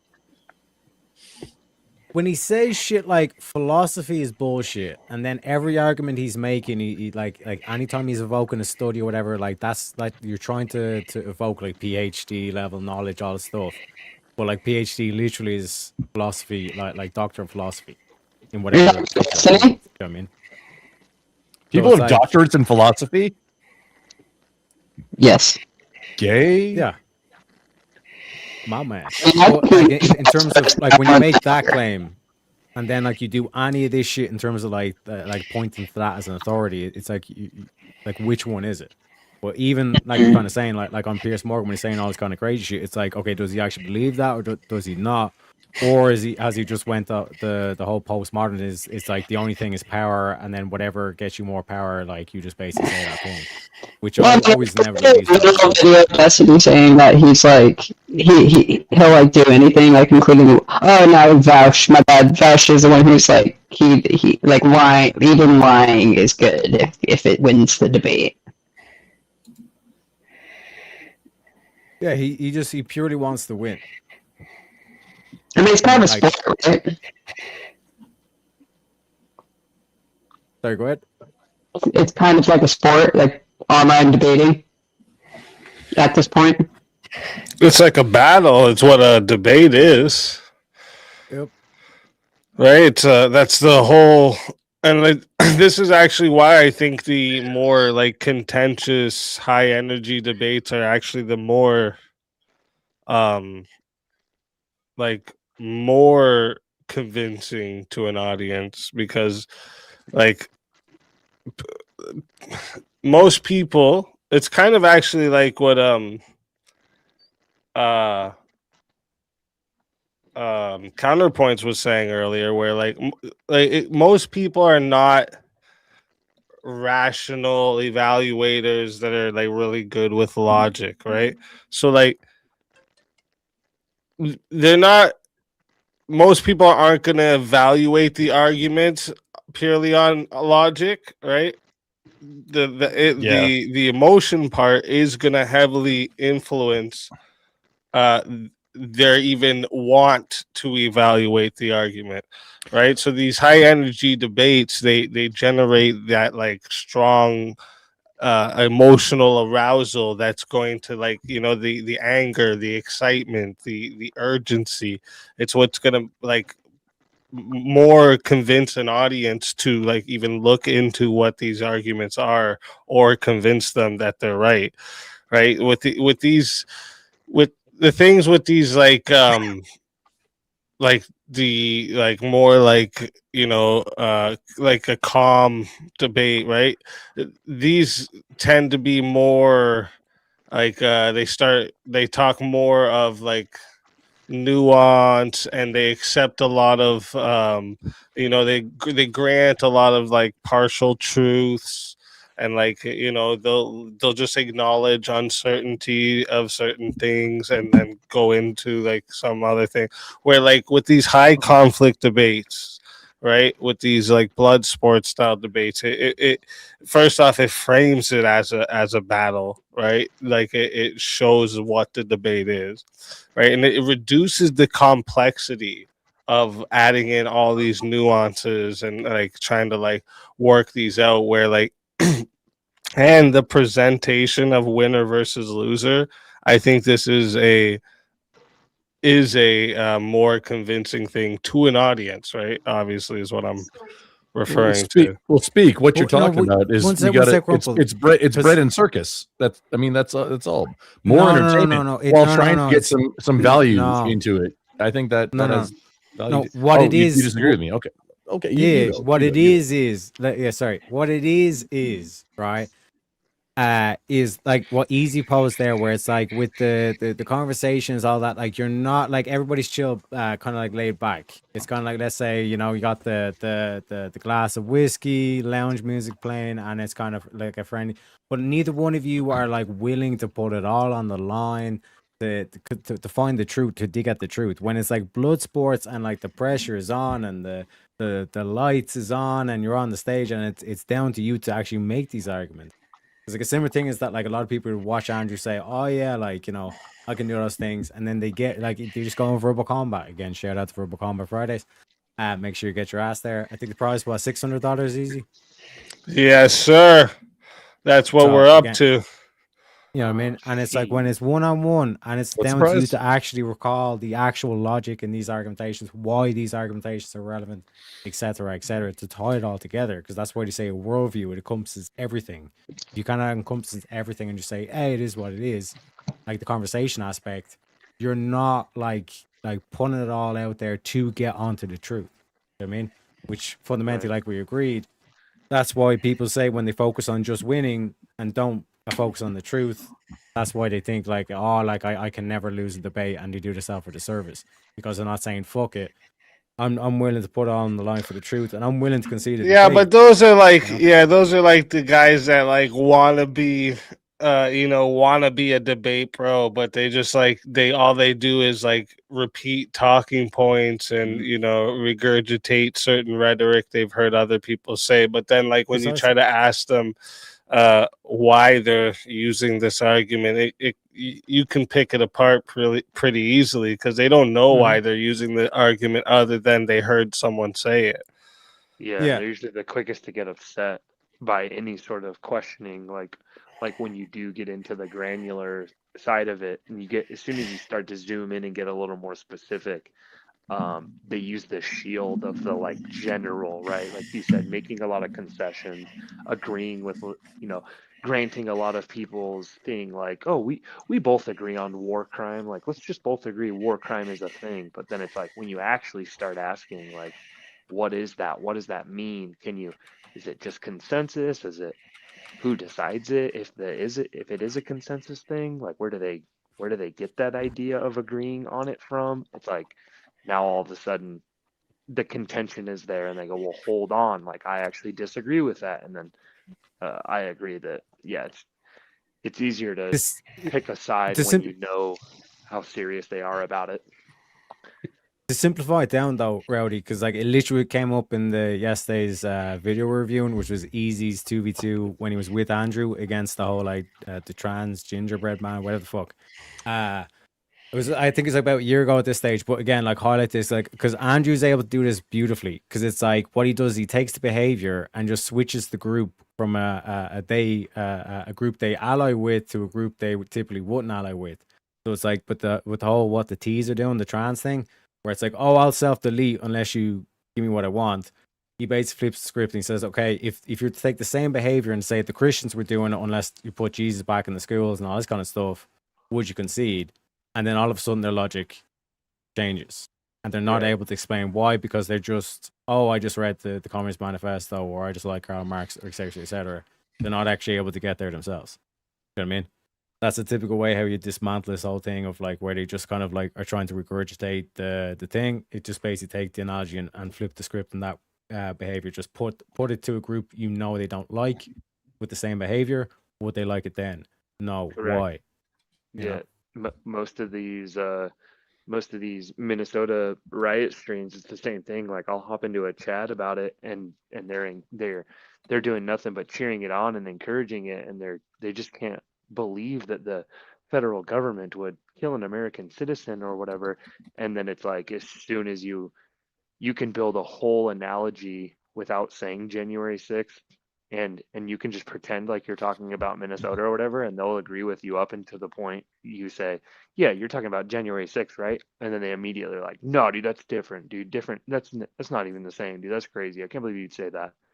It's like you just agreed with every aspect, every angle of the same event, same behavior, same mission, same message.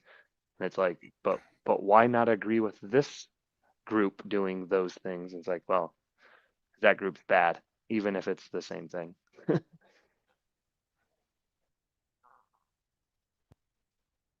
like that's why I keep like pointing to, it's like if you had an honest atheist, right? And it's like, oh no, like I want to do like the ancient Greek, all this kind of shit. You go, okay, yeah, what came after the Greeks? It's Christianity. And when you look at Christianity, a lot of the stuff is what like Plato talks about. I'm just saying, a lot of similarities. Like I said, they could have both been divinely inspired. I whatever way you want to phrase it, right? And then the way I view Christianity is Eastern Orthodox is Greece. The Catholics are the Romans. They're literally called Roman Catholics. And then the Protestants are the individualists, like the pagans, all this kind of shit. Do you know what I mean? Protestants So are not it's like- pagans. Maybe just repackage that. Yeah, like this is where we get down to like deep ontological questions, or deep definitional questions, where it's like, okay, like what precisely do we mean by certain words and stuff? Like that's basically in terms of like that the logical extension of it. You know what I mean? So like what I've noticed in society is a particular like anti-Christian movement or push or pressure, I guess it could be a word, where it's like to the point where they would even like blindly look in your face, like say, I'd rather Sharia law than Christians. It's like, bro, we have made a clear mistake in society, if that's the response. Yeah, I'm all ready for Crusades round 2. I mean, let's get her done. Nerds. It doesn't necessarily have to go that way. Like it I mean, doesn't necessarily have to. Yeah, go but that way. it doesn't not have to go that way. It could. I mean, why I know not? definitely is a put. Why not Crusades round 2?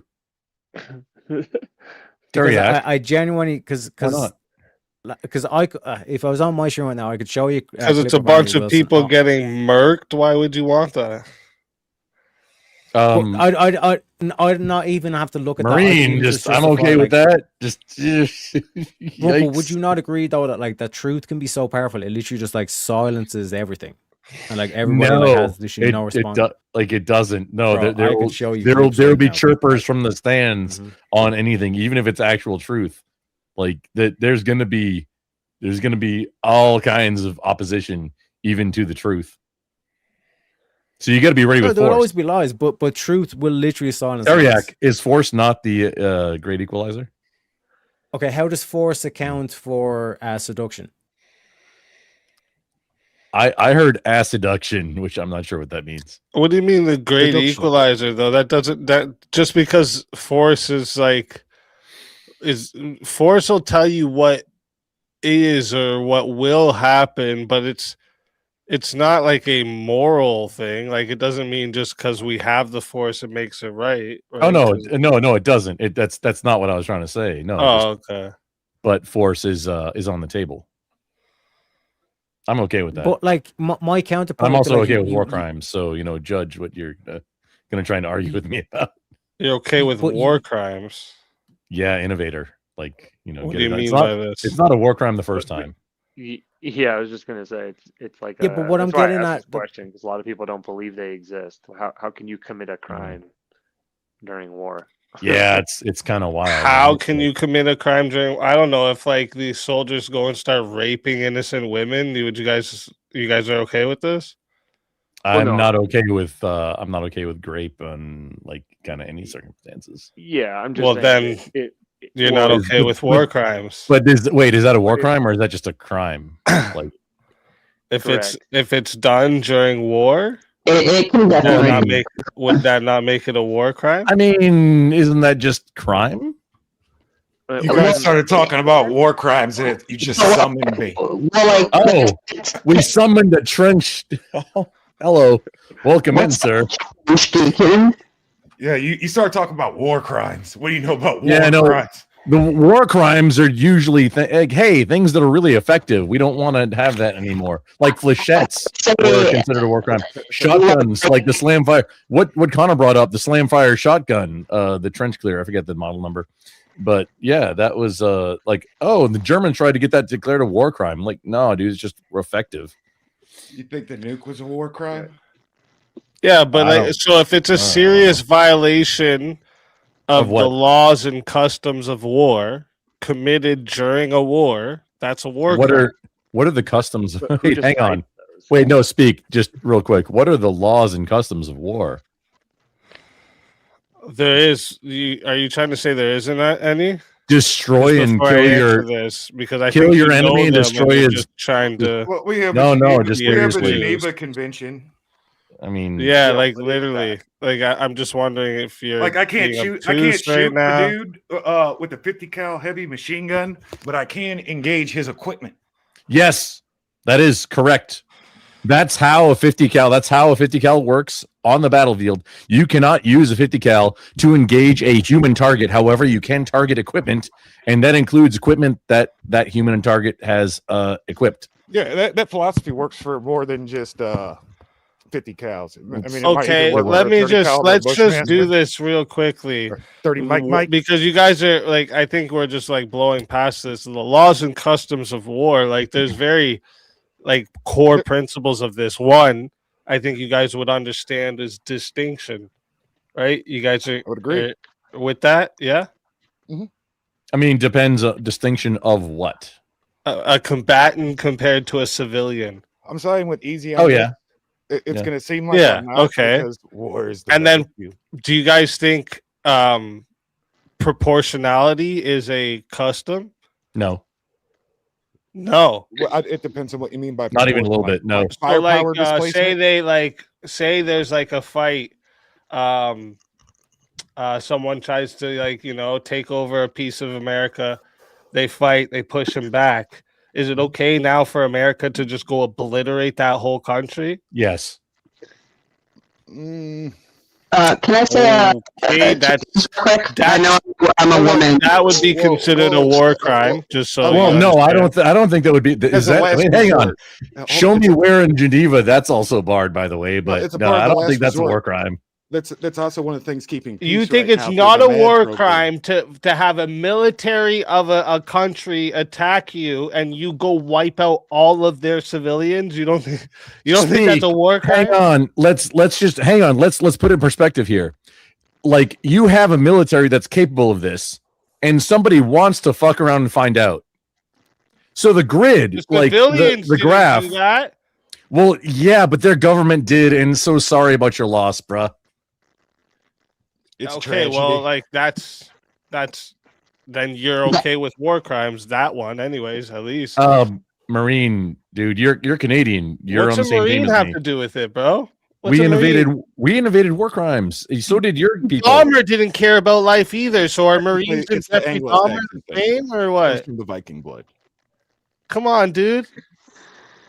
A The Marine first time, Chiriac covered I mean, something earlier. care about life. Usually, Marines care about civilian life. That's why they're a Marine.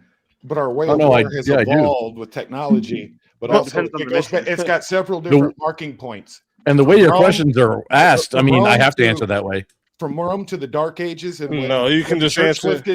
lifted the world out of the Dark Ages, it did it with the military code of chivalry. I just don't And even that military understand. Like, code of there's chivalry there's made it a against the principle law. of military necessity. Yeah, There's but- absolutely no reason if you were able to push back and defend your country against another military that you need to now go punish the civilians And by that's the- fucking That's the code of bombing them. chivalry. We're not going Were to. they not punishing our civilians by invading? They did, but in Islam, right? You can. So wait, you know, is it hold on, okay? hold on, let's hold on. let's Islam, scale you it can down take a little woman's- bit. Let's you can scale take it down a little woman as bit. slave. If some dude, if As a some slave and adult, marry her and if some rape adult her. punches my kid, Christianity, you can't do hold that. up, Trench, just 1 second. If some adult punches my kid, does it justify me to go now punch that adult's kid?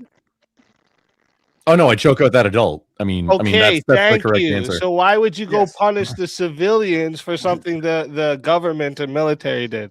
Because they know what we're capable of, and I mean, hey, If my you kid stepped died up, by an you enemy fucked around. Like combatant, it's seriously a fuck around, find out situation. Okay. Well, it's just like a seems like a consensus thing. Are we This is talking where I about? was Hold on. struggling with this. Where I'm does it trying come to. from? I'm trying to struggle. I'm struggling with the nature of the question because I can mark a specific point in American going back in history of Western warfare of the code of chivalry. We don't annihilate the population. We do shock and awe missions, and we win hearts and minds. I'm okay with all either or though. Like I'm okay with it. Earlier you were. Can you guys hear me, by the way, or is it? Your mic is super. Ren, duper you're- hot, Ren. It's kind of hard to understand what you're saying because the gain is so high. and Are you're- you allowed? with your Let me voice. ask you something. Are you allowed? Do you think in war you are allowed to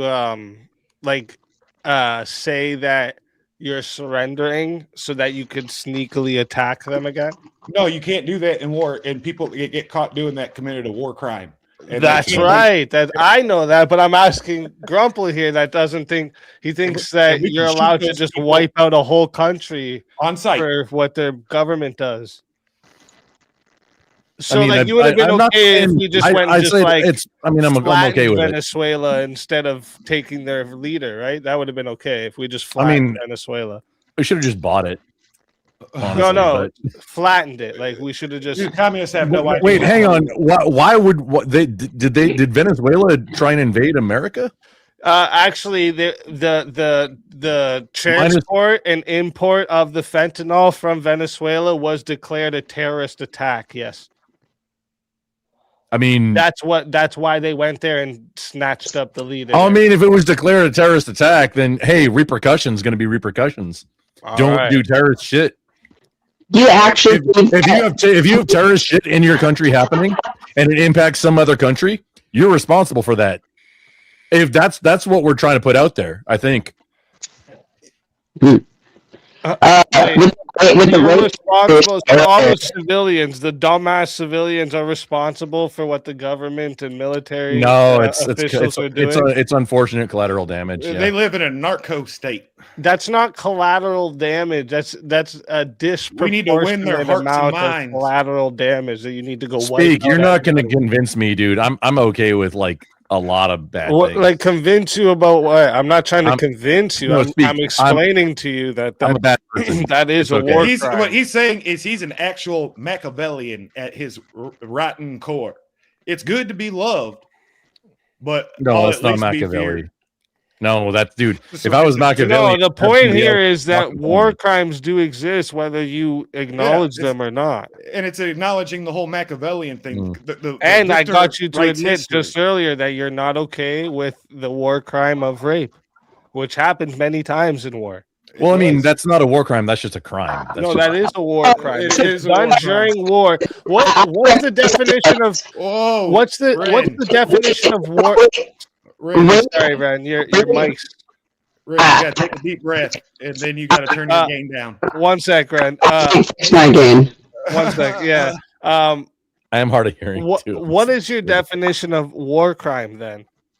See, I have a very I don't know. It's what is Geneva bitching about right now? That's the definition of war crimes.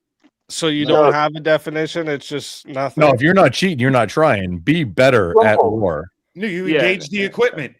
It's Mine not is that just hard to engage some consent. equipment. If you're not cheating, So you're not Gunkel- trying. Yeah, that's how actual war fighters work, dude. You know, the Japanese had already surrendered because the fire bombings had already been radically successful. If you're in a fair fight, we you're dropped 2 fucked. nukes to make a statement. So is If that you're a in a- war crime? If you're in a fair fight, you are fucked. Don't be in a fair fight. If you don't have an advantage, why are you even engaging? You have the opportunity So for you have loss for no your problem. side. And You if have you know no you're in a fight, problem with killing children because of the decisions of their hey, government. nobody. No, I would rather not kill any kids or women or civilians at all. No. I didn't ask whether you'd rather one or the Oh, other. you. I At what asked point you did you haven't- stop hitting your Trench, wife? hold up. Trench, hold up. I know, but that's I'm sorry, I asked Haku. directly, Haku, you're also your gain is really high. I'm sorry. Guys, you guys hard of keep hearing. talking while he's talking. Let If him talk. If you could if your gain is if you could turn your gain a little bit. I'm having a hard time hearing you. I'm sorry. I'm a little hard of hearing. Adjusting gain on a. Yeah. you'll have a hard time hearing anybody if you don't shut fuck up. I have no idea what you Pretty said. simple, isn't it? Yeah, It's weird how we're in other good people faith, can. bro. We're in good faith. Everybody's crunk. Good faith. Yeah, we're cool. Mhm. We're talking about war crimes, buddy. There's nothing more relaxing. Do you then believe that you have no issue with killing children over the decisions of their government? Yeah, sure. Why not? I don't know. Killing kids is pretty bad. When But you say it guys like just said you'd that. be okay with it. Oh, when you Well, say it what if like they're that. holding No, rocket I'm- launchers and pointing I mean, At if it's what point? collateral, At what that's point do you horrible. stop beating your wife? What else? Where's What the else real did you question entail out of going and killing it, wiping out a whole country? There's obviously children in countries. No, I'm saying you don't have to. You don't have to annihilate women and children to do war crimes. Wait a War minute. crimes are My the question gray originally area. was, Trench. My question originally was is if a country tries to take over a piece of America and we successfully push them back and make them retreat, is it okay for us now to go wipe out that whole country? And Grumple said yes, that would Wait, hang be a on. war After crime. the fact, hang on. No. I missed that part about after, like, hey, after it's done. During, yeah, I mean, just flatten, like, glass the whole country, and then nobody else is ever going to do it again, right? I mean, if it's necessary, that's the mutually assured destruction program. Nobody keeping else- the peace on the earth if- right now. if somebody Everybody's gonna step- glass everything. If somebody steps up and does a little bit of FAFO with the continental United States, and then that country just isn't a thing anymore, There's a nobody reason why else is ever going to do it superpowers again. Don't directly engage each other, and we engage in proxy warfares all over this Yeah, earth because this it's is mad. correct. Everybody turns to glass. Fuck Yeah, around and find out. if you engage directly with the United States, that's what's probably going to happen. By the way, Yeah, Just- that's or my whole thing China is, like, or why doesn't Russia the or anybody who's got Geneva- a well, sizable. not Yeah, Russia why so do- much. Geneva They have the Convention next makes largest going to nuke war. pile. They might Going even to have war more is than bad. us. Just to be clear, you'd all be okay with this. No, I I'm didn't- not I okay didn't with say it, but it's it is the way- great. It's the devil's planet. It is what it is. Everybody's got a nuke. I didn't say it's good. That's just what would happen. Yeah, it's Machiavelli. Yeah, and I'm just you got caught who, up on the who doesn't have a Okay, well, nuke that's no, doing you guys shit? can't just tell the future. So I'm asking you guys, would you guys be okay with that if that's what happened? If it deters all future fuck around and find out situations, There's I mean, no future. hey, There's no future. You can't tell the future, bro. We're human beings. then Sorry. you it's it's like, bad. you know, what's the Technically- advice everybody knows for like, when you go to prison, what's the advice everybody says? Go and punch the biggest guy, like just knock him out and like choke him out or end him the very first day, and then nobody messes with you anymore. That's the same thing. That's It's not, unfortunate. First My off, point that's is- not real. That's what you Since see man- in the No, no. movies, man Grumple. has Yeah, been no, not real. I said that from the beginning. I said that's what's from the Grumble. movies, Grumble. or that's don't what need- the advice is, that people like, oh, hey, what am I gonna do? Like, Grumble, but stop talking. that's how it, Grumple. like, Stop.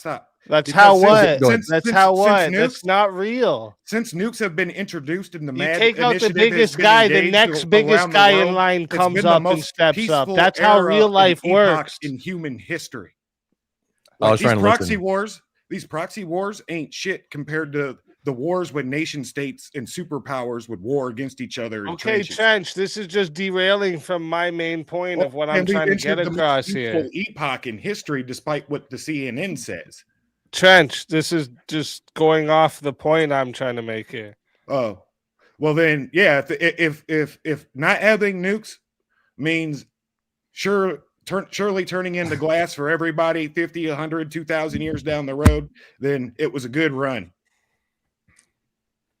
Because you're stupid if you don't have a nuke. Final answer. So, oh, India and Pakistan, by the way, what the fuck's going on? And it's there? like That's when gonna be the somebody next thing asked to me. pop It's off. like when somebody asked me, at what point do you remove the Second Amendment because all the kids are getting shot? How many kids need to be shot to get rid of the Second Amendment? And I It's a say non sequitur. I say each and every single one of them Yeah, all of them would be the out correct of my answer. cold dead hands. I mean, not even that. I just don't even know where you've just gone. Yeah, and that's why I asked the war crime one, because that's the one I'm No, stuck on as someone well. earlier, Geneva somebody did the Convention whole just decides pathos it. kid argument. You know, oh, think of the children. That's the pathos argument, and it works a lot. It's especially not in- think of the children. I'm asking you if you guys would be okay with It a wasn't whole you. country being obliterated because they attacked. You're okay with If with necessary, now yes. going and taking out the no. Stop adding in all these qualifiers. Yes. Then no, Yes then or no chivalry. to my question. No, why, no, why by you the guys law of chivalry. changing my question? Well, I'm conceding it to Speak. you easy. I'll No, speak no, if in it the saves name all of of my chivalry. kids for that country to get glass, so nobody else ever steps up. I mean, I'm okay with it. That's not how life works. Yeah, dude. but no, but in the name of chivalry, then no. In the If name it of protects chivalry, all of my we kids can't- from we my can't country. annihilate those people because they haven't been truly transgressed. Mm. That's against the not a greater body. guarantee. What if it doesn't? What if now, because you just decided to go obliterate a whole country, all the other countries are like, listen, this country's a problem. They're Well, willing that's to go when- obliterate whole countries of civilians. That's when Now force the whole comes into world play. turns against America, and now all the people in America get wiped out. That's No, what no, could be that's- the option too. So stop adding in Speak. these qualifiers. No, My speak. That's when question force is, comes into play. would it be a war crime if No. after we pushed back and had them surrender, we went and then obliterated their whole country? You didn't have that as part of the original, like Yes, after they I did. surrendered. Yes, I no. I mean, Hang Yes, on. I I did. don't remember that at Yes, all. I did. If they surrendered, then This is no. like the second or third time he's said that. If they surrendered, this is the first time I've heard the word surrender. Maybe hang on, I am hard of hearing. Maybe it's the first time, but no, if they surrendered, then How I many mean, IEDs did you hit? I had a lot of noise damage and been hit in the head a few times. It's fine. Yeah, same. That's the first time I'm hearing. So it would be surrender. a war crime. After after the think conflict so. is over, then yeah, probably. Unless nobody's done it before, then it's not a war crime. So then war crimes first do time. exist. It's not a war crime the first time though. Yeah, it's just okay. War crimes exist. It's not a They're war real, crime the first and there are time. some that are Yeah. forgiven and some that are unforgivable. It's just And there's some that doesn't people make sense. completely ignore. and don't care If about. there's And there's a others that strike to the core of all of us, like grape. The war crime of grape is an atrocity, an abomination. Yeah, on that. Can you hear me better or no? Is it the Yeah, that's a same? little bit better, actually. yeah, that is a little better. Yeah. Wait, is that Ren? No, that's incredibly better. Oh, cool. I had to go. I had to like sign up, and then it allows you to like change like premium settings or whatever. It still sounds like you're using the wrong audio device, but it's like you're not causing distress right now. Yeah, you're not hitting that I'm high thinking a new frequency. mic for when I started streaming. That's not. This one was pretty expensive, but whatever. For rape specifically, I'm not going to talk about anything else because I'm kind of like that old lady from earlier, where I'm like, I just don't think it's my place because I'm never going to be in a war. I'm never going to get conscripted. It doesn't affect me. The only aspect That's because of does chivalry, affect too. By the way, people. me- Anyways, the only thing that does affect me is like potentially is like rape, right? It's like as a civilian woman, like that hypothetically, that's the one thing that could affect me. As far as I know, and like I've read a lot of like old rats and like writing on rape and war and stuff like that. It's like only a war crime, right? When it's done specifically as like for example, like the rape of Nanking, where they're like killing people and raping them in mass, like out of anger and hatred. Like I don't think like a random individual raping someone is a war crime. That's an individual act. But if it's like a group of soldiers gaming someone, okay, that's a war crime, right? Well, It's like, when the Red Army invaded Germany, the whole northeastern bloc, there was a sizable demographic of women that I know. self-deleted because the Red Army rolled through hard and angry about Stalingrad and all kinds of other things that happened to them. The hatred, the eye for an eye, the unchristendom of it all. Military is not controlled by the law of chivalry. To you, Grumpy, earlier saying like rape is like not always a war crime. I'm saying I agree with you about that. Like it's not always a war crime. Sometimes If it's done during war, it would be. Yeah. Well, it's literally the definition. Because it's like you're in jail. It's like somebody in jail. You're saying, but like, tell me a time. No. Are you allowed to rape the combatants if it's endorsed by the command? If you're Muslim, if it's endorsed by the command, if it's endorsed by the command, that's a war crime. If it's not, that's a dude doing a crime. No. You can individually be charged with the war crime. Yeah, but I mean, we're talking in like giant, like 50,000. I think we're talking 50,000 foot view right now. That's what like the whole courts martials process is for, to see if lawful orders were given and to see where the crime happened, because a crime implies a victim. So there's a causality of victimhood. So there's different scales of war crime. So there's like the commander level scale of war crime. I order you to kill everybody in this village. Versus a commander like, let's say, Albert Pike, the guy whose statue got torn down. He was a Confederate major or something like that lost control of Cherokee shock troopers, and they scalped every Union soldier on the battlefield. And Albert Pike ended up resigning in shame because he lost control. He took responsibility as a commander because the order was given, but the action wasn't executed. Grumpy, do you know anything about? Yes, ma'am. Obviously, I think you do. Vietnam. I mean, a little bit. I'm not a giant history buff. I know a little bit about some parts of history, about warfare and such.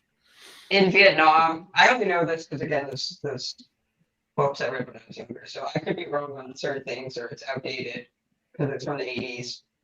But this chick had a lot of sources, so I don't, it's a book at the end of the day. We don't use them anymore for a reason. But in it, she talks about how during Vietnam specifically, the rape was a huge issue in these villages, like because there's so much, like there's a lot of war crimes going on both sides. Like the Vietnamese soldiers, because the way they fought, it was like they were like really debilitating Americans in fucked up ways. Essentially, it created this like animosity where and a lot of them didn't want to be there because there's a lot of conscripted people. Oh, it was a war that America wasn't, the average American infantryman wasn't designed to win. They trained to fight in the jungle, but they had trained to fight a standing government of controlled and commanded professional troops. That's what the army is really good at, destroying armies.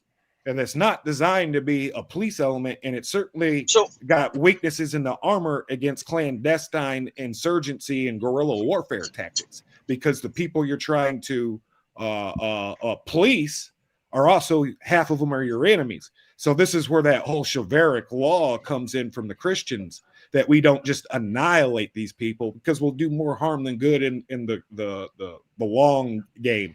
Now we're good friends with Vietnams, and we buy half their shit on Amazon. Why are we acting like this is new? This is not new, okay? Even like honor and shit and codes of war, this has been since the fucking Iron Age, okay? This is just like that's especially amongst like the elites. Like if people dropped their weapons, you were seen as dishonorable and a piece of shit if you killed those people now, right? You couldn't just murking civilians was never accepted. This wasn't an accepted thing in war. That's why even in Iron Age, killing nobles, some units don't take prisoners. Back in Iron Age was like a crazy thing to do.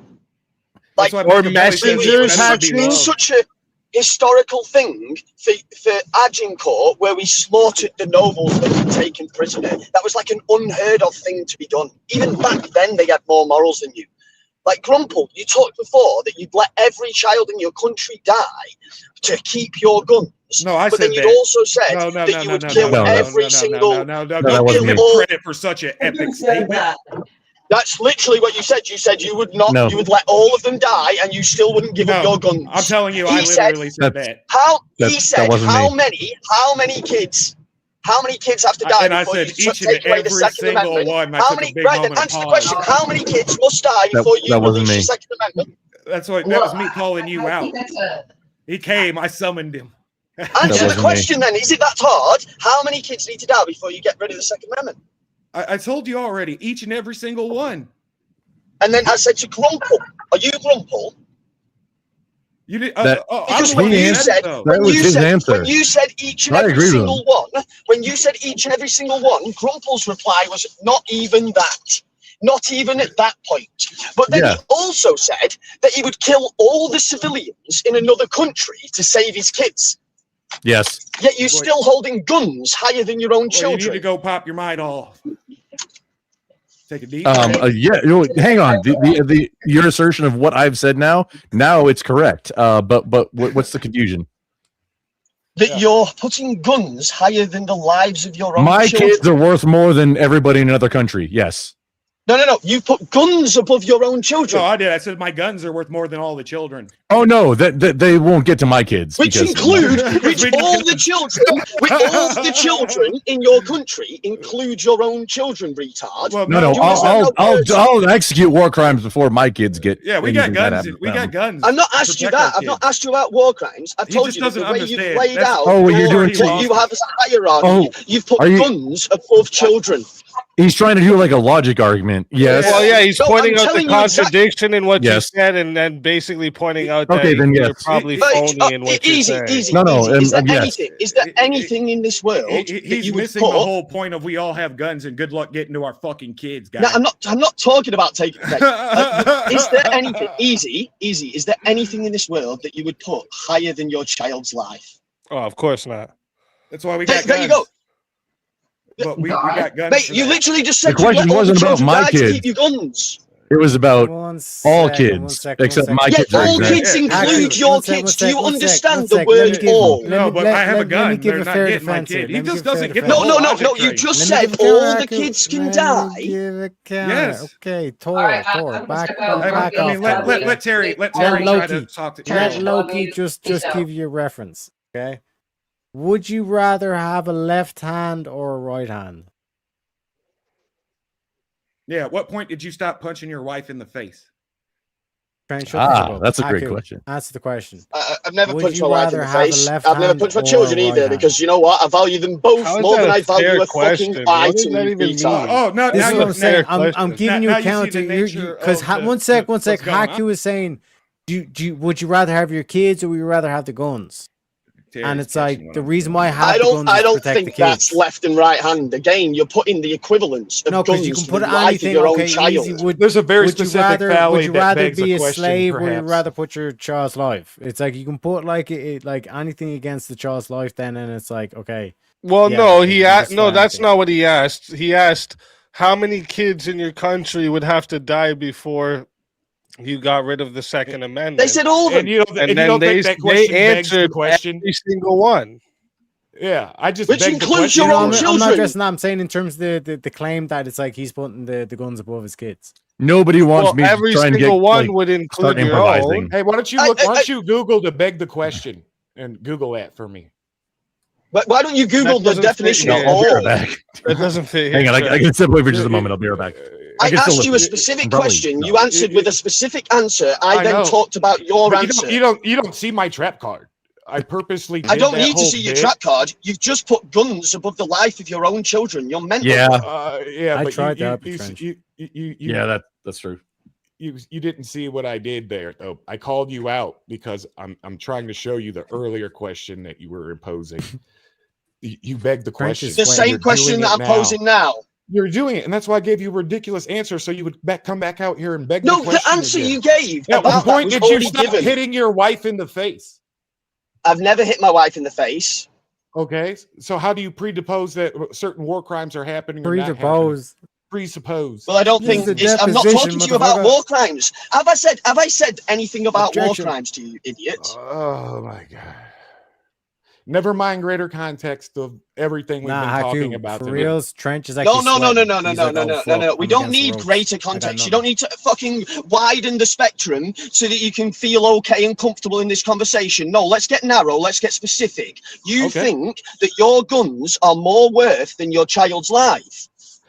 You still don't understand the fact that No, you don't I've understand the got fact guns. of all kids in How your is let's it get so more hard to includes say no? What's- This is what's the crazy to specific- me. it's- I know. that sounds I know. like At this point, I see Richard- Haku. Let me say something. I see Oh. Haku's frustration here, and I've had this same frustration because, like, there was a time. Okay, we had a buyback here in Canada for automatic weapons because they were not allowed, or big ARs.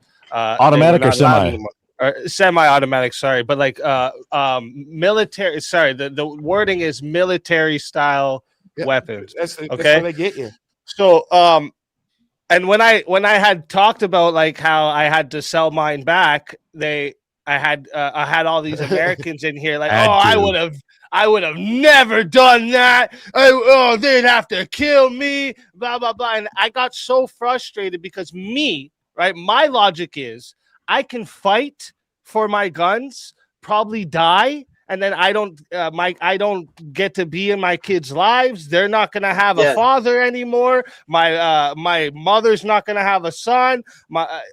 All of these things that are more worth the gun is the reason I said fuck it. This is what I gotta do. This is what I gotta do. Because I get it, but I'm also antisocial. I'm an antisocial combat frustrates veteran, me so I've got no problem that you would be willing with to all put that. your families or your lives on the line to hold a possession. But you got to understand, that's I'm a wild. veteran. Let me remind every one of you don't get to bring those into heaven with you, boys. I know, but I've already fought a war. I would fight another one if necessary. It doesn't matter. You assume where I'm going, sir. I didn't ask you if you'd fight a war for your guns, did I?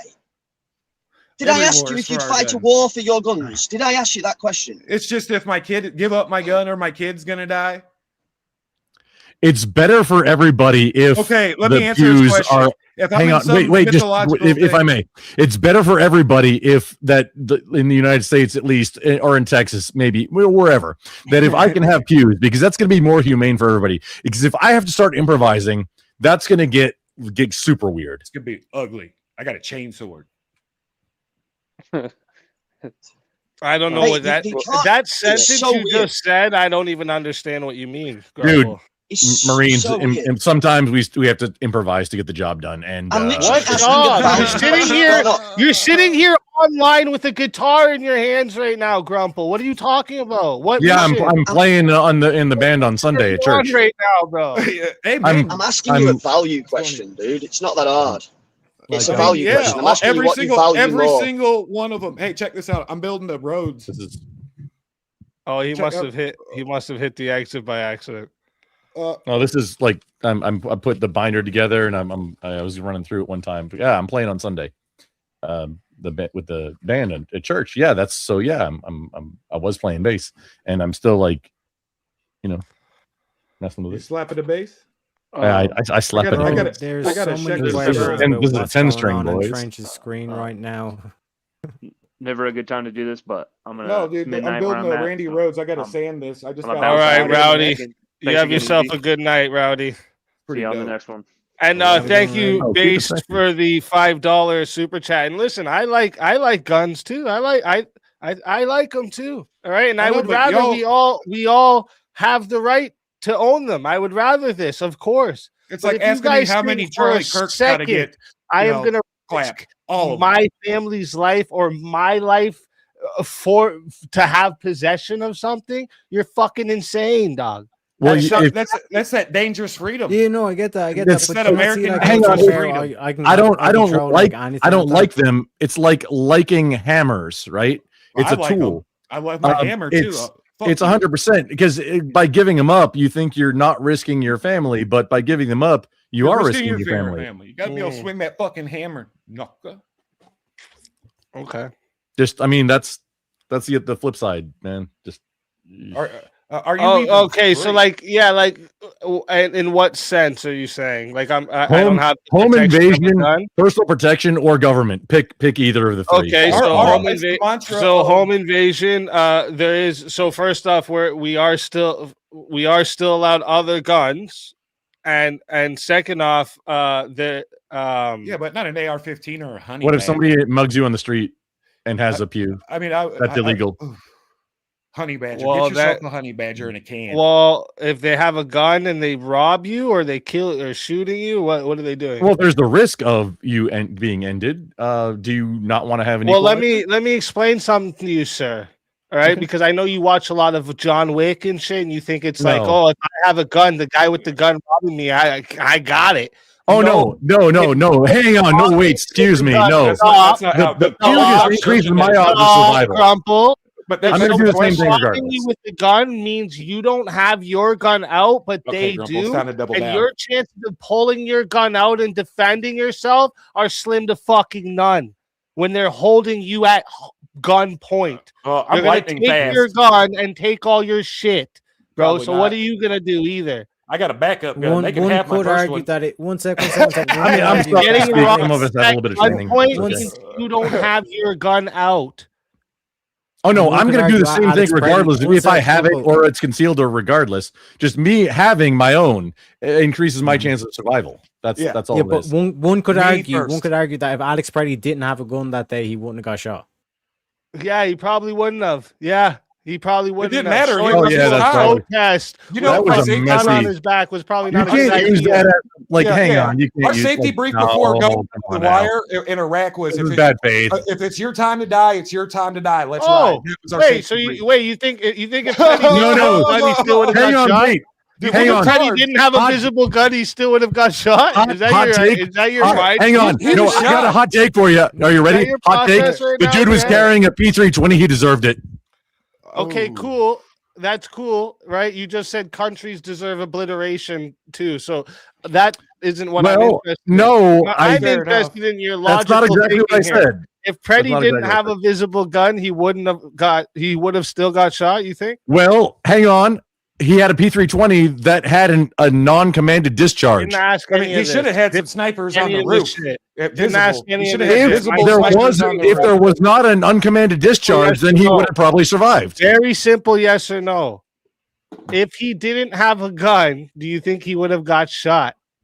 That's, I think, disingenuous of a question. Yeah, in Japan, You asked guns a are highly question? regulated. Why? The Prime Minister That's got the shot. leprechaun Because they fallacy. had an Just as a uncommanded leprechaun, discharge. yeah.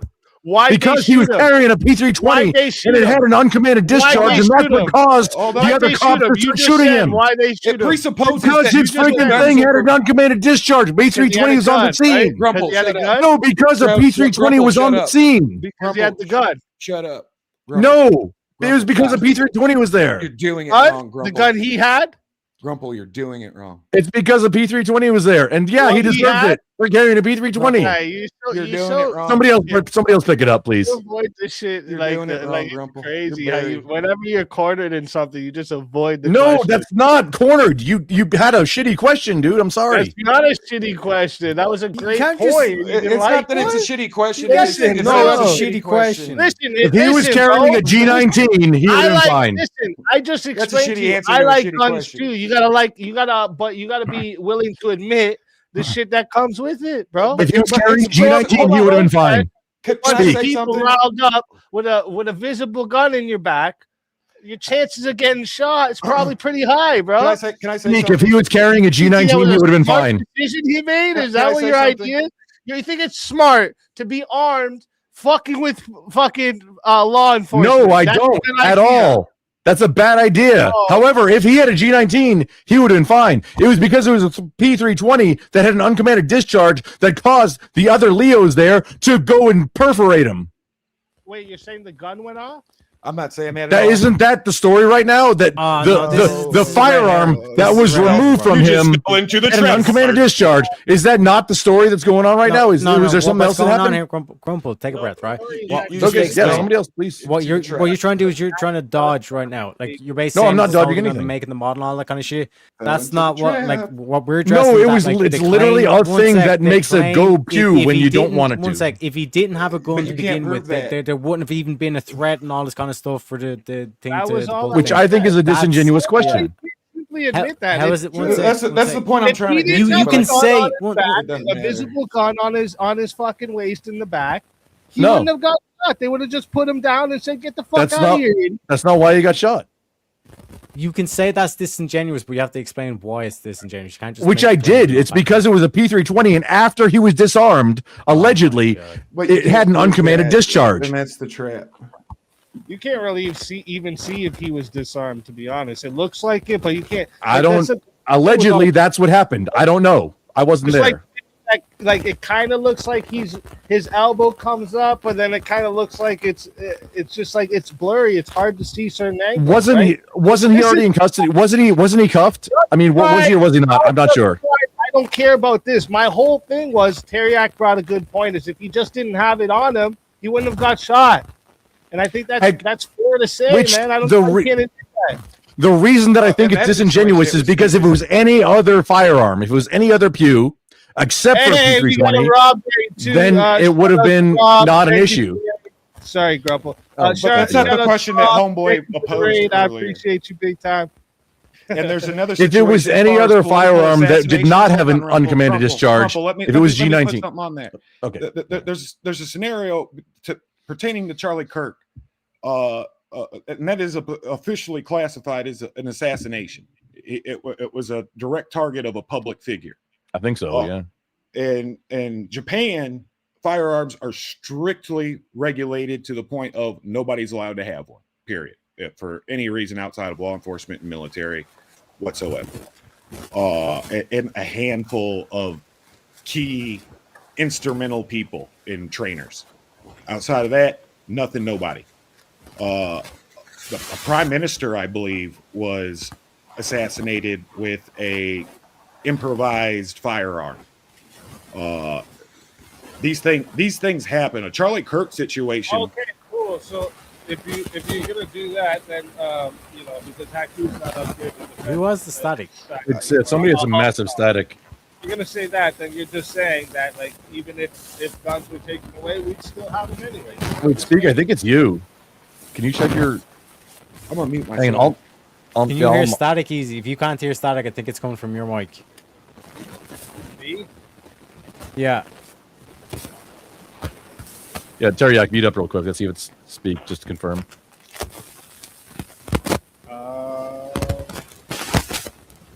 I don't know why. Teriak, mute up. Let's confirm if it's. It must be me. It's coming from somewhere. I don't hear it.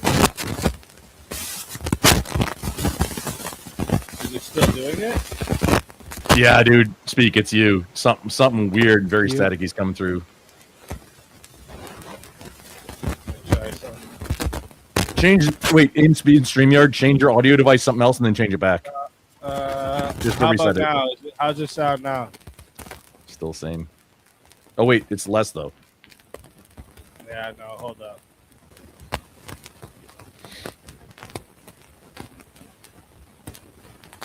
Alicia said you might have unplugged something when she came in. Yeah, it's fixed now. Yeah. Very slight, but yeah, it's all the way. It's ignorable now. Okay, we're good. Oh, You can still hear it? that's No, it's oh back. now Yeah, yeah it's no still- that it just got I don't know what the fuck. unplug. Just unplug it. Plug it back in. Yeah, I'm gonna try that. Hold up. Oh no, you're good. Oh, wait, hang on. It was briefly, dude. You gotta lose connection or lose cable somewhere. You're good now. That was it. Hope a cable scenario or something like it. All right, check. Yeah, you're How are we no, you're- sounding now? you're good now. Crystal. Sounds good now. Yeah, you're good. You're Alright. crystal now, baby. All right, perfect. You Lima Charlie. All right, good. Huh? Loud and clear over. I think when I pulled away to talk to the wife for a second, I might have unplugged something. But Good. all right, good. I forget what we were saying now. Some about war crimes and That based- if Alex being Alex less probably into- didn't have to go on. Oh he yeah, would've yeah, got shot. yeah. Yeah, you know. But the war crimes thing, I think like Grumple's already conceded now that yes, that what I had said would be considered a war crime, and Yeah, with you knowledge wouldn't be okay with of it. you've won already, and that's why earlier I brought up the example of I'm okay with a lot of things. firebombing Japan before we dropped the nuke. They had already surrendered, and then we dropped 2 nukes on them. Yeah, this is what I was talking about earlier about like, dude, during the war, BSR. That's Maybe- what I was trying to like. Yes, that's what I was trying to say. Like, no, but Speak is on. Speak is a Kanakistanian. I'm a Marine. Like, no, we're on the same side, dude. Just innovate the work. Even if you weren't there, okay, fine. But technically, we're on the same side. You're on the team. When we of dropped those innovators and war nukes, crimes. Grumple, when we dropped those nukes, we were engaging enemy equipment. It's true. You know Wait, the what? firebombs. You know that there was way more people died from the firebombs than from the nukes. Yeah. Just if you didn't know, way more. That's what. like a way. We did way more. We even did shit where we were tying like thermite bats. to bats and shit. Yeah, that Because was the they would thing. roost in the paper houses. They lived in paper houses, so that's why the firebombing was so successful. We didn't actually do the thing with the bats. That was tested, and we apparently when we tested it, we forgot to disarm the I can firebombs. And believe. I can believe in it though. It sounds pretty. oh Sweet. yeah, like no, that's like hey, that's like setting the pigs on fire in the when there was war elephants. Yeah, gangster. Yeah, entirely gangster. We just had the misfortune Yeah, of being they born on the were wrong battlefield. they and were timeline. vicious, man. That's the saying, live and let live. That was like a saying during the war. So like, if like you had prisoners of war or like people surrendered, they would let them live. Canadians said, fuck that. Right? They killed their prisoners of war in like mad, like vicious ways. Like one of the ways My grandpa brought could up confirm that before is like Vietnam. they would bury the prisoner of war up to their neck and then just stab them in their head with the fucking baton or with the bayonet. So it seems super Like, weird that you're like inquisiting me on this when like they were you know vicious, history. bro. They were vicious, and like they had a crazy reputation for like night raids, trench clearing. Like they would literally just fucking go in with like handmade weapons. And I just can't go remember into who it is. trenches and It's clear either a dudes Canadian out. SAS unit. It was bad. or, Like they were mean, bro. They were mean Australian as fuck. SAS unit. That Yeah, no, on Speak. We're on the camera same side. I don't know why you're straight trying to. And burst the dudes, like, war- laying down with the M4. So dude, in straight the cat. first year where America and the Americans and the Germans had like stopped war during Christmas time, so that they could celebrate Christmas, and some of them That's even chivalry, celebrated together. Like they were like Christianity is the they were superior religion. trading cigars and having drinks together and shit just for this one day. The Just the night of following truce, yeah. year, they wanted to do the same thing again. And the Canadians said fuck that and started killing them on Christmas. They didn't care. And they were like, nah, we don't. Because I think it all stems back to My grandpa the used to tell very me first Vietnam gas, stories of the very Canadians first sticking their gas fingers attack in that the Germans Vietnamese bullet did. holes. It killed mad laughing. Canadians, right? So like that was like a revenge thing. The whole like not letting them live after, and then you got to remember Vimy Ridge, right? That's like the most like biggest thing Canadians were like known for, because like France and Britain failed repeatedly over and over when they were doing their assaults. Yeah, they can't Canadians, fight for shit. they planned for it and went in one time and took it in one assault. I believe you also Steve, had. it. Wait, Didn't you have Rogers Rangers with it, or some dudes trained or a part of an associate American program? Speak. It sounds like we're on the same side right now. Why were you being the Inquisitor earlier? It doesn't make sense to me. Whoa, wait a minute. Wait a minute. Just because I know that Canadians were fucking crazy savages Sounds like you're proud of it. doesn't mean because I am. I mean, of I'm my not Marine proud Corps of heritage. No, It's just there's it's something I am. that I'm proud of my not Army proud heritage. of, right? Well, I mean, okay, so I'm a parent. So, okay, the Marine Corps is totally not I a just cult. Except mentioned it to you can't get out unless they say you're out. You know, Canadians were not to be It's totally not a fucked cult. with. Hey, The Marine Corps is totally not a cult. Don't I worry about was I was an Army boy, but we even heard because the commandant is kind of a big wheel. He used to say, "Be Keeps on kind." turning.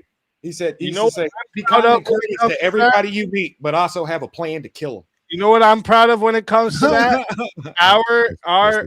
Our population was so much smaller than everyone, and we had a higher rate of volunteers compared to people who were Well, and that's the man of the West they're, thing. The Canadian and American, forth. they work volunteer military forces. So the people, the sociopaths, Yeah, that wanna but like fight, we were like mostly volunteer. That's same the thing here. difference. We're all volunteer. Like there's no we haven't conscripted anybody since NAM.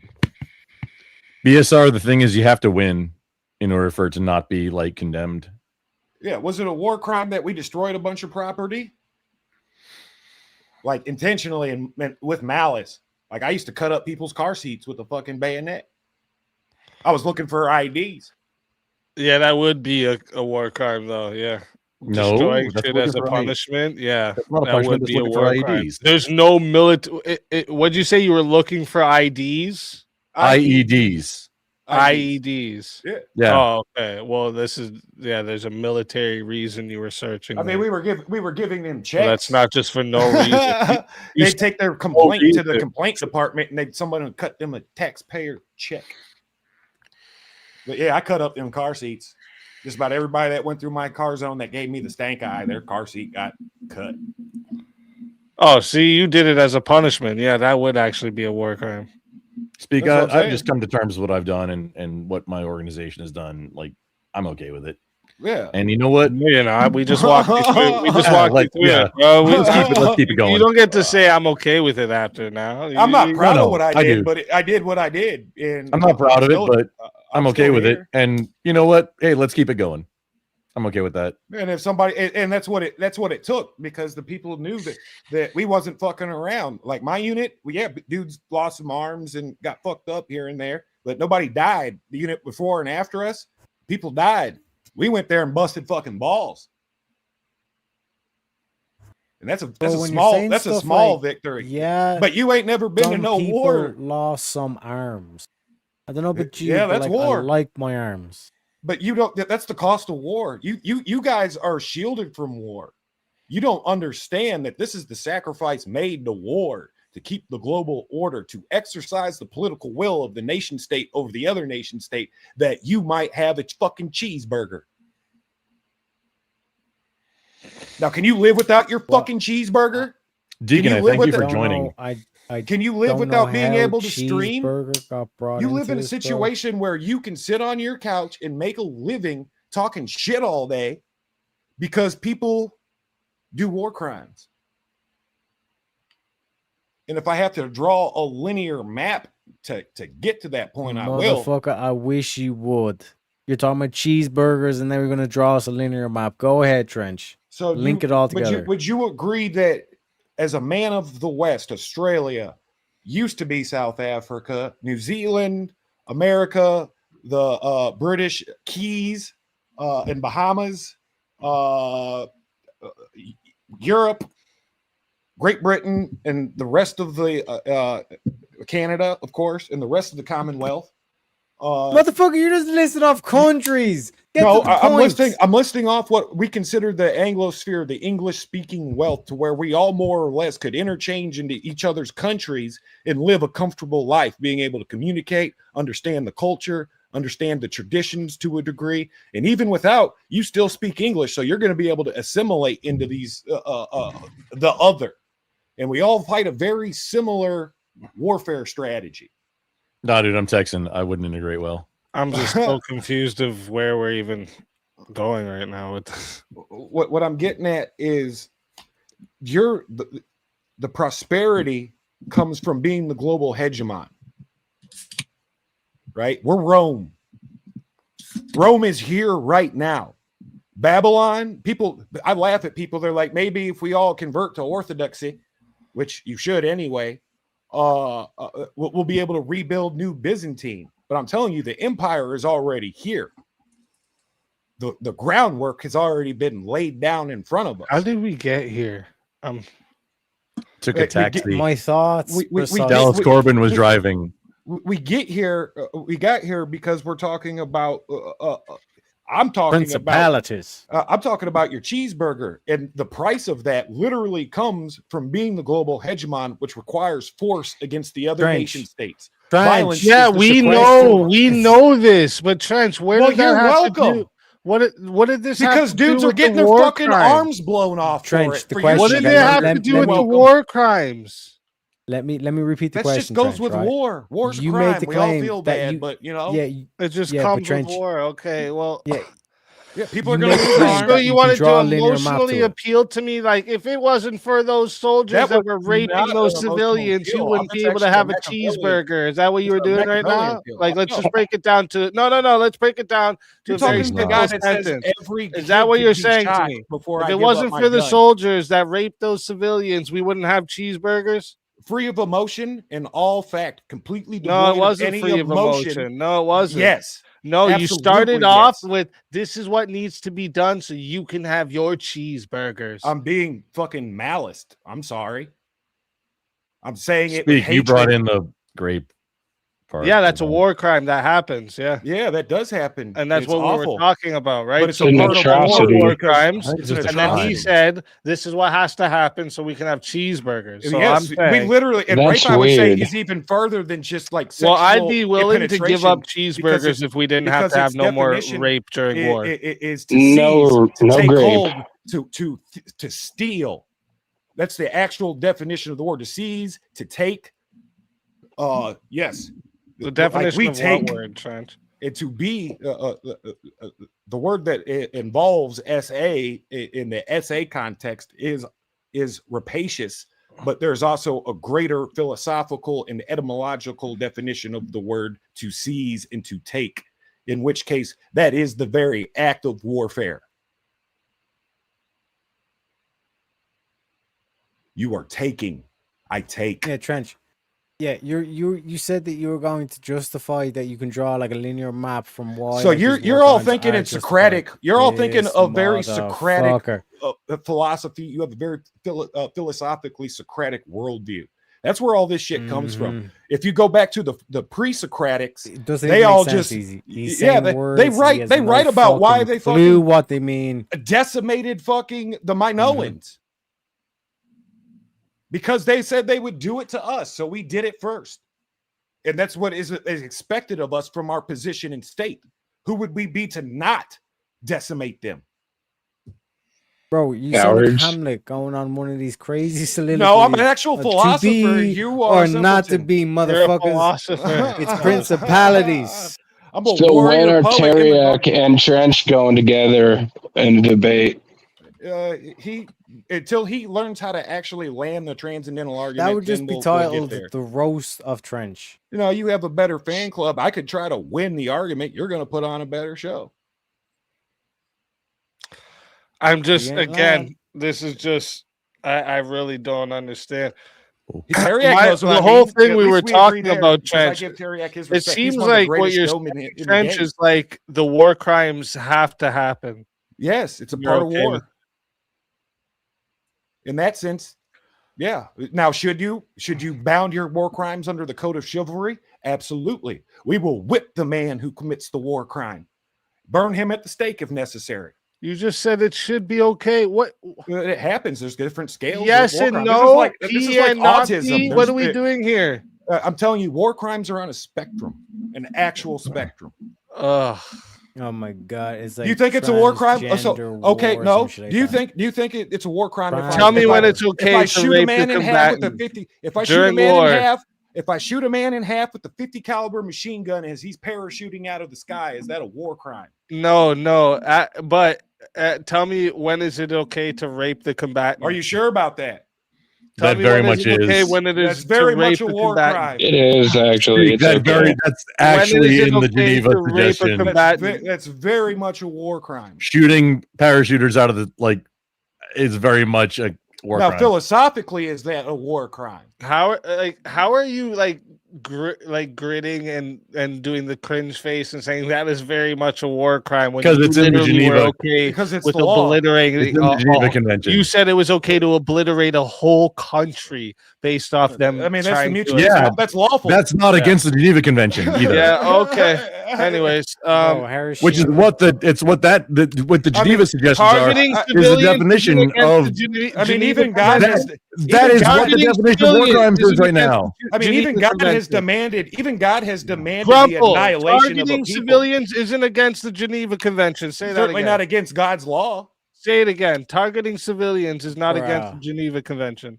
Glassing a country is not against the Geneva Convention. It's Yeah, not even against okay. God's law. God ordered a whole country annihilated, slaughtered to Trench, the woman, down to you the just- goat, bro, and Yeah, the that person. doesn't mean And the shit. person. Go No, you be to a quiet for a different fucking dimension. second and This learn is something. pretty. Because this a is man was little bit ordered. of a- You this just is don't want me to make my heretical. point. No, This it's is a little not. heretical, Trench.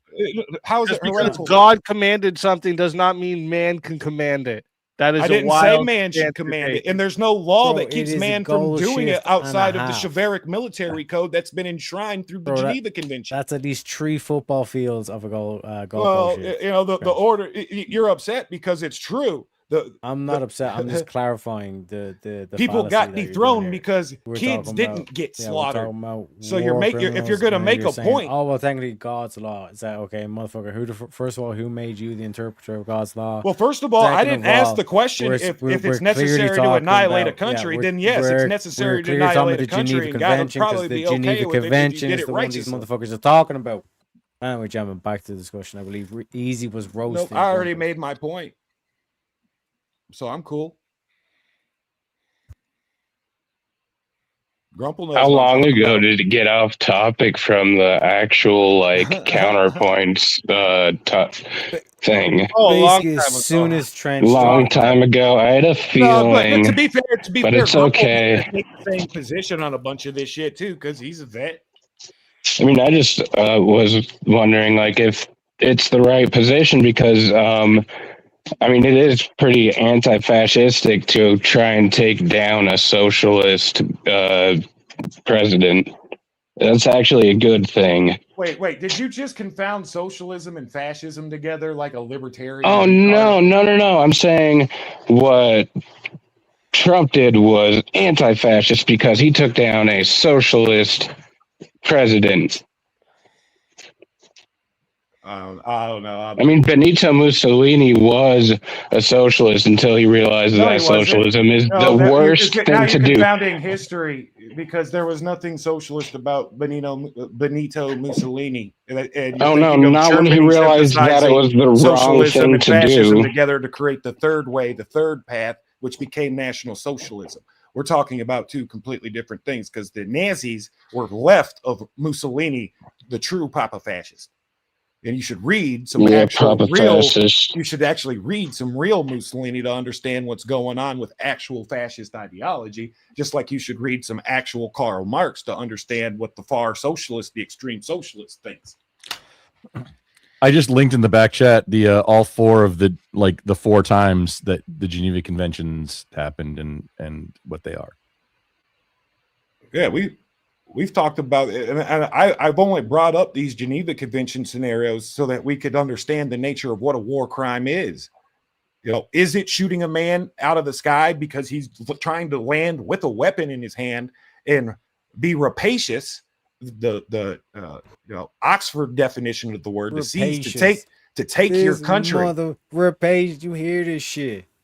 Oh, so what if the Chinese started parachuting over your country? You're not going to shoot them out of the sky if you have an AR-15 in your hand? I mean, I personally am, because I'm not a soldier anymore, so I can't be bound by war crime and Geneva Convention. But the United States Army can't, because it's a war crime. That man is defenseless up in the air. Can't shoot paratroopers until they land. I mean, unless you want to win. Wait a sec. Does that mean as soon as you land, you're Now, what Rumple's talking about, now we get into the Machiavellian nature of warfare. If you want to really talk about philosophy, because warfare is the study of Machiavellianism. The gray area, because the good Christian you guys are wrong. I just hope you know that. Hauled right? off into slavery. You're wrong. You know that, right, Trench? You know that, right? But we're the global hegemon. How am I wrong? You eat cheeseburgers. Trench, you're wrong about you the parachute thing. You know that, right? Oh, am I? Well, that's yes. That's what they trained us. What's it say? I don't think he's wrong. Yeah, he is wrong, right? If you said this was a person parachuting in with a gun to invade your country, yes, you can blow that bitch out the air. What are you talking about? You can engage. You can't shoot paratroopers if they're escaping a disabled aircraft. That's when you can't shoot them. He doesn't. If they're parachuting into your fucking land and engaging in warfare, yes, you can. You can blow them the fuck out of the sky. What are you talking about? You can engage their equipment. Saw him in half, bro. Yeah, I mean, if that happens because you were trying to shoot his canteen, that's fine. That's no, how you. No. Yeah. If paratroopers are being dropped into battle, well, you don't even have to use a 50 fucking cal. shoot those people. You can shoot their It's equipment. only when the ones that are escaping a disabled aircraft. You're not catching what I'm throwing down. What do you mean I'm not catching what you're throwing down? You can shoot their equipment. If someone is parachuting in and they have a gun in their hand and they're parachuting in, this is a battle, and it's paratroopers parachuting in. You're saying you can't shoot them in the air. Correct. That's not real. Where are you getting that from? I mean, from my drill sergeant. That's the training that all military members get. This is crazy, dude. Well, it's a death cult, dude. What do you expect? Drill sergeant was a dumbass. Okay, well, we were in different. So the entire Department of Defense is a dumbass. Okay, yeah. cool. Cool, whatever. It's a necessary evil of the Agogi program, whatever. It trains us to lose with dignity. Dude, shooting a disabled pilot is the war crime. The paratroopers that are being dropped into battle, you're telling me you're supposed to just let them land in your fucking area. I did not say that at all. I said you. That is what you just said. Rumpelstiltskin, will you tell him what I said, please? No, that he is agreeing with what I just said. So what are you talking about? I said you can engage their equipment. He just said yeah. You can engage their equipment, which is how we get around that sticky thing that's in the Geneva suggestions. You engage it. Why do you keep going off of what I'm fucking saying? I'm not. Because you asked what you said, and I'm agreeing with what you said. You said paratroopers that are being dropped in with guns. Yes. Yeah, they're not combatants. They are not combatants. True. Here's the combatants till they are not combatants yet. They are not combatants yet. That's why they can't be engaged. That's not our rules of engagement. Dropped in for battle. Well, that is they're not combatants yet. That's you why don't we have get the authority to tell us When they're running up to you with their guns too, are you What's not your allowed to authority? shoot them if they're not shooting? Okay, speak. You get clearance to engage some guys that are falling out of the sky real quick. Call higher and get clearance for that. And then the officer's gonna say, fuck no, you can't. You gotta wait. Yeah, how about you just go on the internet and search up the distinction and the hors de combat protection and go look at Dude, those. I literally linked all of the Geneva suggestions like in the back chat. Like just now. It's all 4 of them. Yeah, you can engage their equipment. We'll get the order to engage the equipment. Like the Which actual one Geneva specifically? suggestions. I will give Which the order one? to engage the equipment. You want me to like click shoot on that here? parachute? You can shoot the parachute. Whichever one. It's each one is engages with a different thing. But yeah, no, you so can. where are we gonna find it? What we're talking about right now? If any, and then I'll get you a link. I mean, I'm not sure where it fits in, except for Trench and I apparently got the same training of like, no, you cannot engage somebody dropping out of an airplane, no matter what the cause. Like that's not a thing. And also if like somebody's not shooting at you, you have to get permission. You have to get clearance. Yes, we have from higher rules of in order to engage. There's rules of engagement. Yeah, 100%. Just because someone's shooting at you doesn't mean you can shoot back. Yeah, well, unless you got a sniper with you, and then like, or unless you're a centurion, or like unless you're a centurion at the force of law. Like if you get engaged, in you can fucking engage. If you're at a security gate and someone starts engaging, you're gonna get smoked at a security I was gate. wrong. It was it's 100% if you have somebody there that can grant clearance. Yeah, which is snipers, and there's a few like we had E6s like Anglico and our like E6, a few others. And E6 was our patrol leader. It only took an E6 to take out 12 guys on our teams. And that E6, you know, it's his war crime if shit goes wrong, and it's on him. He's a senior guy there, so. But as an individual soldier, if I feel like my life or the life of a battle brother is on the line, and I have a reasonable, articulable fucking thing that I can stand in front of fucking a tribunal for, then yeah, I'm gonna shoot that guy. This is why we're ineffective on the battlefield. Because we got to get clearance for shit. Yeah. When like, dude, seriously, that's the whole back in Vietnam. Just take the leash off. Seriously. No, like you want to get something done? Yeah, put the Marine Corps and like, yeah, go nuts. And then shit'll get done. And they give him a couple of us artillery boys to go with him. It's the leash. So we could burn it all down. Rules of engagement, having to get clearance for like things that are obvious. I mean, that's what you want to hamstring your own guys. That's how you do it. Yeah, we couldn't even throw grenades in houses at one point. That is a war crime in itself. Like not being able to frag a fucking building. Pardon my French. I was like, don't do that. I was like, okay, we can hit it fucking full. We can pump it full of fucking 25 and 30 Mike all fucking day. Dude, the Marine Corps mount manual was literally like, yes, frags. Like frags, just frag everything before you go into you go into mouse holes, stairwells, rooms, anything. Just frag it before you go in. And then clear up whatever's left. It's really like a set and forget situation. The Marine Corps is, yeah. just take the leash off, dude. Seriously, I mean, want to get shit done. Okay, where I'm trying to find Article 42 is what I'm looking for. Hold up, these links you gave me. Let me see. It's all the different like conventions of the Geneva Convention, Convention 1, 2, 3, and 4. They were all before 1950. Also, Part 3 was Articles 27 to 141. So that's where I need to be in Article 3. Part 3. Sorry. Yeah. If anybody else on the show wants to, or on the panel wants to see it, I linked it in the back chat. This is all the actual legal articles of the Geneva Convention. Where? The thing you're looking at, I'm just letting everybody else know, like Teriak and Daniel and Trench, that's what I linked in the back chat. I can't see it. It's okay, though. I mean, I don't even care what it says. I know what my drill sergeant and all the authorities above me told me for fucking years. Yeah, seriously, if you're a guy on the ground, you're not reading the Geneva Convention. You're like, what are we doing, guys? Oh, this webpage. Where's all the articles, though? That's what I want.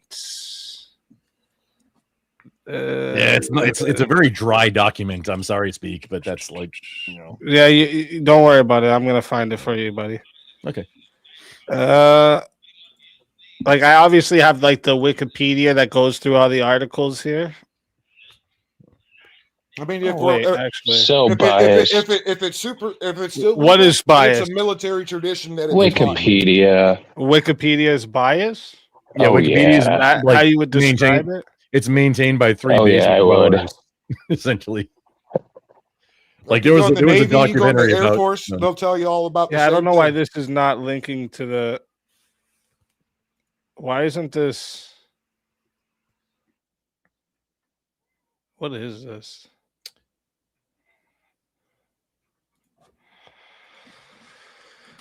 This is gonna be a second. I don't know. It's okay.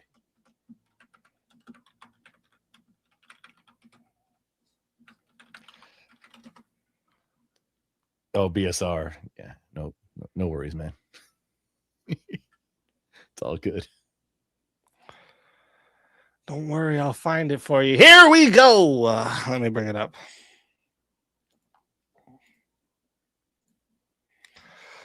Here we go. All right, let me bring that up for you. Article 42, occupants of aircraft. No person parachuting from an aircraft in distress shall be made the object of attack during his descent. Upon reaching the ground in territory controlled by an adverse party, a person who has parachuted from an aircraft in distress shall be given an opportunity to surrender before being made the object of an attack, unless it's apparent that he's engaging in a hostile act. Airborne troops are not protected by this article. Thank you very much for sending me the proof that you didn't fucking read. See, this is what happens. I never People said I send read you anything. links. They don't read the links they send. He thought he was proving Who said something on anything his about side, red? and he proved something on my Wait, side. no, I didn't. I was no. See I was. that? I was See giving how that you. works? I was giving you the See Geneva how that Convention. works? Yeah, No, both you Trench. didn't read it, obviously. No, both. No, Yeah, that's you not what I didn't read said. it. The Both Trench and Canadian I. did. The Both Canadian Trench and did. I So said we remember can't shoot that. guys. Remember Both Trench that. and The I said we had Canadian ordered. showed the American Marine that he don't know shit about his own Speak. fucking laws. Excuse me. Both Trench and I both said Well, then Trench there was don't know orders shit either. not to shoot. Trench don't know shit either. Okay, I know Weird. what I was I'm the one told. that didn't go to the military, but I know this shit. Weird. Not weird. You're gonna Yeah, keep moving you the had orders goalpost for what now? Go ahead, move the goalpost now.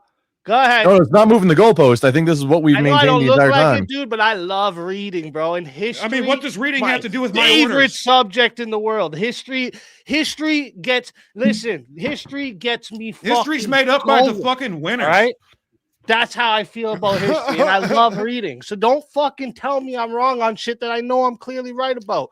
So engage. Wait, hang on. So Your speak. drill You're saying sergeants should be fucking fired, I and didn't have all drill the sergeants. retirement money should be He had a drill taken instructor. from I'm them. a Marine, dude. I didn't have drill sergeants, but hang on. So you're saying that it's okay to shoot a 50 cal at paratroopers? A 50 cal? Yeah. Yeah. Now you want to move the goalpost to the No, that's type not- of gun? That's mean- what I've been saying all night. That's what Trench has been saying. Okay, so can use you the very use specific a, language of 50 caliber. can you use a 50 cal on anybody? Just anybody? No. Anytime? No. Right. That's a No, weapon ban. Nothing to do with parachute, right? That's a ban on the certain type of weapons you're allowed to use against certain I combatants, mean, you right? might be right, but Right? They have to it be doesn't in, negate dis- what I was in told. distress too. Parachuters, right? And if you want to trade, Oh, if you want don't to move the fire every goalpost. officer You and said every we couldn't non-commissioned shoot officer of the people United States in the military, air from the Marine Corps, parachuting in. the Army, So the don't Navy, the move Air the Force, and the goalpost Marines, now. then by all means, tell them they're wrong too, Yeah. and they should all be fired. Speak. Orders are you can't shoot anybody coming out of an aircraft Orders unless you're from who? I from just higher. The same people that let It the same said people that in let two airplanes distress. fly From in the the military fucking- organization that is in charge of putting like pews, like bullets going down the same range, people that saying, let two "Hey, airplanes don't shoot those guys." Crumple, stop. The same people who let two Boeing 747s crash into the fucking Twin Towers when they should have been shot down in 15 right. fucking Ouchie. minutes of diversion. Same people. What are you talking about right now? The Department of fucking Defense, the SecDav. It's Department of War now. which Well, I yeah, endorsed. the fucking Secretary of War, the fucking Japanese should have been intercepted before they bombed Pearl fucking First it was Harbor. your drill sergeant's faults. Now it's the fucking. No, we follow Nothing, nothing that it happens at boot camp. No, that doesn't happen in the fleet or wherever. No, there's no situation or something from boot camp. All over the place. Listen, No, we're not. We're listen being to very me. fucking specific. You just don't like the fucking answers. I think Trench and I have been originally, this is specific what you and said. consistent. If somebody's parachuting in with a gun, you can't blow them out the air. That's what you said. If I'm I at 50 proved caliber, you wrong, and now you guys are saying, "Well, if but you it's can't a 50 engage their cal, gear. and look, they let planes fly into it. Like, what does Wait. all that have to do with anything?" Hang on, speak. You're making a claim right now. Please back up that claim. Please back up the claim where you're saying that somebody in the United States military has ever been authorized to shoot at anybody with a parachute. Oh, they have Please to back be in up that claim. distress. Okay, here, let me back it up for you right now, right here. No, In Here- distress. No, back You're up the not claim. protected by this article. Back up the That's how I claim. prove it right Back there. up the claim where it's ever happened or any Yeah. shooter has ever been authorized to do Yeah, so. because you can engage their equipment. So yeah, I'm sure paratroopers have been shot when their equipment got engaged. God. It If- if why you don't doesn't catch it what I'm say throwing that? down, you then? don't know See how to- you you guys don't know how wanna to make not commit up a war your own crime, shit? apparently. Yo, listen to me very clearly. Pretty You regarded. You sent me the Well, the proof. military's full of awesome I retards. used your evidence to show you Oh, that I am you're wrong. retarded. Dude, wait, speak. Do you think the Geneva Convention is like orders That's in for? the chat that are saying Do you're you- wrong too. Do you think that's orders for like dudes on the ground? Do you think the Geneva Convention is the orders that dudes get? It doesn't make sense what you're saying right now. Oh, so if a sergeant orders them to rape people, then I guess that would be okay. Yes, you can't. You don't have to follow No, an that- unlawful if order. it's a- There's a if it's whole an order. order. You have to follow unlawful orders. It's actually against the Right. UCMJ So to you obey. telling me your Wait, hang sergeant on. Speak. to an Speak. Unlawful order means you Yeah, shouldn't have you're getting followed mad it for dumbass. no reason, Nathan. You're There's a dead part wrong in here. there in the It's code called that- Uniform Code of the Military convention Justice, that guy. talks about self-determination. You should have used that instead of Speak, listening it's to actually this dumbass against- sergeant that told you can't shoot people coming into enemy your territory. You can't Speak shoot is it is against the Uniform Code of Military Justice, the UCMJ, to obey an unlawful order. It is against the UCMJ to Yes. obey an unlawful order. Absolutely. You can get charged with obeying an unlawful order. Absolutely. Right. So when you obeyed an unlawful order that you couldn't shoot people out the air, what would that That's matter not- here? That's No, not what. That's you- not. no, your- Listen to me. Why does I can this matter engage to their what we're saying? equipment. No, stop Oh, talking okay. for a second. Why does that matter to what we're saying? We're talking about what you're allowed to He doesn't do. understand how and- gray and area what works in the real see, world. Here we go. You gotta talk while people talk. Go ahead, get it off, Trench. I'll remember. So go ahead, get it off. What I'm talking about, bro, is you can't shoot him because of our orders, because of some weird loophole in the suggestion line. You can't shoot him directly with the 50 cal, but you can engage his equipment. If the order comes down that you can go hot. Nothing moves without somebody saying you can go hot unless you feel like your life or the life of one of your battle buddies is an imminent threat, and you can prove that. And you best be able to justify it, like, Mhm. because you're gonna. There's gonna be an inquisition about Or it. have a trunk full of AKs. Oh man. You know what? Show me where you're not allowed to do it with a 50 cal. Prove that to me. I'm telling you, that was my orders. I don't know how to prove it to you outside of you going through the United Okay, States that was military. your orders. That doesn't mean shit to me, dude. That doesn't Well, mean shit I'm to sorry, nobody. dude. I'm telling you from the authority. That's like I'm someone- right though, right? That- Like that's like you somebody guys are getting mad at writing me for- little anecdotal stories. That's cool, but I'm right. No, I think we can. There's room for us both to be right. It's kind of no, like there an orthodox isn't. situ- There- Okay, no, why not? no. There's the law. It's one way or the other. So who's the authority? So the Bible. It or doesn't the matter church? what your sergeant said if there's a law to it. Okay, who's the Again, authority? if The your Bible or sergeant the said to church? go in and rape people, that wouldn't Who's be the all of a authority, the sudden Bible or the okay. church? Who's the authority? The Bible or the church? That has nothing to do with anything here. A warfare, a chain of command, or some piece of fucking paper? What does the Bible and church have to do with what we're talking about right I'm now? talking about following orders from the authority versus Geneva Convention, what isn't the authority of the United States military, of which I was given the standing order. It's like being told by the priest himself that you can't shoot somebody out of the fucking sky with a 50 cal. I got but it. You can engage their fucking equipment. Wait, no, hang on. I got it. I'm linking it in the back. There you go. It's a international customary international humanitarian law.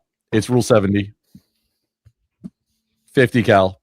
Engaging with humans. It's covered under that. Right. So it's nothing to do with people parachuting in, right? But my whole I mean, point was engaging you them with can't a do it 50, with the that they are 50 people, cal. right? Yeah. You said you couldn't shoot them at all. I was talking about with the 50 cal. The whole night. I've specifically used the words 50 cal. I would say it all because there's no like unless But generally you're not orders going to have are nobody clearance at to all. engage. You're Generally, you're not going to have clearance your to engage on orders that. don't come down from just a piece of paper. They come down from the fucking dude underground. Orders don't come from the Geneva suggestions. Like what you're doing on the ground, that like orders do not come from the Geneva, and your rules of engagement do not come from the Geneva suggestions. Exactly. Which I've told you the rules. Then why'd you send me that? That is the actual why thing. Is that what you sent me then, Grumple? Speak. No, the thing that I just linked people with a 50. That's what I've been saying all No, night. why did you send me the Geneva Convention if that has nothing to do with it? It's also our orders. It sounded like you wanted to have clarification, but I mean, But this it's is also- the actual. But it's the also our ICRC. orders. You can't shoot somebody with the 50 cal, but you can engage their equipment I or the think you're building just- or whatever. I think you're writing in Google thing that proves this, and it's sending you a link, and you're not even like, what part am I what do you want me to supposed do? read Show here? you my combat action What badge, part my am I combat supposed to record? read here, Do I need to Grumpo? play a fucking personal Rule video 70. of being in Iraq? What do you want? Rule 70. That's generally what prohibits using a 50 cal against people. I mean, do you want my retirement causing certificate? superfluous injury, unnecessary suffering. It doesn't say 50 specifically, but that's what generally all of the military uses to say, "Hey, don't do this." It doesn't actually say what caliber you can But use. that's what That's our training. like So- that's literally Doesn't what the prove military you uses. fucking said.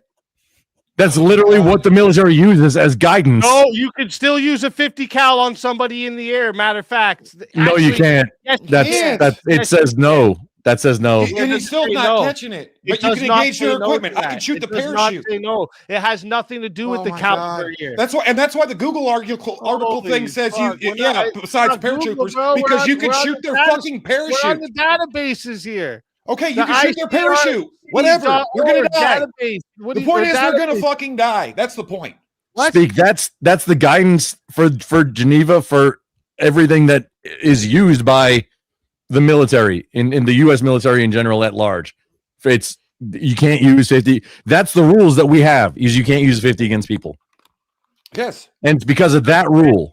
Or the Mark 19 grenade launcher. You can argue that hey, that's not exactly what it says. That's fine, but that's why the entire Department of Defense or Department of War now has My the rule arguments is actually because have, of that. like, We're telling you have, from like, firsthand experience, foundation. dude. You guys said you can't shoot paratroopers Yes, that are, from firsthand experience. that are coming into your territory with guns. I don't hate the let's- player, hate let's the game. think out the scenario It for a has second. to be in Let's think out the distress. scenario for a second, right? Let's think it out for a second.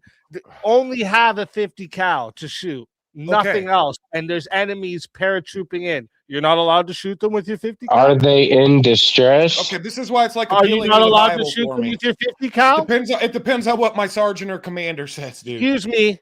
If you have clearance, Oh, really? Yes. All right, so he's down and out. if you now have what? clearance, which you're not going to get. Okay. Yeah. I mean, if I'm the guy in command, You're not allowed to do it. if I'm the guy in command, because everybody above me has been fucking killed. Oh, this is I'm so gonna cool. I'm trying to answer your question. If everybody above me has been killed, and I'm Sergeant Cameron Briggs, United States Army retired. and Don't I'm say in your whole command name, now, dude. and I'm retired. What I'm gonna do, Docs. Come on. whatever, is order my troops to engage their equipment.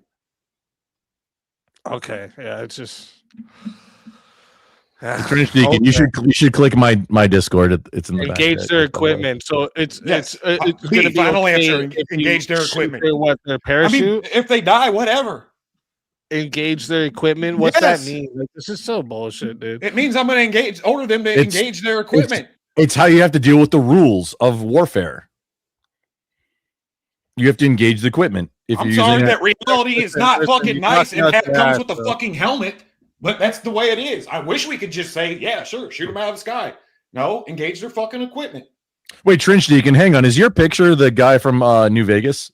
Yeah. That's a bad. Like I'm still waiting to I'm waiting to do like reaction stream it. I still haven't played New Vegas. It's a part of my fucking Insanity, bro. in book. Tell me which mods. Like, hang on. Actually, no. Click DM me, dude. Or We'll DM. I'll meet up with you, Rumples. I fucks with you before. You're when you were awake, motherfucker, passed out for fucking. Yeah, I mean, you know, grump's gonna grump. You know, sometimes we grumpy. Sometimes we get grumpy. It happens. And easy, it's nothing but love, man. And I'm not trying to be contentious. I'm just belaying to you my experience. And it's nice that there's another veteran that can back up this experience, because I felt a little like you're calling me out, dude. What do I got to do? Yeah, but there's also vets in the chat that are saying the opposite of you. So, well, of what? Of what? And tell them to come up here and let's throw that down. You're wrong. That you can't. Tell them to come up. You can't shoot airborne troops or.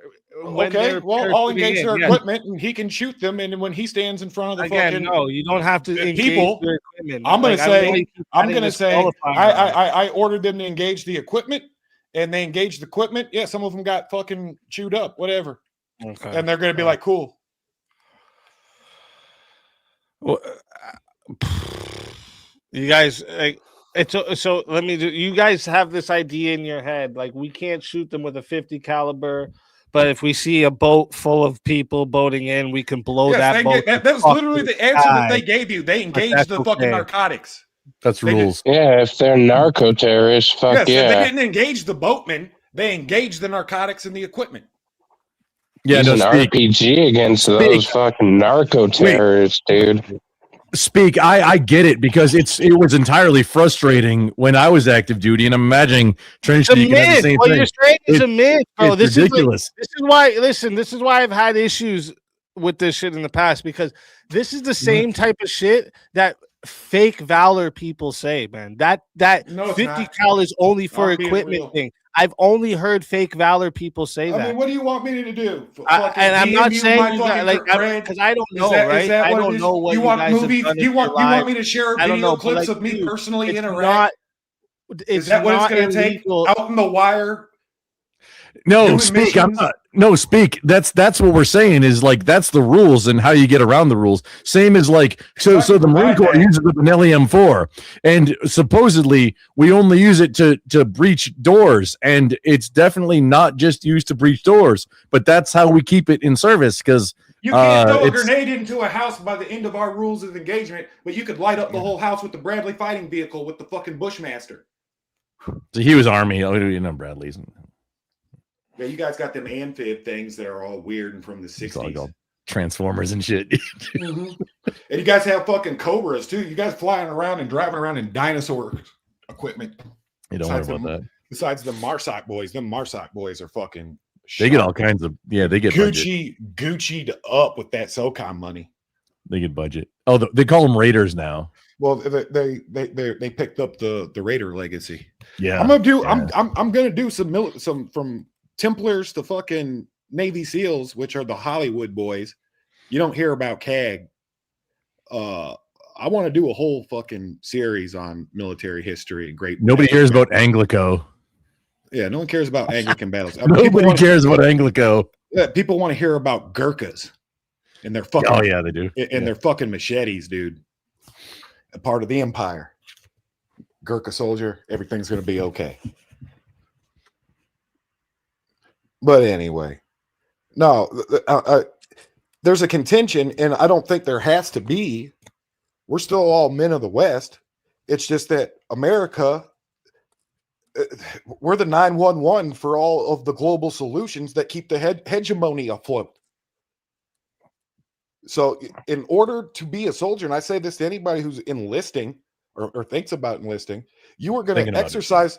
You're going to exercise the political will of your nation state on the ground. So there's going to be all kinds of moral gray area, which is why cops and soldiers fit sociopathic personal profiles. Some of the best criminals are also some of the best cops as far as a social profile is concerned. It's the being comfortable around violence. It's everybody who puts feet on the yellow footprints. Well, not admin, but Everybody else, not the 01 dudes. I ain't read any of the comments, so I don't know. I'm not throwing no shade on other Marines. Just there is shade to be had. If you want some of it, you know where you're at. If there's any veteran in the chat that had a different experience, come on up. Let's talk about it. I would love for any vet to say, "Hey, yeah, you got cleared hot to shoot it like anybody with a parachute." I mean, that didn't happen. It's not a thing that happened, but it's in No, that's what I'm saying. I would love for anybody to come up and say that happened. It was in our whole training zeitgeist. So if it is bullshit, then it's a part of the training regiment to keep people fucking following orders. It's not the place for thinking. My favorite game in basic training was the hat game. It's against the rules to touch a drill sergeant's hat. And every once in a while, is it? Yeah, you couldn't touch it. You couldn't touch his hat. It was like sacred and shit. I wouldn't have even imagined getting that close. So they would play a game where, you know, they take their hat off and leave it on their desk or something. And they'd be like, "Go get me my hat." And you're fucked once he asks that, because there's no fucking right action. If you don't get the hat, he's going to threaten you with failing to follow an order of a non-commissioned officer. And if you get his hat, you're broken the unwritten rule of touching a drill sergeant's hat. So you're going to get punished either fucking way. That didn't happen in the Marine Corps. They don't take them off. They don't ever take them off. Oh, well, you guys have a belt. You guys, it was explained to me that you guys have the belt, like brown belts and green belts and black belts. Oh yeah, no, they have to have the belt on in order to be covered indoors. That's just how them. No, if you are if you're under arms, you're under arms, which that's what the duty belt symbolizes. That means you're covered indoors. That's the only way you're covered indoors, and that's what that's why the drill instructors wear the green belt and the black belt. It's because of it's just. That's how it works. Yeah, and the drill sergeants wear a belt too. And when they're not wearing a belt, or if they're just chilling, they take their fucking hat off. Just because you take your fucking hat off, you uncover. That does not happen in the Marine Corps. That does not ever happen. Wait, did we do that? No, we noticed it at the chow hall because I asked one day, some Marines came in and they were all fucking covered up. And I was like, why are they fucking wearing covers? And it was like, you see their belts? The dudes who were covered were all belted up. And it's the same thing. Wait, hold the fuck on. Your drill sergeants are like 8 in front of troop. Like not recruits, but like your training cadre. I'm talking about in Garrison. There was some. It's at Fort Carson. We have a Mount City out there, and there were some Marine boys doing some train up stuff. This was a different squadron. Wait, are you talking about in boot camp or after? No? This is in Big Army post TRADOC. And what are? Wait, hang on. Are there drill like? I'm talking about how I learned. Are there drill instructor or drill sergeants like outside of boot camp in the Army? No, I'm talking about being out. I'm sorry. I'm talking about being out. My anecdote of of just the Marine Corps belt and what it means, symbolizing being covered and uncovered. It was it's underarms. You're on duty and underarms. Our MPs were. You're always if you're on duty, you're underarms. When I was in, I don't think they wear the beret anymore. But beret was okay. They're either wearing the beret or the field cap, and that's because they're underarms. They're MPs. They're inside with their cover on. You know, you're not taking if you have a weapon on you, you're not taking your. No, you're never like that's if you're under like well that's what the duty belt symbolizes. Your underarms, whether or not there's an actual weapon or not, that's what that means. So that's why you're covered indoors. Exactly. So there's all kinds of unwritten rules, like don't touch a fucking drill sergeant's hat in TRADOC. Just the same as he doesn't have a weapon on him, but he's got his headgear on in the fucking mess hall. And it's because of the orthodoxy of the institution enforcing its traditions. To include the training we got where you can't engage somebody with a fucking Ma Deuce or a Mark 19, but you can engage their equipment. I mean, Mark 19, you're not hang on. It's like, you know, it's if I may bring up the four panel meme is, you know, like around is like return to sender. Mark 19 is to whom it may concern. Yeah, but it's the same. It's the same rules that we were told. This is a heavy destructive weapon that's only to be used against enemy equipment. And if he's wearing a LBE that holds ammo, that's enemy equipment. then the whoever's the meat bag holding it is collateral damage at that point. That's Yes, just there's a that's video. legally how it works. There's a video of an Apache helicopter engaging a couple of guys that used to go around in the military and in like it wasn't the dark net, but it was like things like file cabinet and shit like that, or college. I can't remember half that shit. But they engaged some boys that were just meeting. There's some Iraqis trading or arming, moving firearms, AKs and artillery shells. And all of a sudden, this Apache just opens up on them and like turns the first two dudes into puddles because it's using a fucking 30 caliber chain gun, fucking mini cannon. It goes. It's beautiful, beautiful. But that's a deep cut. Yeah. And then the third one fucking bolts off and hides underneath a bongo truck or some shit like that. And the warrant officer that's in charge of the gun is taking orders from the pilot. And the pilot's like, engage him. And he's like, what? And he's like, he's hiding under the truck. Well, he's like, well, he's wounded because he caught a face full of shrapnel probably when his buddy got fucking puddled, and he's hiding like a coward underneath the truck. He's like, well, engage the truck. And this is all on video. He engaged the truck. Guess what happened to them boys? They got Army accommodation medals. That's what happened because he engaged the truck. And the pilot made sure to say that on video because this was all being recorded for whoever they were streaming to higher up in their chain of command.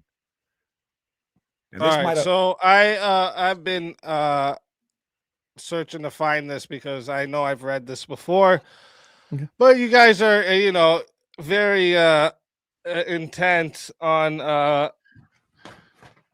that. You guys, whatever your thing says, right I know here. what my experiences were, and I know being shown that video is a training aid, of which Hey, I also have a copy. Consider it anecdotal if you need to, for both of us having the same experience of, hey, you can't. I have this video. I literally shoot have at this people video. with a 50 cal. And, oh wait, no, that's because not it came from our Condor element. That's this one here from the 101st Airborne. Oh no, why isn't it sharing the right one? The same people that gave me and awarded me a What's going combat on here? action badge under Colonel Jones, commanded by Colonel Steele, the actual Colonel Steele from Mogadishu. Oh, here we go. oh man.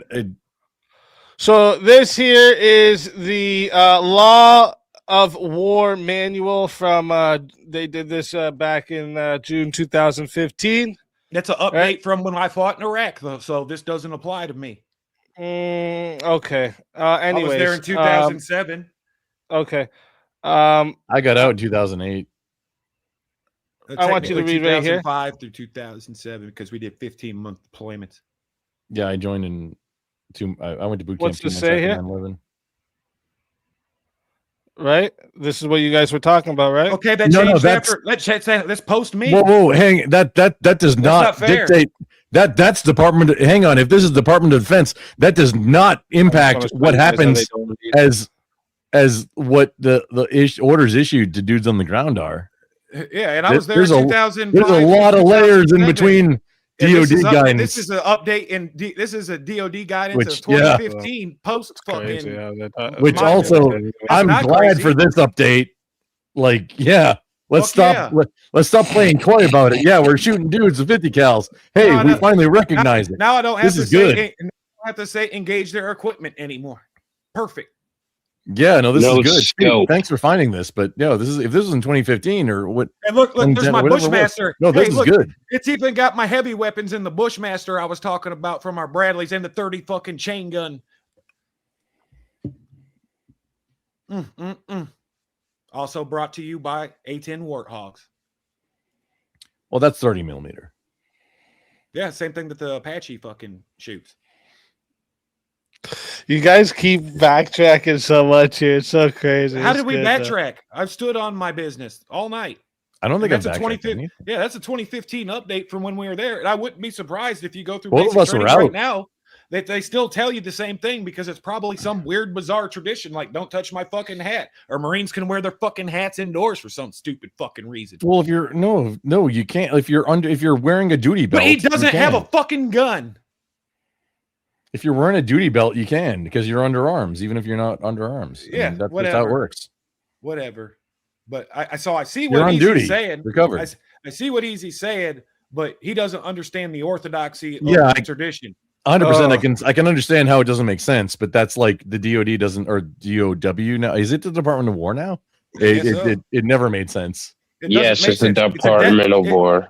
It's a death cult laden in bureaucracy, so that you can fall in the gray area in between, while still looking like a good guy. Chivalry. Can you guys read this here? I mean, yeah, but this has no bearing on what happened at the ground level, dude. Yeah. Here, I'll upload you some video file. Which also Can prior you to look when at this this? happened. Can you look at this? Can you look at this? What this says here? Just read that for me, guys.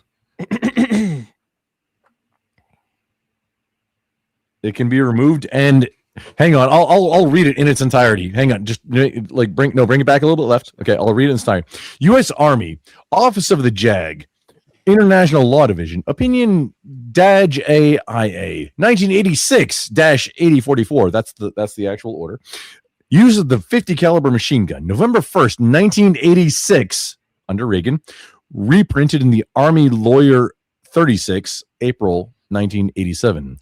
Larger caliber weapons have remained in the inventories of virtually every nation.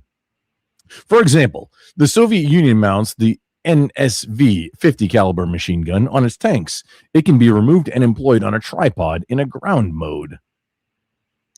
Nations generally employ 50 caliber machine guns as anti-aircraft, anti-materiel, which it's misspelled there, and anti-personnel weapons. On occasion, what weapons? Anti-personnel weapons. On occasion, hang on, I'm reading the whole thing. On occasion, they have been employed specifically as long-range sniper weapons. Carlos Hathcock, White Feather. The Soviet PTRD was a 14.5 millimeter 58 caliber. Yep. Bolt action, single shot anti-tank weapon employed during World War II. Because of its long range accuracy, it was frequently employed as a sniper weapon against German troops. Similarly, the Browning machine gun, caliber 50 HB, Ma Deuce, currently in use by U.S. forces, was employed as a single shot sniper rifle during the Vietnam War. Yeah, so boys, were you guys before the Vietnam War? No. Oh, so you guys were still in. Well, I guess I got lied to. You were should take allowed it up to with my use chain of 50 command. calibers on people, right? Okay, sure. No. It's not okay, sure. It's either yes or no. Okay, sure. What's that have to do with my experience? Dude, just also like seriously, it feels like this is some gotcha. It feels like this is some kind of you're trying to obtain a gotcha. Like I wasn't there and didn't hear this shit. This is a gotcha, unintentionally. Well, I'm gonna find the video on my. It started with you sending me the Geneva Convention, me showing you that in there it says you can do it. Then I had to go and dig myself up into the Department of Defense's law on war manual, and it's in there as well since 1986. By the way, then why'd they update it? Where the hell? Like, aren't you thinking to yourself now? Your drill sergeant was a dumbass. Because this is all after a boot camp. Why would a drill sergeant be involved? Yeah. So why are you taking the advice of somebody who's not involved? Because I don't know who brought up drill sergeant. I have drill instructor. I had drill instructors, but that's not. I dare. Because I'm going to argue with my captain. Clearance. I dare somebody to show me the clearance. Are you the guy that's going to show up to basic training and punch your captain in the mouth? Show me the clearance telling they got. You what for? I just showed you since 1986 they had clearance to do that shit. To be clear, I never said anything about drill instructors in the Marine Corps saying anything about 50 cals. That was like on the ground stuff. That was me. And it was happening in TRADOC, Army. and that was Army stuff. No, that happened in basic training, and then it was reiterated to me. Oh, we never got that in my line unit. I heard it both in training and at the line unit level. Don't shoot people with the 50 cal. Engage their fucking equipment. And hey, maybe this is a symptom of, hey, doctrine that's been passed down that wasn't like legit, like tribal knowledge that got like on unit thing, but it was like that was like now toss me some screen. I'm gonna play a Department little of bit Defense wide. Also, I'll play a little bit of video for you. Like that's literally a myth that is spread around. I mean, maybe it is, but it's one that everybody believes because caliber on equipment. That's literally a myth. Okay, so it was a thing when I was in Iraq. Like I don't know how else to fucking end this other than just showing you that I was there. I did it. I got the fucking video and T-shirt. Thank you very fucking much. What? Well, it just feels like you're trying to push us into some kind of stolen fucking valor situation because of what we were told in our fucking experience. No, bullshit. No. I mentioned did the sound stolen like that. valor thing because this is something that is. Then why said use the a fucking lot word? Because that's by fucking people offensive, that dude. I would say fight that you are like in a stolen fucking valor, pit tomorrow or saying that shit to my people face. that like I would spit on somebody. enrolled and didn't make it. That's Well, usually where I hear I'm this offering right now in the come back from. channel. I But have video footage of me in Iraq, boots on the ground in the United States Army. This So you can pull it up with, right now. I don't know what you Okay, did. but if that's the point, I can pull up video of me boots on the ground in Iraq right now in combat fucking unit. Okay. If that's what it takes, to or something. I mean, if that's what it takes, sure. It's there in the back chat. I won't prove what you said is right, though. You know. Well, I don't can care bring if it it's up, right or too. wrong. I'm telling you what I've been told and what our training was. And What do we got apparently, here? this happened across branch. This is. Oh wait, I is there like pew pews in this video? Yeah. Well, this is. I'm a little bit You won't jealous. be able that to you play it even, live then. Yeah, they wouldn't let Marines record. I mean, I'll no, we edited stuff. I even have the fucking helicopter footage of what I was talking about on this.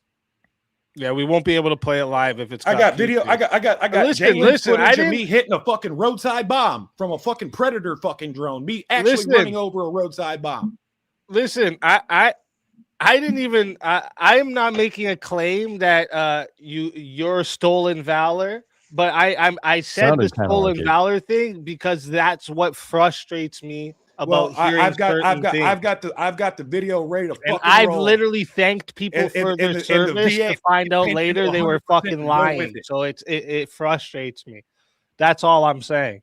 But I'm right here. Listen, fair argument. When it comes to like history, the laws of America, but your history I've is what read you read it into in the this shit book. so much. We're telling you our firsthand experience, boots on the fucking ground. Okay, so you can read it in the books. All you but then fucking I'd have want. to say that your drills or whoever told you that this was an actual rule is a fucking dumbass. There's all kinds of fucking rules that are my driver license of Texas at the bottom right there. It says a thing. I don't. Yeah, hold on. What the hell does it say? That's your signature, brother. It says no, veteran Marine Corps. It says that on driver licenses in Texas. Yeah, you get a VA fucking Texas. My eyes are or bad. DOD. Texas base. Yeah, listen, I wasn't saying you guys are stolen valor. I'm saying this is what stolen valor people say, and I don't like. I mean, my video is still in the back. It's still in the back channel. So I mean, Yeah, I'm ready to my play. VA card, just it has an EGA on it. You worried about me getting doxxed? You flashing people your fucking ID card. Listen, Yeah, I know. I covered up most of the barcodes. Your good. social What are you security talking about? numbers on there. But He didn't flash anything. But But no, yeah, I've got a video. Like, you give me fucking some screen, I'm I ready gotta to read go. through this top part of the friggin'. I'm using the whack. No, I said because it shows Should be pew used down. pews, we can't play it. I thought you because- can't pew pew live, but you can. You can't. No, show you the can story? play video. No, you can't even do that. All right. Trust me.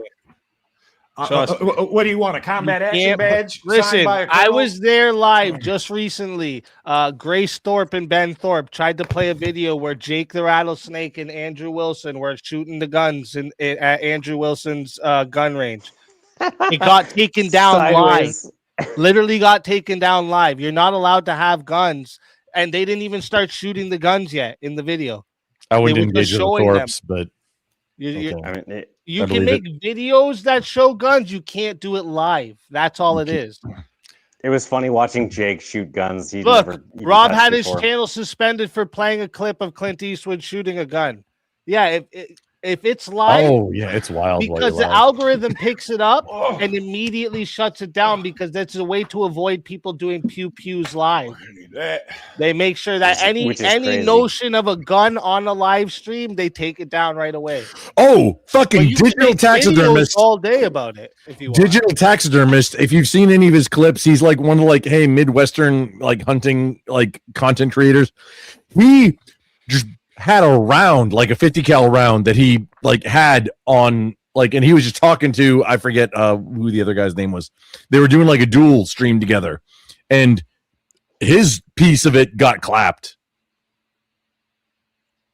for community guidelines, which is what the pew Trent, piece is. What's that say? I swear, Trent, What's that I say? swear I wasn't saying you're What's that stolen say? valor, bro.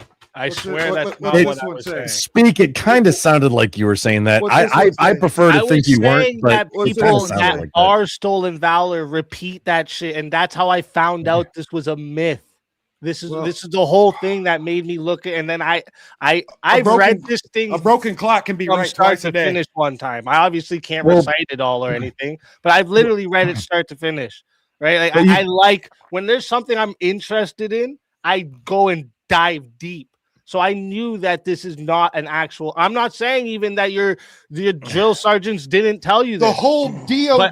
It's They're not. wrong. Stop saying drill sergeants, dude. It makes me Yeah, cringe. just say but, the whole like, department. Whoever of told when you it, whoever when you're out in the told you it. fleet, when you're out in the fleet, like the orders that you have or the orders that you have for your rules of engagement, doesn't matter about drill instructors and drill sergeants. That's boot camp shit, dude. That's Well, it's nothing to bigger do than- with it's what's bigger going than out your in the fleet. fleet.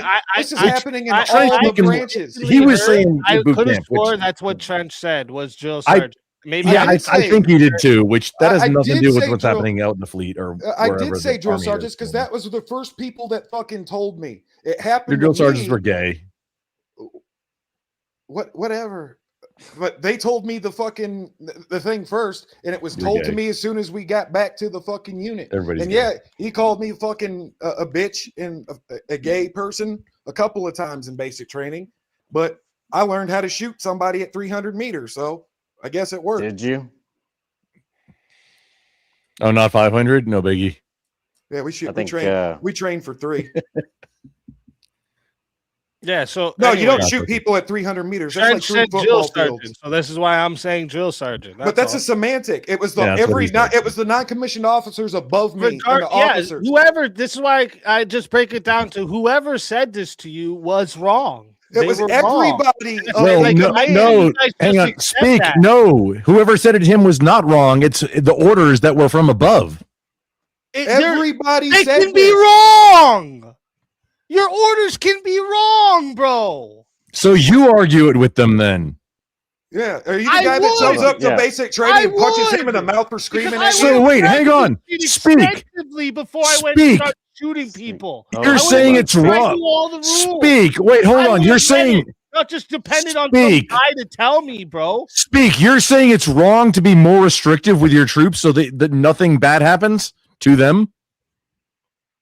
Are you Yes, saying that's bad? it's wrong to tell your troops rules that aren't rules. Yes, Whatever. it's To logic. say, hey, troops, don't do this thing or that thing because that's going to be bad. That's not And you allowed. can do A, B, and C. You're authorized A, B, and C. Changing it again. You're moving. You're the goal. authorized A, B, and C. If they say to you, "You're not allowed to do this," I mean, you win on the Legal. paperwork, I guess, They're but wrong. it doesn't They're negate wrong. my experience and what I was told and what I would Right, tell other that's people right. to do tomorrow. Right. If I know. paratroopers jumped tomorrow under my chain of command, I'm saying engage their equipment. and you would be Still. allowed. That to. was, yeah, no, that was 100% the That's the thing. whole- Grinch. But it's always allowed. I could always engage their equipment. Oh, you said equipment. Okay, no, that's you don't have to do that. That's though. how you get around it. But that's how That we was got what- There's around no it. around anything, bro. You're Whatever then. You're No, there allowed to was. do it. Oh my gosh, this is blowing my mind. You're allowed to do it. What do you have to get around? The What What do rules that to you get have. around? I don't Wait, know. no. That's what I was told, bro.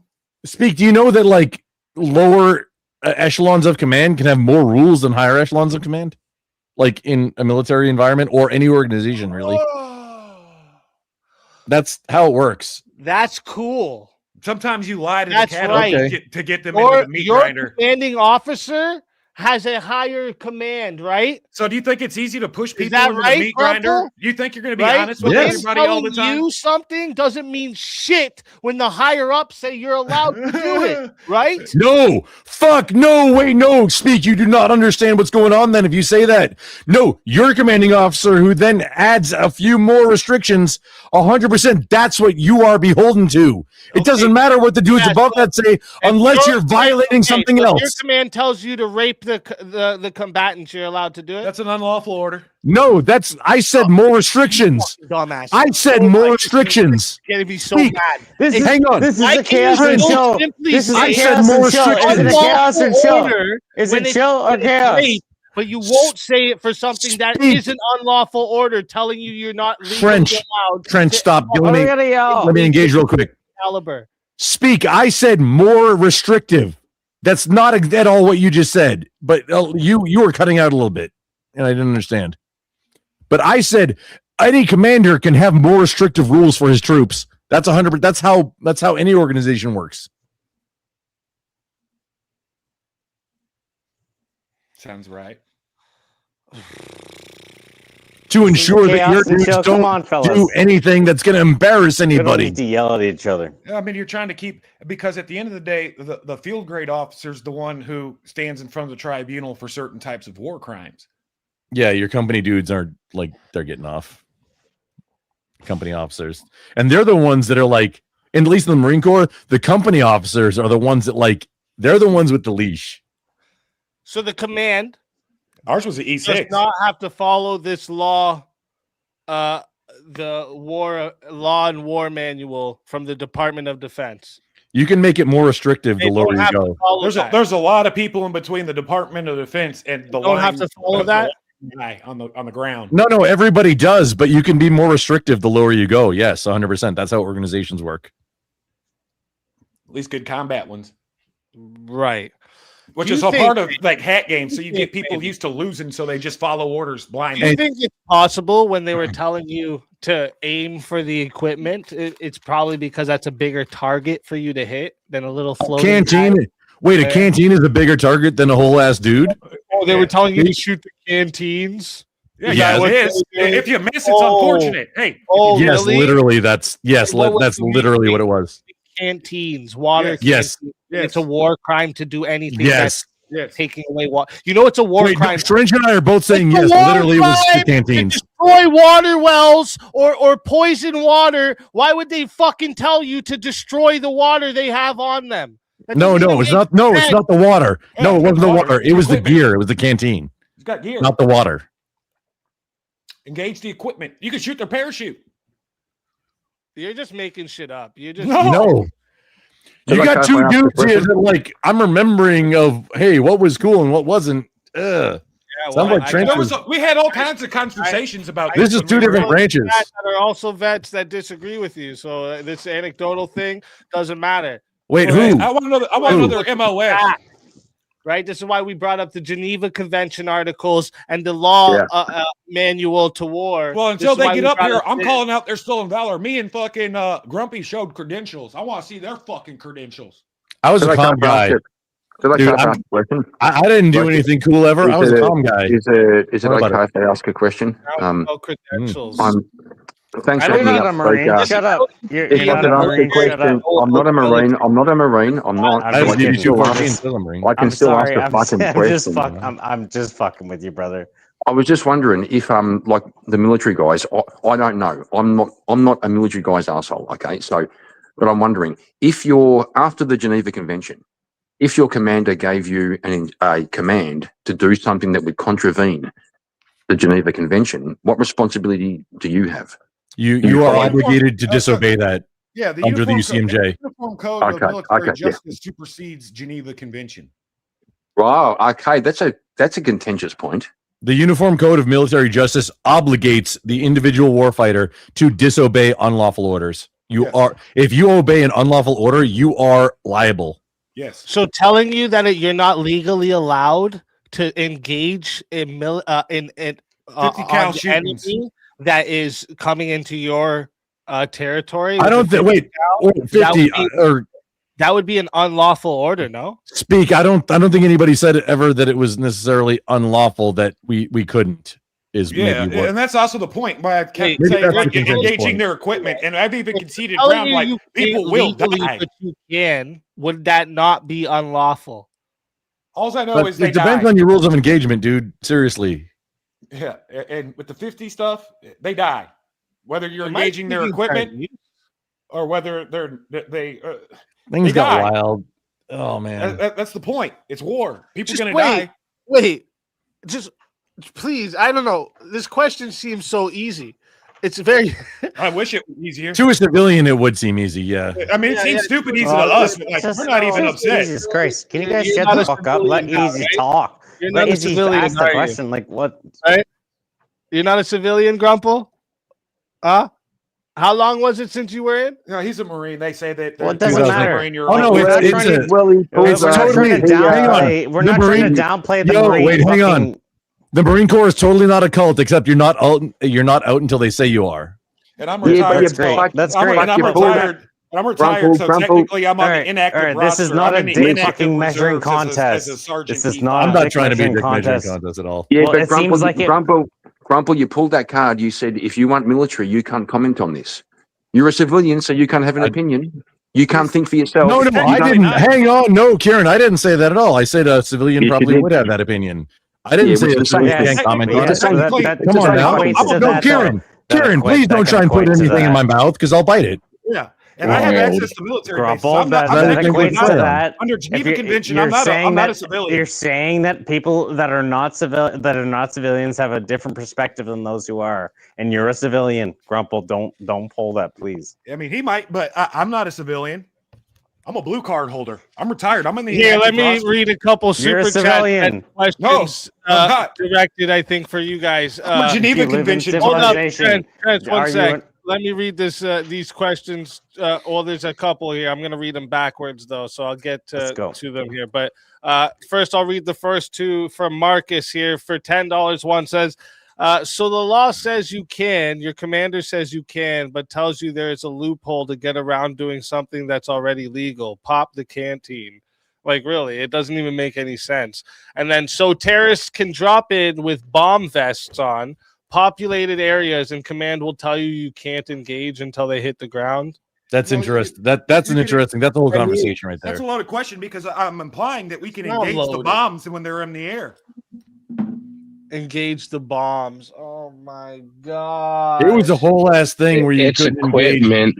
people. Yeah. It's equipment, and you can shoot fucking. I'm not C4. saying it was right. That's just like You can how it shoot was TNT. It's not for going a to blow while. up. It takes a fucking Maybe it's a different now. charged projectile or a fuse to detonate those explosives. You can. I don't know why absolutely you guys shoot are them. like, it's legal to do it. That's the whole thing. It's because we were in legal. a death cult that fucking brainwashed us, homie. Also, Kill if it's people. hang on, if it's So legal, then but it was your wrong. command says don't do it. Wrong. If it's legal, but your So, command hold on. says don't do it, then what happens? Hold on. So are you guys arguing from a point where, like, yes, it's considered wrong in your? No. You can understand how it can be considered wrong. No, that's why we're both saying, hey, this is how you get around that rule. Well, this is why people are And at a arguing moral against level, you. dude, when you're This a is why soldier, people are or when you're a arguing soldier- against There's no rule you. to get around. Why do you keep saying that? And when you're a There's no soldier, rule to the get enemy's around. the was. fucking enemy. What are you fucking talking about? Because there was Like, rules them. imposed from They higher, gonna from lie. like higher. You guys are still giving gonna- yourselves up to be critiqued, How? criticized. Okay. They're gonna die. You're But welcome. is there any way to make it so that their feet don't land on your soil? Yeah, that you engage their equipment before they hit the fucking ground. They No, don't no, die. Hang on, what Daniel just said. Also, hello, Daniel. I don't think we've spoken before. Good evening. I think what Daniel not just on said a is lot. on your soil, which isn't what we were talking about. So if Yeah, you're, but also- if you see your brother's got his legs blown off, but your command says you can't go out to save him, you wouldn't do it. I mean, that You'd happens all be the time. People you'd get be irrational violating attitudes. orders to do so. I asked People- a very simple question. You wouldn't Yes. do it.